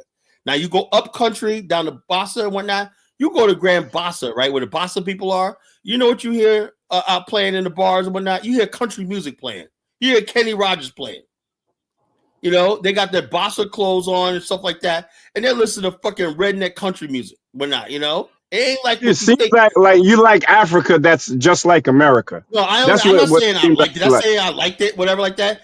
I'm saying the fact of the matter is that's the country, right? That I love, whatever. I take it for what it is and whatnot, you know. If you Look, I don't love have it to. and I you have no got look. I people in have no America, intentions when of are you ever. leaving? Look, hold on. When I do have you no go into intentions of making? ever. Look, I have no intentions of ever going to Nigeria. I have no intentions of ever going to Ghana. Okay. Well, my boy Nee invited me to Ghana. I might go to Ghana this year. You know, Ni he who? invited me Ni to Ghana. ai? What? No, his name is Nee Nii. You don't know him. You know. So Wait. the bottom line is my boy Nee. Wait. Hold Whatnot, on. If his name well, is Nee, he's in if his name Baltimore. is Nee, We he's got a guy. If his no, I name don't is know where Nee, he's he guy. was. Actually, he considers himself. He was born in America. He considers himself a Black American. You know. Well, he's a guy person, he's a But guy man. whatever it is, whatever it is, he just calls Whatever himself. he is. He calls himself Black American. You tell him that, you know, even though he's He ain't Black royalty, whatever, American. he's actually royalty too. But he got a lot of land in Ghana, right? He owns 3 apartment buildings in Kumasi, whatever like that. And the bottom line is this: he's cool as hell, man. That's my boy right there. You know, it's from Baltimore. His wife's a doctor. She's Ghanaian and whatnot. And they're basically in a couple of years, we're all gonna be living on a continent. His wife is going to build a hospital in 2 more years, you know, in Ghana, you know. And I told her, I said, yeah, you guys got to build one in Liberia too, you know. So that's my boy. You know, those are people I hang around with, people doing shit. You know, we ain't just talking. We're all making this. They're doing shit, but you're not doing shit. I'm doing shit too. You don't know what the fuck I'm doing. You're not doing nothing, brother. Hold on, You're Knack. talking. Hey, Knack, do you know what I'm doing? Yes. No, you don't know what I'm doing. Tell me what I'm I doing. do. No, you don't know what I'm doing. I don't you put on look, live stream hold on, for what I 6 do, hold on, hours. what I do, Knack, I don't put it out there publicly. I don't put No, out there publicly. I get you. I understand that, but look, you don't know shit I'm doing. You know, all you I know that. I know that you're trapped in America and you can't get out because of money. You're fucking full of shit, man. You know. Oh, come on, man! Don't get mad at me, brother. No. I'm saying you're fucking full of shit, man. More and more I'm hearing you. You're fucking full of shit. You're disingenuous. I just broke it down to you that like I said, it's not about being anti-American. Just basically being true to myself. It's just like you know what a freaking So say dude. you love America right now. No. Look, it's just like you know a dude, right? You think he's cool and everything, and then you come across some video where he's talking shit about you, and then next thing you know, you're going to him. Oh yeah, we're cool on the surface. You're cool, but deep down inside, you look at him sideways. I'm looking at America sideways. That's all. You know? Okay, that's cool. That's all. Now you know what I do. If I gotta look sideways, I don't rock with it. Look, I don't have to do anything. You know, I don't have to do anything. Right. You know, but I'm saying, why be there if you're not happy, brother? I want you to be happy. If you're not happy, I told you, I leave. am happy. I am happy, right? But I am not. You know how? You know, I would be happy. You know how I would be miserable if I actually believe what you believe. Then I'd be miserable. I'm happy. I'm happy. You know, shit. You know, brother, like I'm happy. About Santa Claus and whatnot. You know, I stopped believing in Santa Claus when I was 7 years old, right? And I never looked back. You know, I stopped believing in America when I was like 12. You know, never. When I saw the movie Roots, TV series Roots, that was it for me. You know, that was it. I was 12 years old. I said, nope, sorry. You know, and that's never. And I'm happy. You know, I'm happy like this. I said, you know, whatever it is, that's what I'm open for in Africa. You know, because whatever it is, I'm open for fucking shit. One day. Why are you hoping? Why aren't you doing though? You're hoping. I'm wide open. I might look, Knack. I might move to the damn Netherlands. You know, who knows? You know, I'll be like there with you. So the bottom line is this: the bottom line is hopes and dreams, brother. I have no attachment to this country whatsoever. You know? And that's fine. But you can't. You're gonna be there for the rest of your life. You're gonna be there for the rest of your life if all you're working on is hopes and dreams. Hopes and dreams. And you know how I got over here. You know how I got over here, brother. You hate America. You hate America. Who hates America? You said you left because of Donald Trump. No, I didn't. You're not busy. Yeah, you did. You're not busy. Yeah, you did. You said one time the Trump administration, when Trump got office, you said you got a beeline out of here. No. Yes, you did. You said that on Bomani's show. One guy said, check this out. You said that on Bomani's show. No, but what? Now you're saying somebody else remembered it, right? No, I remember it. Right? You remember it? No. Let me explain to you what I said. Let me explain to you what I said. Is that I was going to make a choice. I sold my house in the Caribbean, and to bring myself or to bring my family to New York would have been immigration for 3 people. Donald Trump at that time when he came in was anti-immigration. So it was easier for them with 3 Dutch passports to come here and me just to do 1 immigration paper. That's what it was about as it relates to Donald Trump. Well, when you said it Yeah, the well, first time, sound that's like you why you said, should man, Yo, believe everything America that and they the type in MAGA the shit. comments. You yo, something not with the MAGA easy. shit, whatever, you know. Yo, what up? What up, Yo, Musa? listen, right? You know, as much, you know, as I am proud of my outside ancestry and lineage, you will never, ever in your lifetime see me talking bad about America. I Thank love you. You America, see? man. I Man, appreciate this stuff, man. This, shut your coon hold ass on, up. Kala, please. Shut your fucking This, coon ass up, man. What are you I have calling him? time for every fucking coon that comes up here talking about. I want to lick the white man's nuts and whatnot. You know, come on, man. Tell me something new, man. Yo, but you said you got up here yesterday kissing a white man's ass, your white mentor. Oh, You no. got a white mentor. Oh, I know. And this is what passes with cooking. I can, You That Billy means he Bob, talking my you fucking. Billy point, Bob man. the That black means he boy. talking fucking Yo, shit. That's this You room is Billy just you what you Billy bullshit, gonna man. cook I Bob's it. can't black defend boy. my That's what you point, gonna man. cook it. Billy Bob's little Hold on. black boy. Let me tell you. Oh my God, yo, Let me tell that tell you shit, what I man. Let me fucking said. finish, This Right? You man. fucking yo, he cut. used Yo, to fetch water So for Billy Bob. let me tell you what I fucking said. Let me tell you. You Let me was tell you rubbing what I Billy said. Right? Bob's Let me tell feet. you something. It was not kissing no white man's ass. Me and the guy had a You was rubbing conversation. that nigga Right? feet. You was Now, I rubbing do his like this, feet. man. Now you're not gonna sit here and come and filibuster my show, bro. You Go know, on, brother.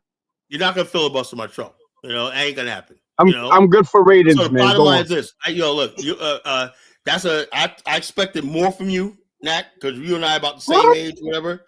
But you acting fucking silly and fucking immature is beneath you. You know? The bottom line is this. I ain't kissing no fucking white man's ass, you know? Where the hell you get that from?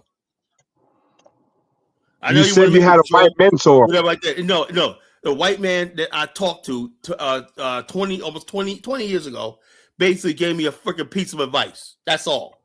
And I And watched you him held it business dear like to this. your heart. No. Like all he did was reveal what's already there. And he But made me you reach held it down into dear to your myself heart. by And in telling the me same his story. Look, conversation, go all on, he brother. did was tell me his story. I didn't tell him my story. He told me his story, right? And I Right. drew a conclusion that, you know something, maybe I need to freaking stop feeling sorry for myself. And like this, you never know what God will send you somebody to speak to you, you know? So that white man That's breathed why it life doesn't into matter you. if that he was white, you know? See, like I say, you Wait, I sound like thought a you hate fucking white child. people. And Knack, you sound like a fucking child. You want to kiss the white man's Right? ass, go right ahead. It had I don't nothing to kiss the do with white he was man's white. ass. He could well have been a black man. Because I tell you what, Okay. a week before that, it was a black man, right, who told me the same exact thing, right? I was sitting in a bar. He was like, man, he says, I know, he goes, you're going to one day liberate us all, man. Older guy, right? He's like, you're going to liberate us all. I said, what are you talking about? He goes, I don't know, man. I just feel something about you, man. There's something about you. It was a black man right before that. And then when this guy said it, I was like, okay, maybe. Because I was like, what are these guys talking about? Maybe because when I'm in a bar, I sit there like I'm in deep thought. That's what it is. I sit there like I'm in deep thought, and people think I'm thinking all the time and whatnot. And people come up to me like, what's on your mind? What is on your mind? So people want to naturally find out what I'm thinking about, you know? So people always come to me up in me in the bar, black, white, whatever, and try to pick my brain, you know, I and see got you, what I'm brother. all about. I Let's don't go to shift bars gears. anymore, you know? Have you ever done your ancestry, brother? Yeah, I did my ancestry. Because they're calling you a Fulani in the chat. Are you Fula? I'm not a Fulani. No, I'm not a Fulani. You know, ancestors are from the Congo, you know, and Mali and Togo, Benin. That's my African ancestry. I have no ancestors in Senegambia, you know. Togo, Benin, Angola, Congo, and Mali, you know. And so, You know where most of mine comes from? you want to tell me? Go ahead. Take a guess, man. I don't know. I don't know. Nigeria. Good for you. You know, I don't have. Yeah. I only have Cameroonian ancestry. I don't have no Western Nigeria. I just have Eastern Nigerian, Cameroon, some of that. That's about it, you know. But most of my ancestors came from the Congo, you know. My ancestors came here in the 1600s, the first Africans that came to the New World, You know, our ancestors trace back to the 1600s in America, in North Carolina, and Georgia.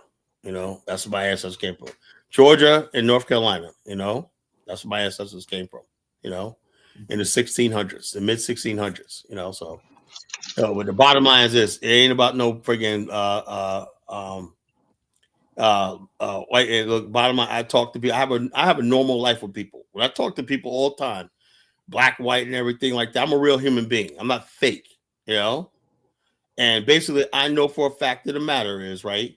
What I'm trying to do is create legitimacy, so people who think like I am could come out of the closet, right?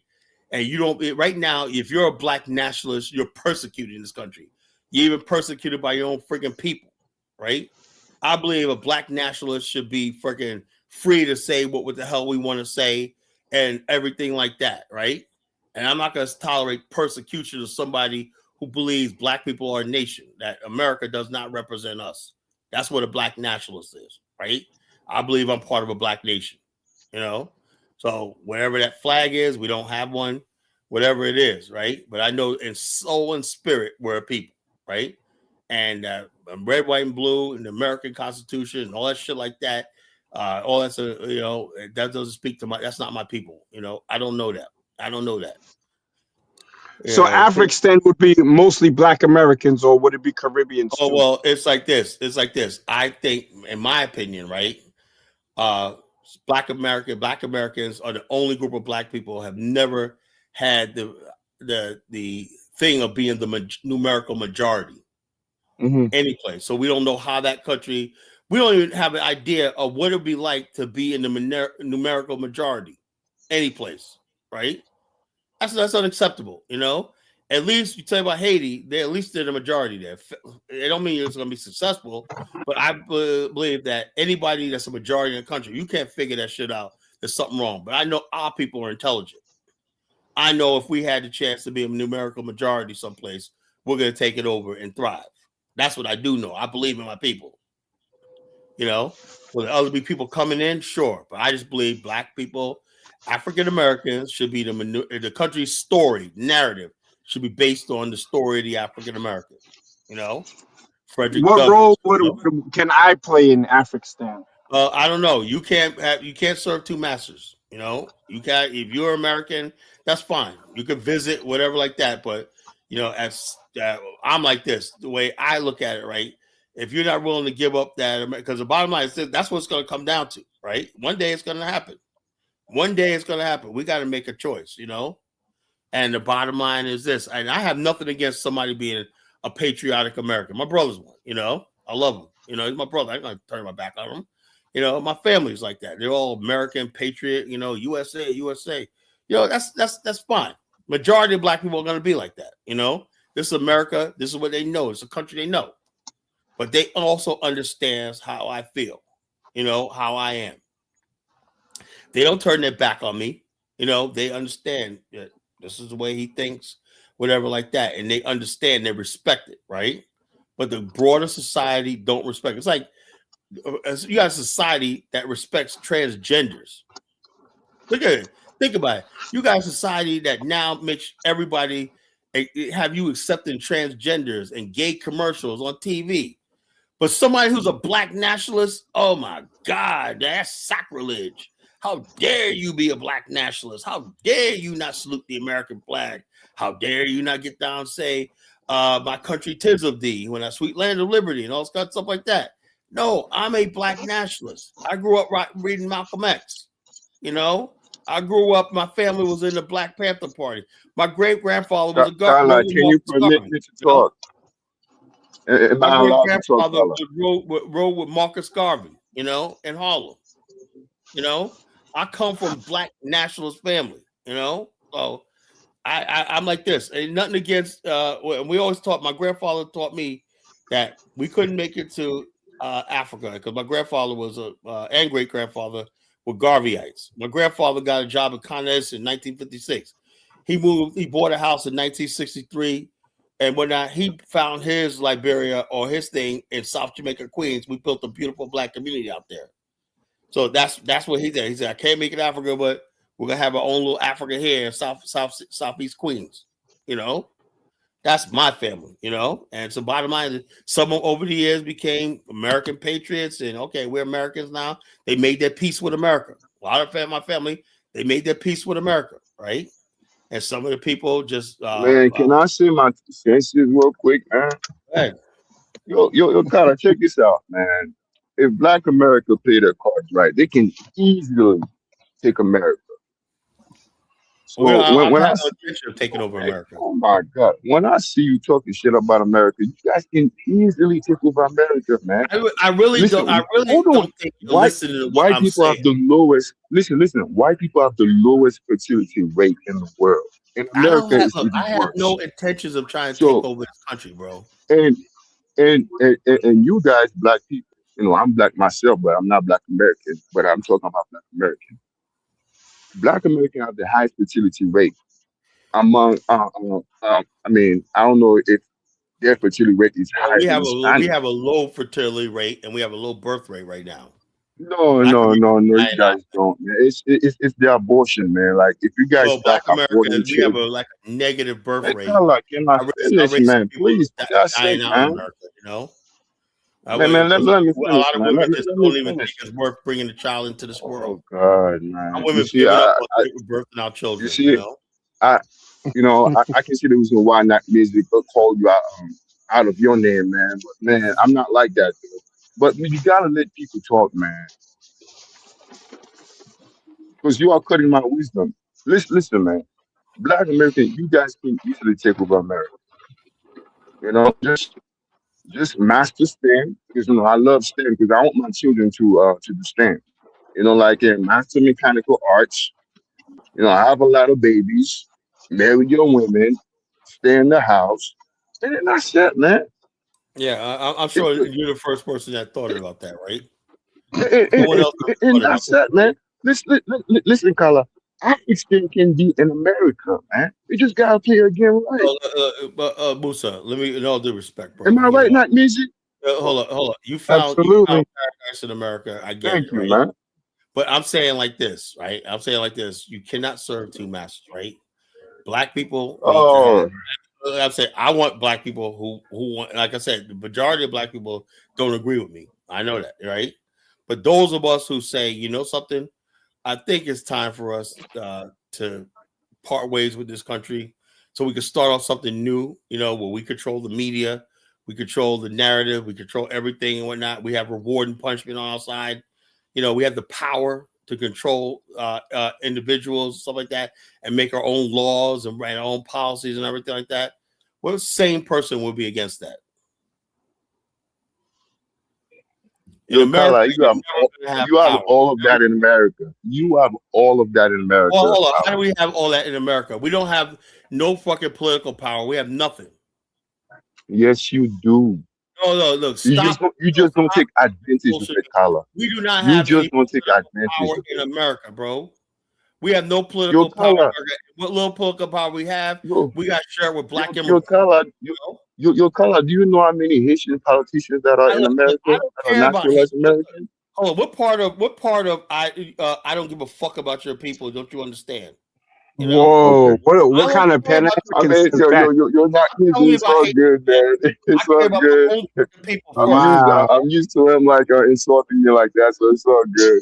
You know, he just don't want to listen, man. He's all headed. You came here voluntarily, right? He's a stubborn dude, man. Yo, Collar, you're a real form tonight, man. Oh, you're grateful for what the white man has given you, right? But the I love triggering him, man. I love triggering him. The white man go ahead, Collar. 100 towns. Black people built 100 towns.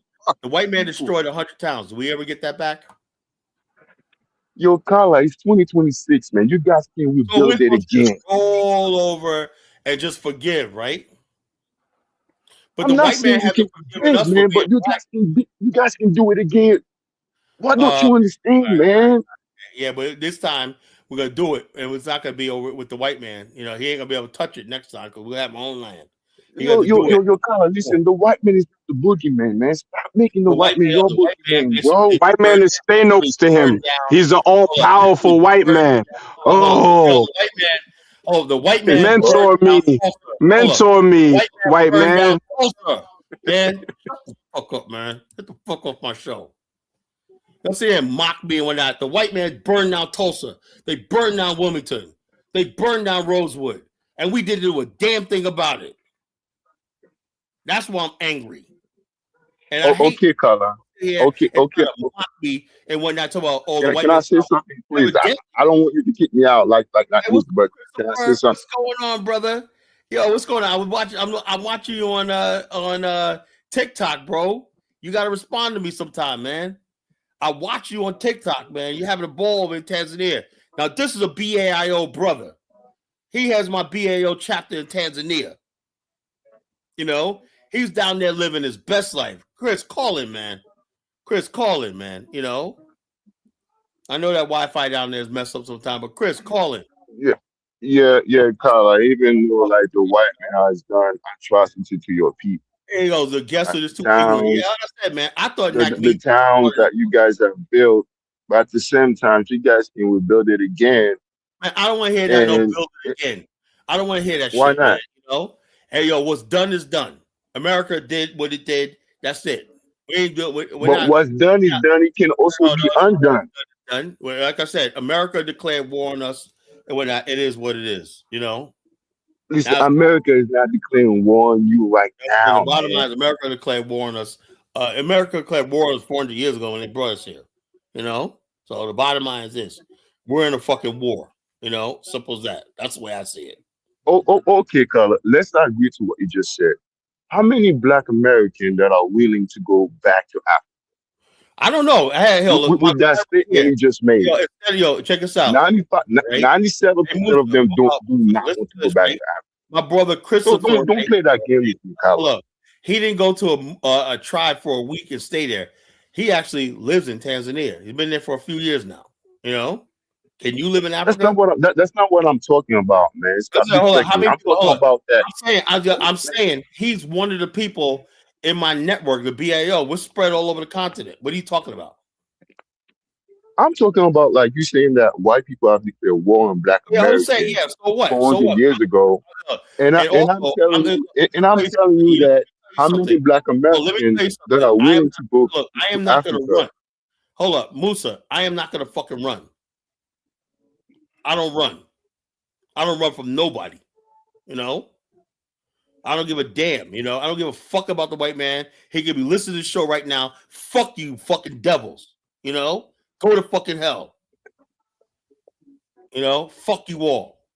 Fuck America. Fuck your flag. Fuck everything it stands for. And I mean that shit.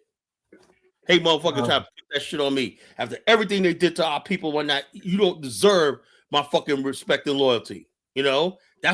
You gotta earn my fucking respect. I hear that fucking bullshit. You know, that's the same thing they did to the Hispanics. And guess what? Give a damn I about think in 2060 or 2050, like Hispanic people are going to be the majority in this country. Well, whatever. So what I was saying to you that good for them, you know. What I was saying to you that anything that was done to your ancestors, it can be undone, and you don't want to go to war with it. What's the nonsense, bro? It can easily be undone, man. Let me read Christopher's comment. Christopher Collins speaks to the heart and pain of Black Americans, regardless of their obvious fear. I know our people live in fear. Being a Black nationalist, you live in fear. You know, we're like what the gays were. They had to keep it in the closet. Nobody's harming you, man. Like nobody's harming like Black people. He spent the last hour fucking chastising me for my fucking beliefs. Instead of saying, no, he was not chastising. You're a Black nationalist with that, right? He said, "No, Colin, not me. He's a realist, man. That's why I respect him. He's a realist. These are my fucking beliefs. I'm not gonna change the fucking clown named Nakmeezy living in the Netherlands. The fuck out of here. These are my beliefs." Wait. Didn't he just tell you like there was no whites living in No. the Netherlands? Then he circumvents. He told you that already. And starts taking shots to one. I just say a white man. No, he wasn't filibustering. He does that childish shit. He tries to act all serious, but he talks all that childish shit. You know.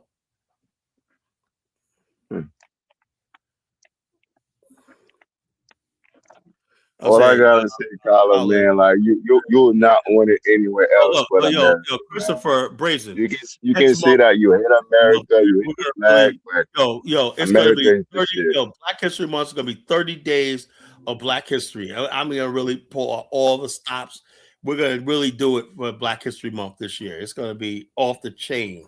We're gonna be a Black History Month like you won't see, But like I said, tonight, I want to say, if you're a Black nationalist, right? If you have these feelings like I am, man, this is a platform to come and say, I am not gonna let people come on my platform, these fucking Captain America niggas, bully us into silence on my fucking platform. No, this is a place where we could be Black nationalists and be proud of it.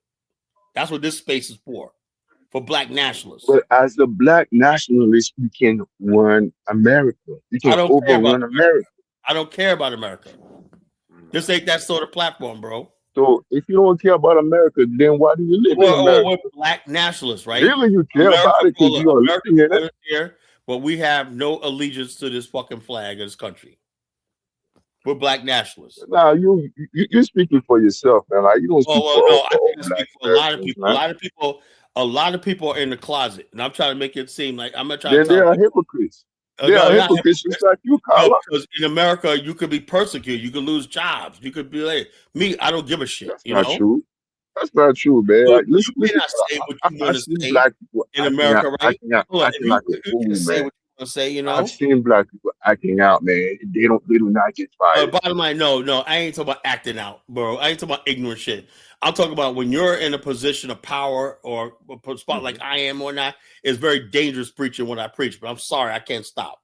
Person said, you too, Milton, cousin Carl. You have to channel that anger to self-love. I do have self-love, But what I hate is people disrespect me and whatnot. I'm a Black nationalist, right? I don't care what you think about my damn website, whatever the fuck you think and whatnot. I'm a Black nationalist, right? That's my beliefs. That's what I believe. That's my belief. Carla, I cannot understand, man, how you get triggered by me or not me. No, I know because I let people. I look at my comments. People are like, Colin, why you let people come over your channel disrespect you? Because a lot of people respect me, They're like this. I let people up here. I give people a chance. At the same time, Carla, if a guest is speaking, you gotta let them talk, man. Like you can't cut them out. You can't cut them off like in the middle of their position. Well, he cut me off, He says that, but he cuts me off all the time, And he uses that to be like, oh, you cut people off. So he goes on filibustering, say all this fucking nonsense. Fucking full of shit, man. Bottom line is listen, man. Instead of having a discussion, I may not agree to everything that Milton says, man, but I respect that. Instead of having, if you want to have an honest discussion, at least he stay true to himself, man. That's what I respect about him. How you gonna cook somebody? My opinion is my opinion. Well, that's in stone, right? That's what opinion. I'm not moving out for that, right? That's what he was trying to rebuttal what you were saying. Hold on. No, how can you rebut what I'm saying? How can you rebut what I'm saying? What I say, my beliefs are my beliefs. Okay. That's the whole thing about freaking Black people. We don't have any fucking respect for each other. That's how people get killed. That's why Black people are always in beef and all strife and whatnot. When you say white guys, one guy will be a liberal, one guy's a conservative, right? They'll sit there and have a spirited debate on the issue. But after about it, okay, that's how he feels. Agree or disagree, right? But it's like these motherfuckers gotta be like I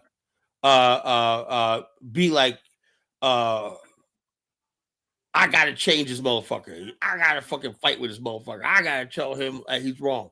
I'm like this. If you believe in America, that's fine. You marry American flag, that's fine. I don't care about that, right?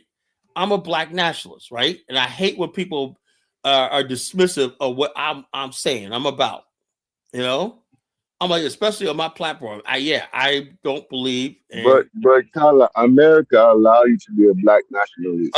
America don't allow me to do shit. I do what I want to do. You know what I'm saying? Because you cannot be a Black nationalist in Mexico.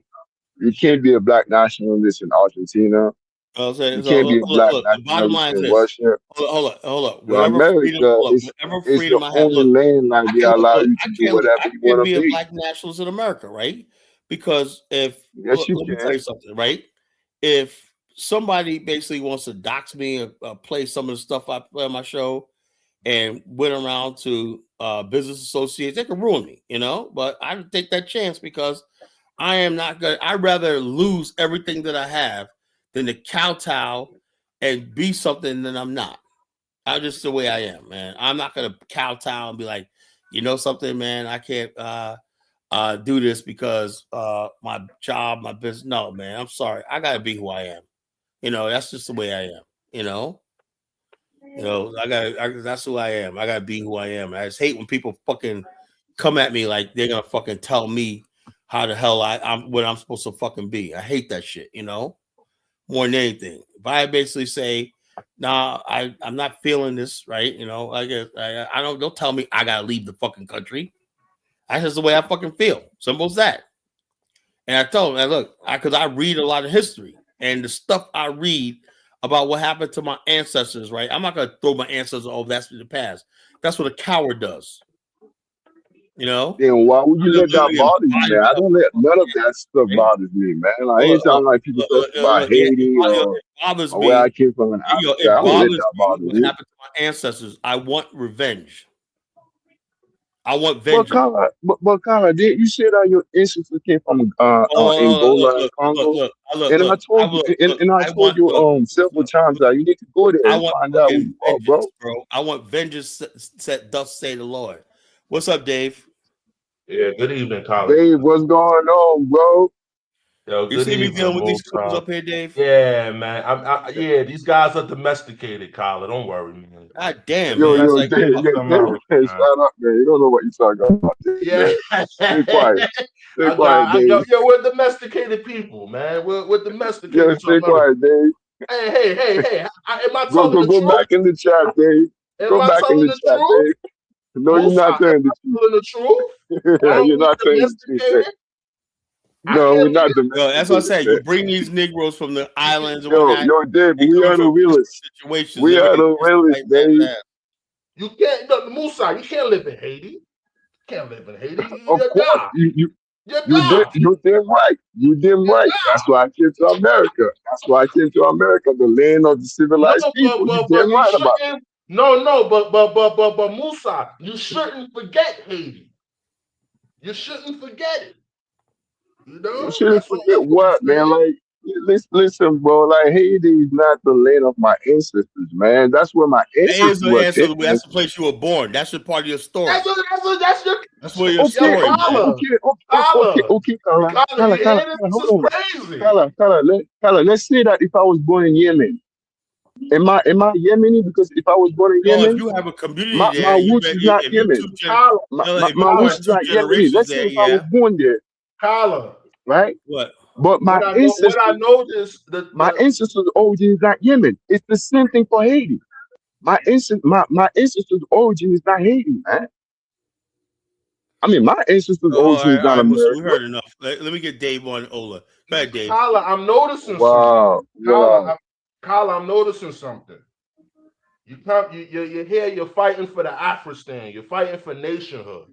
And these guys are throwing away their nationhood. They're throwing away their nationhood to be under somebody else's nation. Hey, Dave, did you see the comments from the last show? No, I didn't see the comments from the last show. Oh, read the comments. I heard you was reading it. I heard you was reading. Yeah, so. You're fighting for nationhood, and these guys are throwing nations away. Yo, impressive talking shit in the chat, man. You ask question, man. Okay, since we talk about Haiti so much, brother, why don't you go there, man? Yeah, I know. I'm talking about somebody got to go there, you know? Princeip is a fellow. Maybe he's in a better position to help Haiti from. And guess what? From Brooklyn. Hold on, Kala. Guess what? I went to Nigeria. I went to my people's land and house land. I went there. Yo, those aren't I went there. Musa. I went there to see my people. They're not your people. Yeah, those are my people. Those are my people. They're not your people. 7 generations. I doesn't matter. Those are not your people. Hold on, Musa. So you threw the Haitians away? You threw them away? How you can't throw your heritage away, bro? No. Hey, Kala, what's up, man? How you feeling, man? If you are Haitians of Hausa descent, then you are my people. But if you So are Haitian, you know who the hell you are, then I don't know You don't like it when I say American Liberians are not your people. Now you're saying that his people are not his people. No, I'm saying it's a difference, Man, right? thank you, Elvis. What he's doing is throwing his people away. I don't throw American Liberians away. Those are not my people. Understand? Yo, Elvis. He traced his blood. He traced his blood to those people. Have you traced your blood to those Thank people? you. Thank you, Elvis. Thank you, Elvis. Thank you, Elvis. Thank you, right? So he Thank wants you. to circumvent and go to some friggin' tribe that's Man. probably not even his. He's probably not even a houser. Yes, I am. Yes, I can show you like Okay, my show us your DNA. my Musa. family oral Hey, history. Musa. I can show you that log into my your paternal family oral history DNA. and Log my into your DNA DNA test. and let's see. Like I said to you, Carla, I can show it to you my family oral history, my paternal Okay, family oral side. history, right? Let's see They your have their DNA. oral Let's see your history, Hold on. and Let's see your also I DNA. can show you to DNA. All right, Let's you show your understand DNA. that? I'm at work, man. Okay, I'm at work. I'm working. Okay, You all understand? right. Let me get Musa. You had a good enough Carla, time. Carla, you had Let an me get interesting Eagle. conversation with Nagmeezy, man. Oh man, That's fuck him, interesting. man. You know. Carla, you wanted to beef with the man. You kept calling I him didn't want out. to You beef called with his him, man. name. I was basically You antagonized him. look, Come on. hold up. I invited him. He came on my show. Oh, goddamn, hold up. Goddamn. Carla, All right, go ahead. we have to just say the truth. The truth is somehow is bitter. When you say the truth, the truth have to be good. Black Americans are no longer African blacks. We don't understand. We Africans have to understand that they as like they are white people. They bully people. They don't do much, and you can bring people who you don't even know who they are, that you want to claim them to be Africans. I think Africans have to learn that. You can Yeah, live so with what's them, the you deal? can So marry what? them. So what? Hold on, Carla, hold on. If you see they are agents of all the white people that start attacking Africans for the past 7 years now, you can see them, that they don't have no emotions attached to no damn fucking Africans. Even those that marry the African women or those that marry the African men. I said it before, it's just a waste of time that you Africans who are marrying these black Americans, neither white, neither black or black men or white or black men or black women. They don't want being with because you using the eye. Oh, they're Africans. They're not Africans. They're not African. You have to understand. But you don't have a These problem with an people. African Hold on, marrying a white person. Hold on. Hold on. It doesn't What matter. about your kids, Does Ola? it? What about your kids? But hold on. But I'm What not about your bashing. kids? But What I'm about not your kids, bashing. Ola? I'm not bashing. Bullshit. I'm not Ola, bashing You have a Africans. problem I'm with not an bashing my African people. marrying a white person. Yo, I'm You don't not say bashing that my shit. you people. can't call anybody because you married outside your I'm race. not bashing my people. I'm not bashing. I'm not bashing my people. Ola, you destroyed your bloodline when you married outside your race. No. You people, No, but you you people are won't not my say that. bloodline. You You have won't no say right to that talk. shit with You white have no right people, to No, talk, bro. man. Carla, he You did You it. people are say not my that No, shit Carla, bloodline. with he did white You it. people, people. Yo, What Carla, type you of these people are shit is closer to that? children are Mexico. Edo. Do you And not you need to You understand get people that, are y'all closer Carla? to motherfuckers off, Oh, man. Ola's children You are people are closer You to Edo. won't say Mexico. that shit to white people. You people are closer You to say that Mexico to a and the white Latinos person in America. than You to won't me. say that. You understand me? You people are Yo, close. I James, prefer to relax, marry man. a white Let American Ola woman than finish, marry Shit, man. you. man. These motherfuckers are You let weak, me man. finish. Piece of shit. Let, Nah, I don't want you let to. me I don't finish. want Let you me to finish. James, because you talking Let me some finish. bullshit. James, calm down, man. Calm down your blood A pressure, man. Negro. Let Ola speak. A Negro. Let me finish, Negro, because the truth have to be said. Because I said it before Hey, that hold on. you But cannot claim people. the Only truth You has to cannot be claim lies said people too that hold who on. are not Once you make your who are not don't say Africans who nobody want to else marry to once be you Africans. basically lay unless it's white down or with a white somebody in your woman, man, tribe. you're no longer African. You're no Yeah, longer nigga, get the African. fuck Hold out of here, on. man. Hold on. You I don't cannot consider you look. African You anymore. You won't say know, that shit to no white person. I You don't won't consider dare I'm you say talking that African shit to specific. no anymore. white person. I'm What the talking fuck you specific saying to to Black us? Americans now. Wait, Black but hold on. Americans are Everybody not wants to talk about Africans. Black Americans because know why? Everybody's jealous of us because we're fucking on top, whatever like that, and you wish it was us. You know. No. The bottom line is You this. put Hold up. you We've put been not a tapped in the fault. world. All the fucking women in the How the world fuck would you say want to some be shit with like us that? and they're jealous of us and whatnot. You know. So the bottom line is this: everybody Hold wants on, to take hold on shots now, at fucking Carla. us. And Black America Yo, don't do Kala, shit you to claim nobody. you claim that They're not Black African, right? American are on top, Ain't nobody but at want the to care same about time you claim victim to Black America. You saying that Black American are victims, and now you're saying that people are jealous of us because we are on top. Which is Yeah, it, they man? are. Most people, look, I'll be honest with you. Which Like is most it? people, Kala, most of Kala, it, bring up most of it, Black Americans 1776, are man. victims, or you guys most of are on you, top? look, I'm not a victim. Look, Don't say I'm that, saying, You bro. see, look, you see the whatever hypocrisy, we Elvis? have in You see what I'm America, talking about, man? whatever we have, people wish they had. People wish they could trade places with us. Kala, let me just ask you one question. Don't be Isn't offended that the by this truth, Elvis? question. Right? Man, Most come people on, wish Well, they man. were let me born ask you in a question, America. and Most don't be people offended by the wish question, they were Kala. born in America. They wish they spoke English. They wish they basically didn't have to worry about a green card. They wish that shit like that. They wish they could switch places with us. Kala, That's the truth. no, that's fine. I agree with you. You It said is. all the That's women, all it's saying, all the women want Black American men, right? But yeah, that's it. Okay. They say all All the right. time. Okay, Kala. Yeah, I'm but not even gonna say it because you already know it. Black American to get laid in Europe. They have Okay, passports Kala. off all as us. So the bottom line, I Yo, know if Carlos, you guys want to go 76 there with wanna me. come up, man. Kala, bring 76 1776 wanna up, come man. up. Bring him up, bring him up.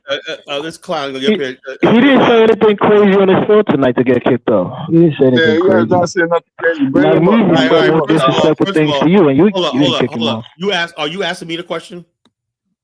Who? You said when I was pissed off. You talking about why I was pissed off with Knack? Oh no, I was just saying, like, man, Kala, you What are you antagonize. asking me? Hold up. Stop the music. Let What the me fuck are you let asking me me? let me What were speak, you asking Kala. me? Ask me a damn question. You want to ask me a question? Ask me a question. No, I was gonna ask you the question about Go when ahead. you Ask said the question. that. Well, relax, Kala. I'm not fighting with you. When you said about African American men, people would rather be African American men. No, I was just shooting off the cuff. I thought you were gonna ask me something about the show. I don't like this. Huh? Look, if that's true or not, I don't know. I don't know around the world, but that's what I heard. I don't know if that's true or not. That's what I heard. Kala, why do you get so angry with us? Know, those of us who spend our time on the show with you, and we talk, we laugh. Why you don't get so angry with us? No, because when Nagmeezy come on, you have way more tolerance for his disrespect towards you. A lot of people. I don't get it. Hold up. I'll tell you why. Because a lot of people are inboxing me now, telling me, "Say, look, man, Colin, you got to stop this disrespecting you." Who? Who's disrespecting? A lot of people. Who's the people that disrespect you on the show, A lot Colin? of people say you, and a lot of other people disrespect. And when I say Colin, it's not just they're being. Colin, you are 58 years old. You, man. You're 58 years old. Ever in my lifetime disrespect. Hold up. It's you like tend this. to disrespect other people first. Look, tonight it's like this, and I give everybody fucking a chance. I never attack nobody personally. I never mention Nagmeezy's fucking wife, whatever like that. I don't know his wife, right? Why did he bring my wife up? Why did he call me a passport, bro? Then when you say stuff like this, right? I don't forget. I don't forgive and I don't forget. And I told them to chill on that. Then I tell Nagmeezy, they Nagmeezy. So the bottom line, Nagmeezy is around my age. I told him to chill out on that. He's not a young boy. If you got a problem with me, whatever like that, you talk to me like a man. Hey, somebody disrespecting Collar, you want to get beat up? So my whole thing is this, right? When I say that I'm a black nationalist, right? Black nationalists do not fucking salute, for the most part, the American flag. Black nationalists do not salute the American flag, and I have no problem with somebody who does, right? But I am sick and tired of black nationalists being in the damn closet, right? We got to hold all our anger in. We feel some sort of way when we read American. Kyla, let me say this, right? America is the shade that people of all creed, religion, I don't care about that. I don't give a damn. Any dispensation, they find comfort under the shade of the United States of America. Everybody comes here and stuff like that, but our ancestors' graves are still warm. They have never rested. They have never fucking rested. Our ancestors, right? I read the story of 27 fucking boys killed in Arkansas by racist motherfucker, burned alive. And no one even says it. Colin Nagmeezy is apologizing. He said he didn't know that your wife was your wife. That's fine, so I think that's an apology that he's giving. Put it under the bridge. One under the bridge, But like I said, I'm not some passport bro. I don't go off the whoremonger with women. I'm not that type of man. Say what you want about me. So I do. fellas, I'm dead serious about what I'm talking about. So for the next 100 years, should we just be slaves to America and our kids be slaves to America? It's got to be something You're else. not a slave in No, America, I'm just Dave. asking you guys, fellas. Stop that We are. rhetoric, man. And I'm answering your question. You're not a slave in No. America, man. Intellectual property. We give our Dave, you have more freedom in the United States of America than you have in Liberia. Thank you, Elvis, man. That's true. Elvis is making a lot of sense. Intellectual Hey, property. 76, I can't free you, man. Kyler, bring him up, man. Bring him up, man. Come on now, Our Colin. intellectual property to this country to boost this country up every day. And Dave, you might have Liberian brother, right? Let me ask you a question, David. Are you willing? Are you ready? Because we know we Liberians. There's a time when we're ready and a time when we're not ready. Are you ready to move to Liberia right now, Dave?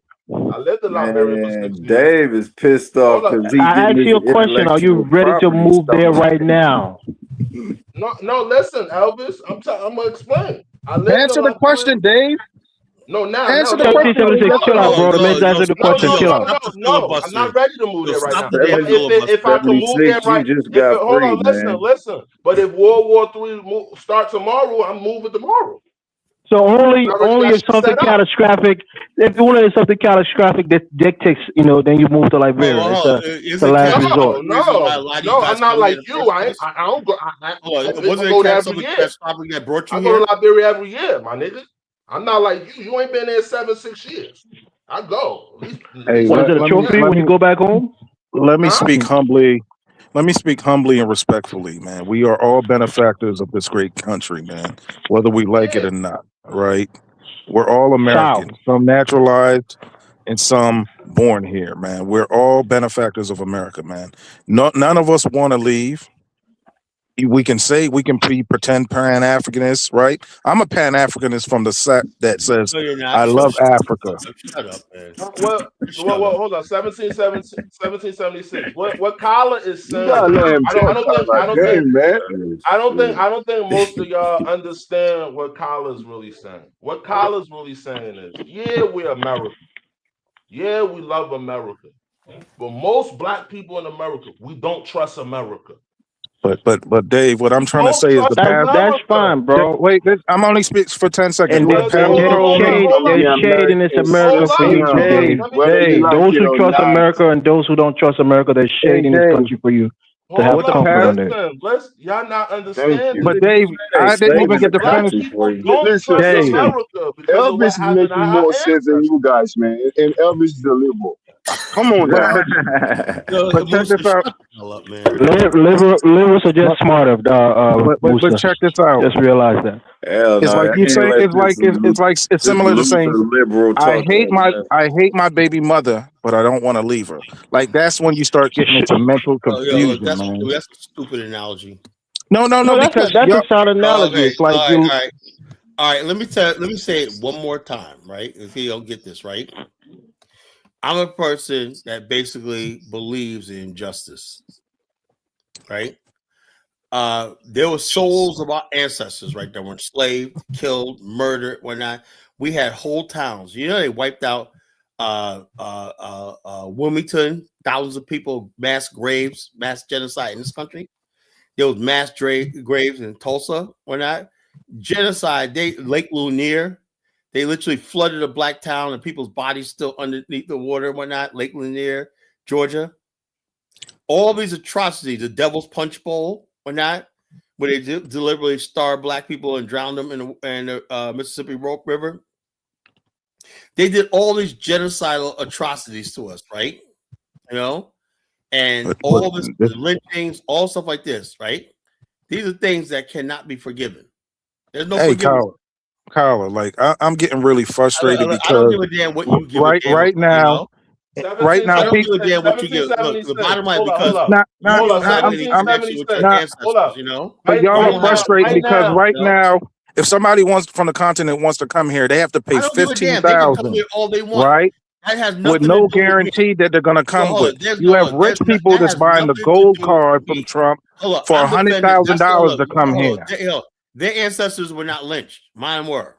But we know atrocities happen, right? Oh, But yeah, our so yeah, ancestors and also, chose, yeah.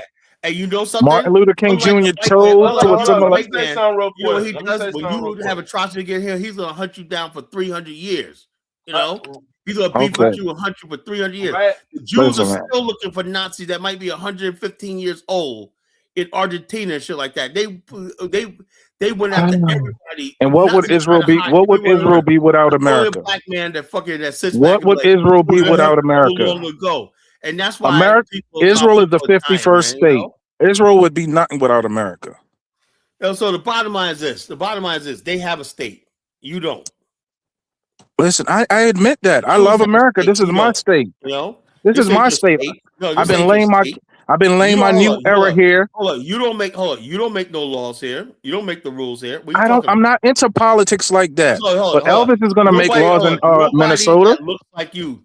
Nobody looks like you hold any power in this country. In Maryland, we have a governor that's black. What the fuck is you talking about? Yeah, you got local government, but I'm saying who runs this country, right? We have But a not you. Jamaican African American as our You know governor. what I'm saying? You like So, this. So what all are you people talking like this. So about? what's that got to do with anything, right? You That got man a is few elected officials no, and whatnot. he's You know, what's that ambitious, do with man.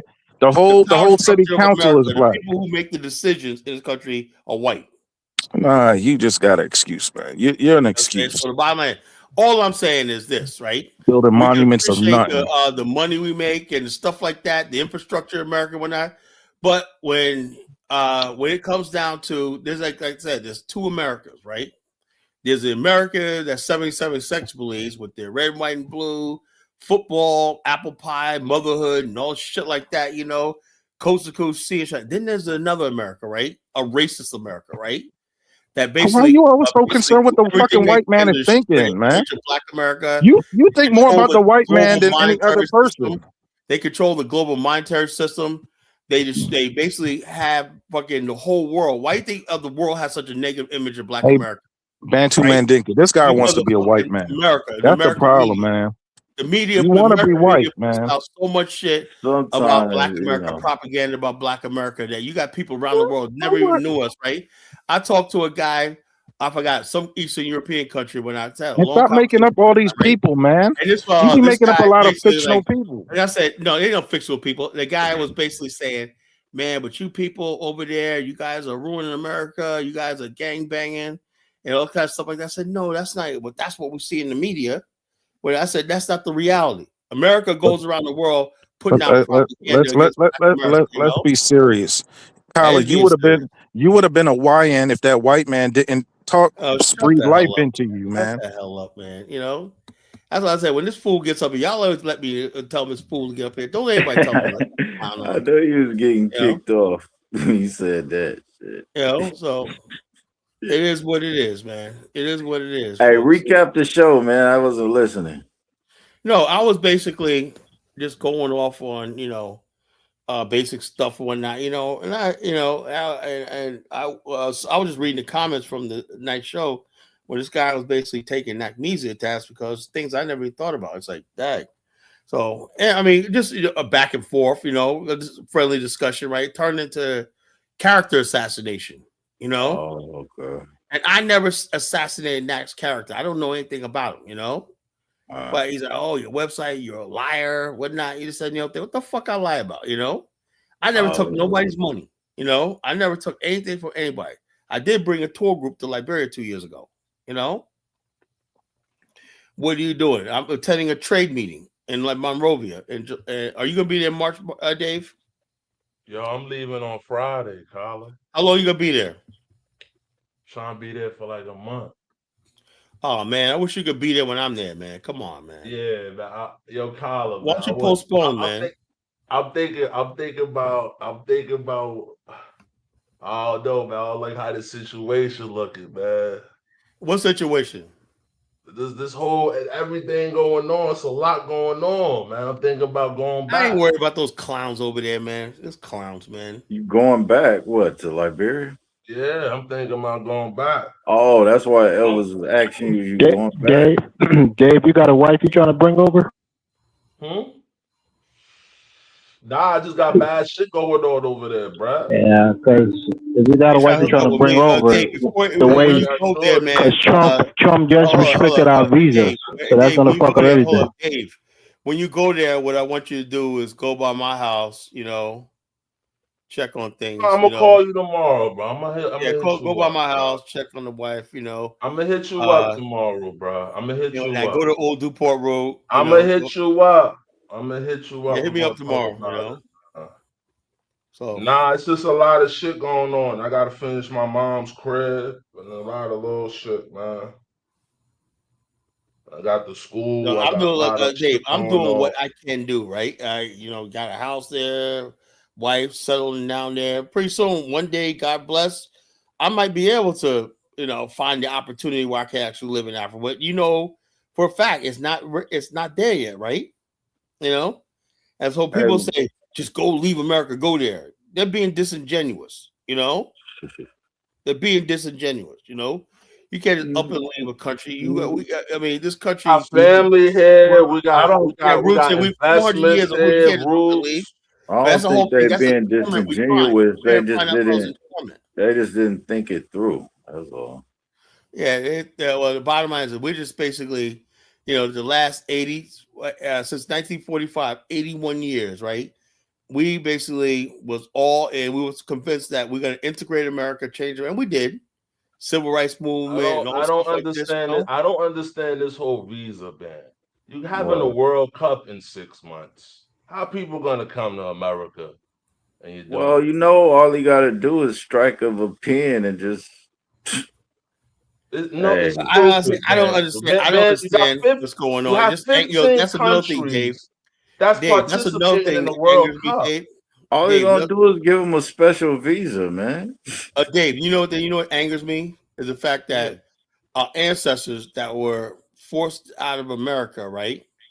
America had to do the right thing had to go to Liberia. I think there should have been a pathway for them to come back to America. They hate black And be with us.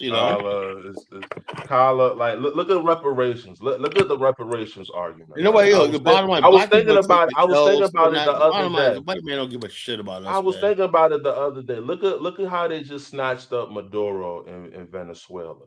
They don't give a fuck, man. And seized his assets. You seize his assets. Why you can't give it to black folks for reparations? You see, they don't care. Look, the bottom line is they're grabbing Greenland. The white man's grabbing up. So much money. No, that's not even what I'm about it, right? Dave, I'm lying, Bantu. All of that. Nah, that's real. That's real shit, man. They could pay it back. They could pay this motherfucker wants to have all the control over the Congo's rare earth minerals. My great grandmother told me about reparations, Bantu. My great grandmother, she was a sharecropper in Rocky Mount, North Carolina.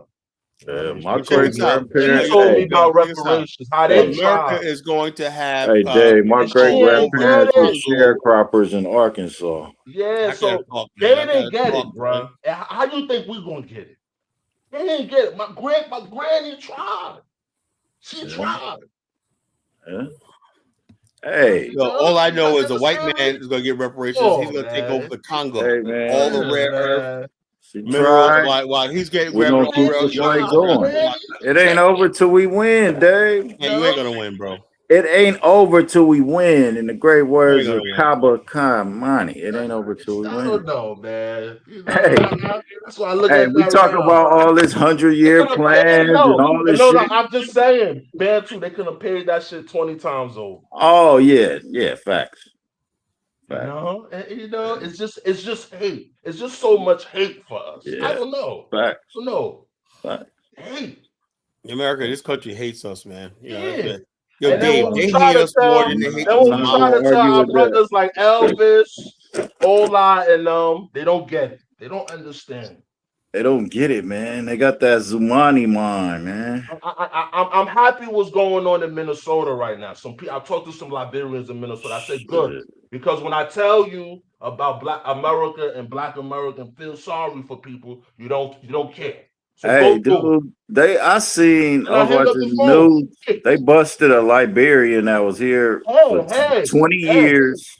overstay visa. When hold But on, that was in Canada. That was in Spain. When You seen that shit, Colin? That was in Spain. That was in Spain. When I got the Oh, it was in Spain. when I Yeah. got the 50-page business plan and telling niggas how we could do something in Liberia, niggas don't listen. Niggas want to be here. So hey, I don't give a fuck. When I had the 50-page business plan just for us to do something, you said nah. So fuck it. Hey, you presented it. You did what you had to do. That's it. I did what I had to To do. the right people, you know.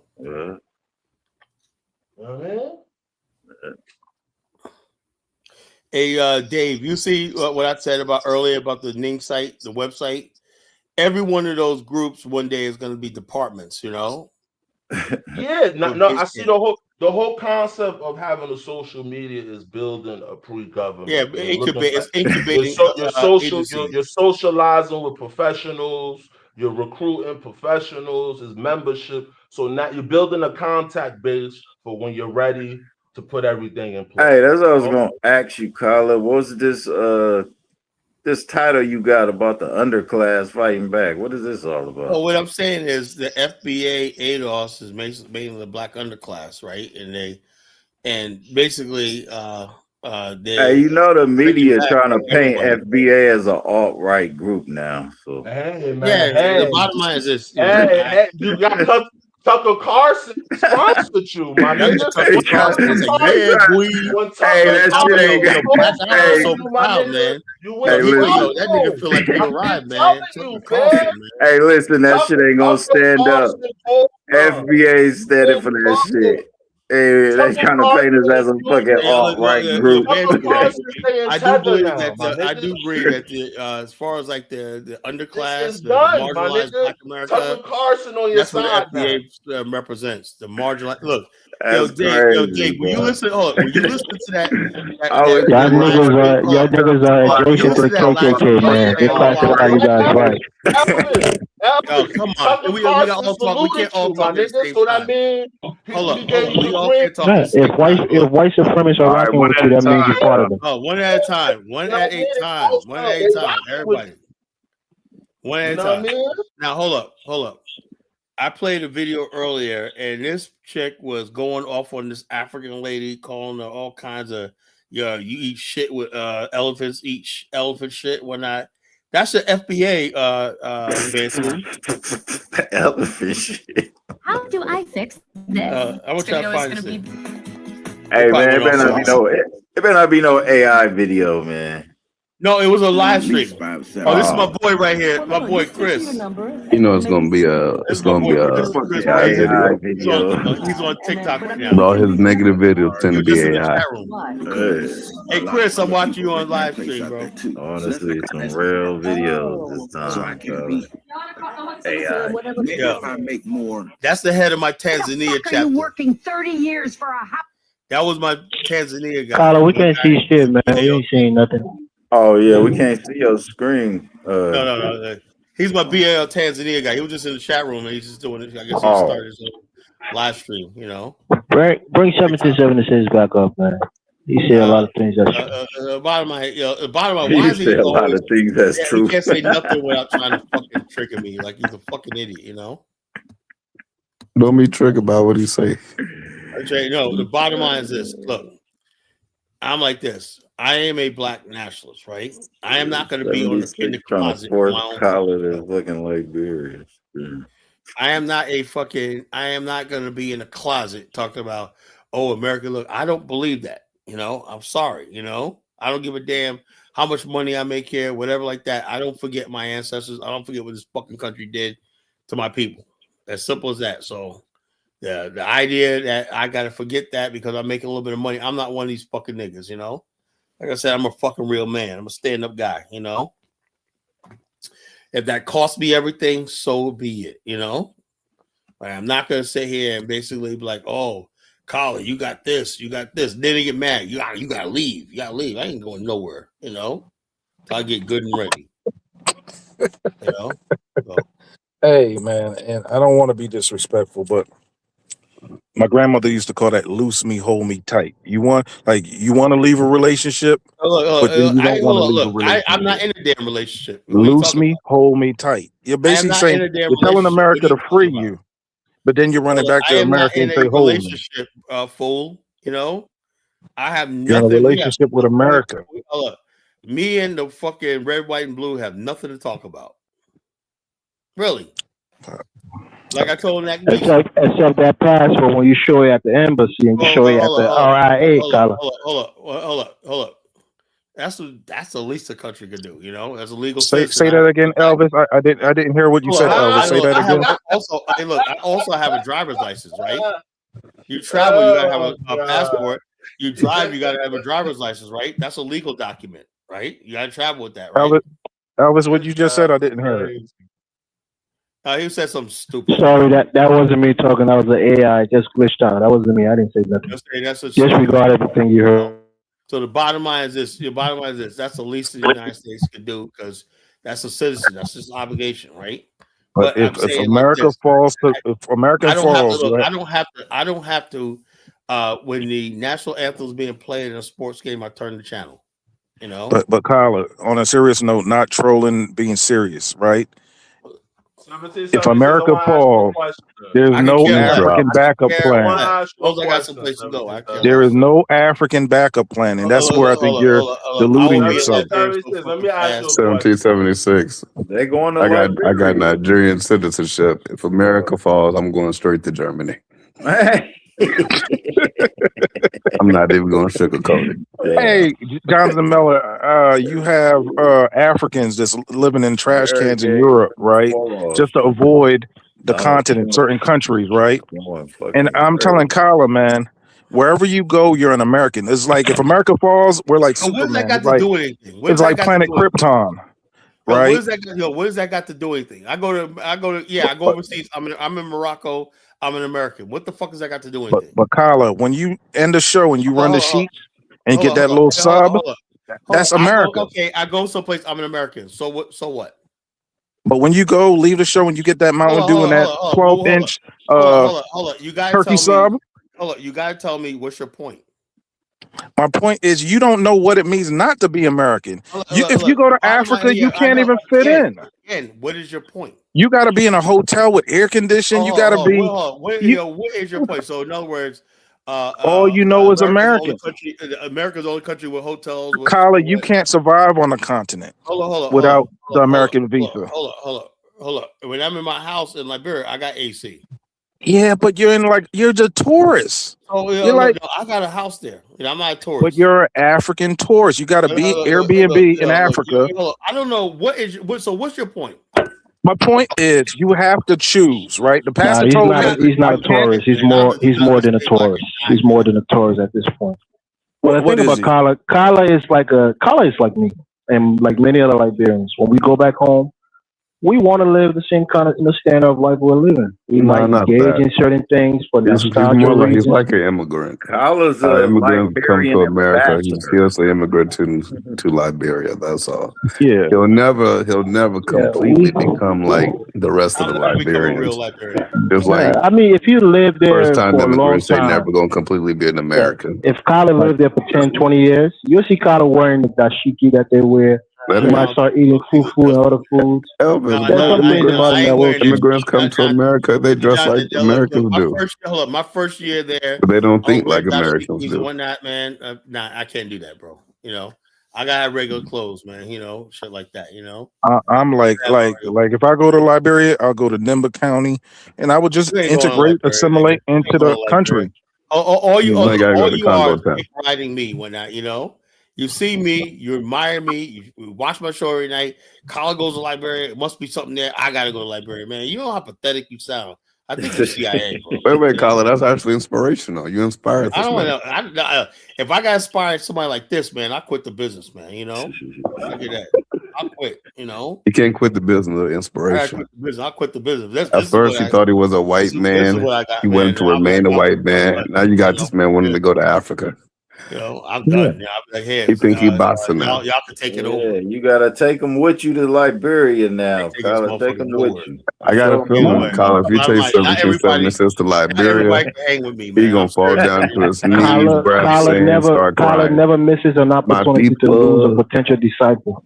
You No, always take the look, opportunity to lose a disciple, Kyler. I don't want no disciples. You know, I want real He just fucking kicked men. that nigga off. I want real He fucking men. just kicked him off for no reason. No, I ain't kick him off. I had the hook. I had the mouse. Oh, he dropped off. On the No, I'm here. I'm here. Oh. I'm good. But like So the bottom I line, always keep the saying, bottom line is this. You know, I don't have no disciples. Whatnot. when my pastor said, he said, you can't half step. You can't be in the world and out the world. He said, you either have to embrace Christianity Well, bottom or line is stay this. all in the world. Like So I said, you know, look, I don't know what your Wait, pastor. 17 cents. Your pastor said that? yeah, he said it's no half stepping, man. You Tell can't be on the your ledge. pastor he cuckoo. Jesus Christ was of the world, but not of the world, but in the world. Yeah, but see, Go like tell this. him. Go cook him. So, Don't so even like, start that shit, Jonathan. like Wait. it's different. Say that for Sunday. So basically, when I had to go up in church, I had to get baptized and say, I renounce sin, I renounce the world, I renounce liquor, I renounce, fornication. I had to say all this stuff, right? And that's why I'm so serious about this Pan-African thing, because You we renounce have too many. fornication? Yeah, we have too many people Nigga, you on the going to hell. fence, right? I backslide from time to time, right? And that's what we have, a lot of backsliding Pan-Africans, right? I'm gonna end the show and I'll let you guys sit here and talk to your favorite. Hey, pastor. man, kick this nigga off. Huh? Say kick 76 off with this Pan. You guys want him here or not, man? Come on, let's take a poll. Listen, man, you got to be all in, man. And I don't know, man. You just because you said you hate this country, you hate I this didn't country, say I you hate hate. the country. Kyler, you say it every night. How many times I never said I hate the country. I said I don't love it. You know, ain't about hate. You know, I don't hate anything. You know, I said I don't love it. I said I don't love it enough to sing the Pledge of Allegiance and like that. I just don't feel it. You know. But if you was born in Africa, you would want to come to It doesn't America. matter. When I was born here. See, right? so you're ungrateful And to God. once I learned my history here, my opinion on this country. But God's blew the breath of life Please shut the hell up, man. into you, right? And brought you to I America. don't know. I don't know. You guys want him on, right? That's your show, Kyler. I don't know. I'm in the live stream because I can't let people fucking hear this shit. You know.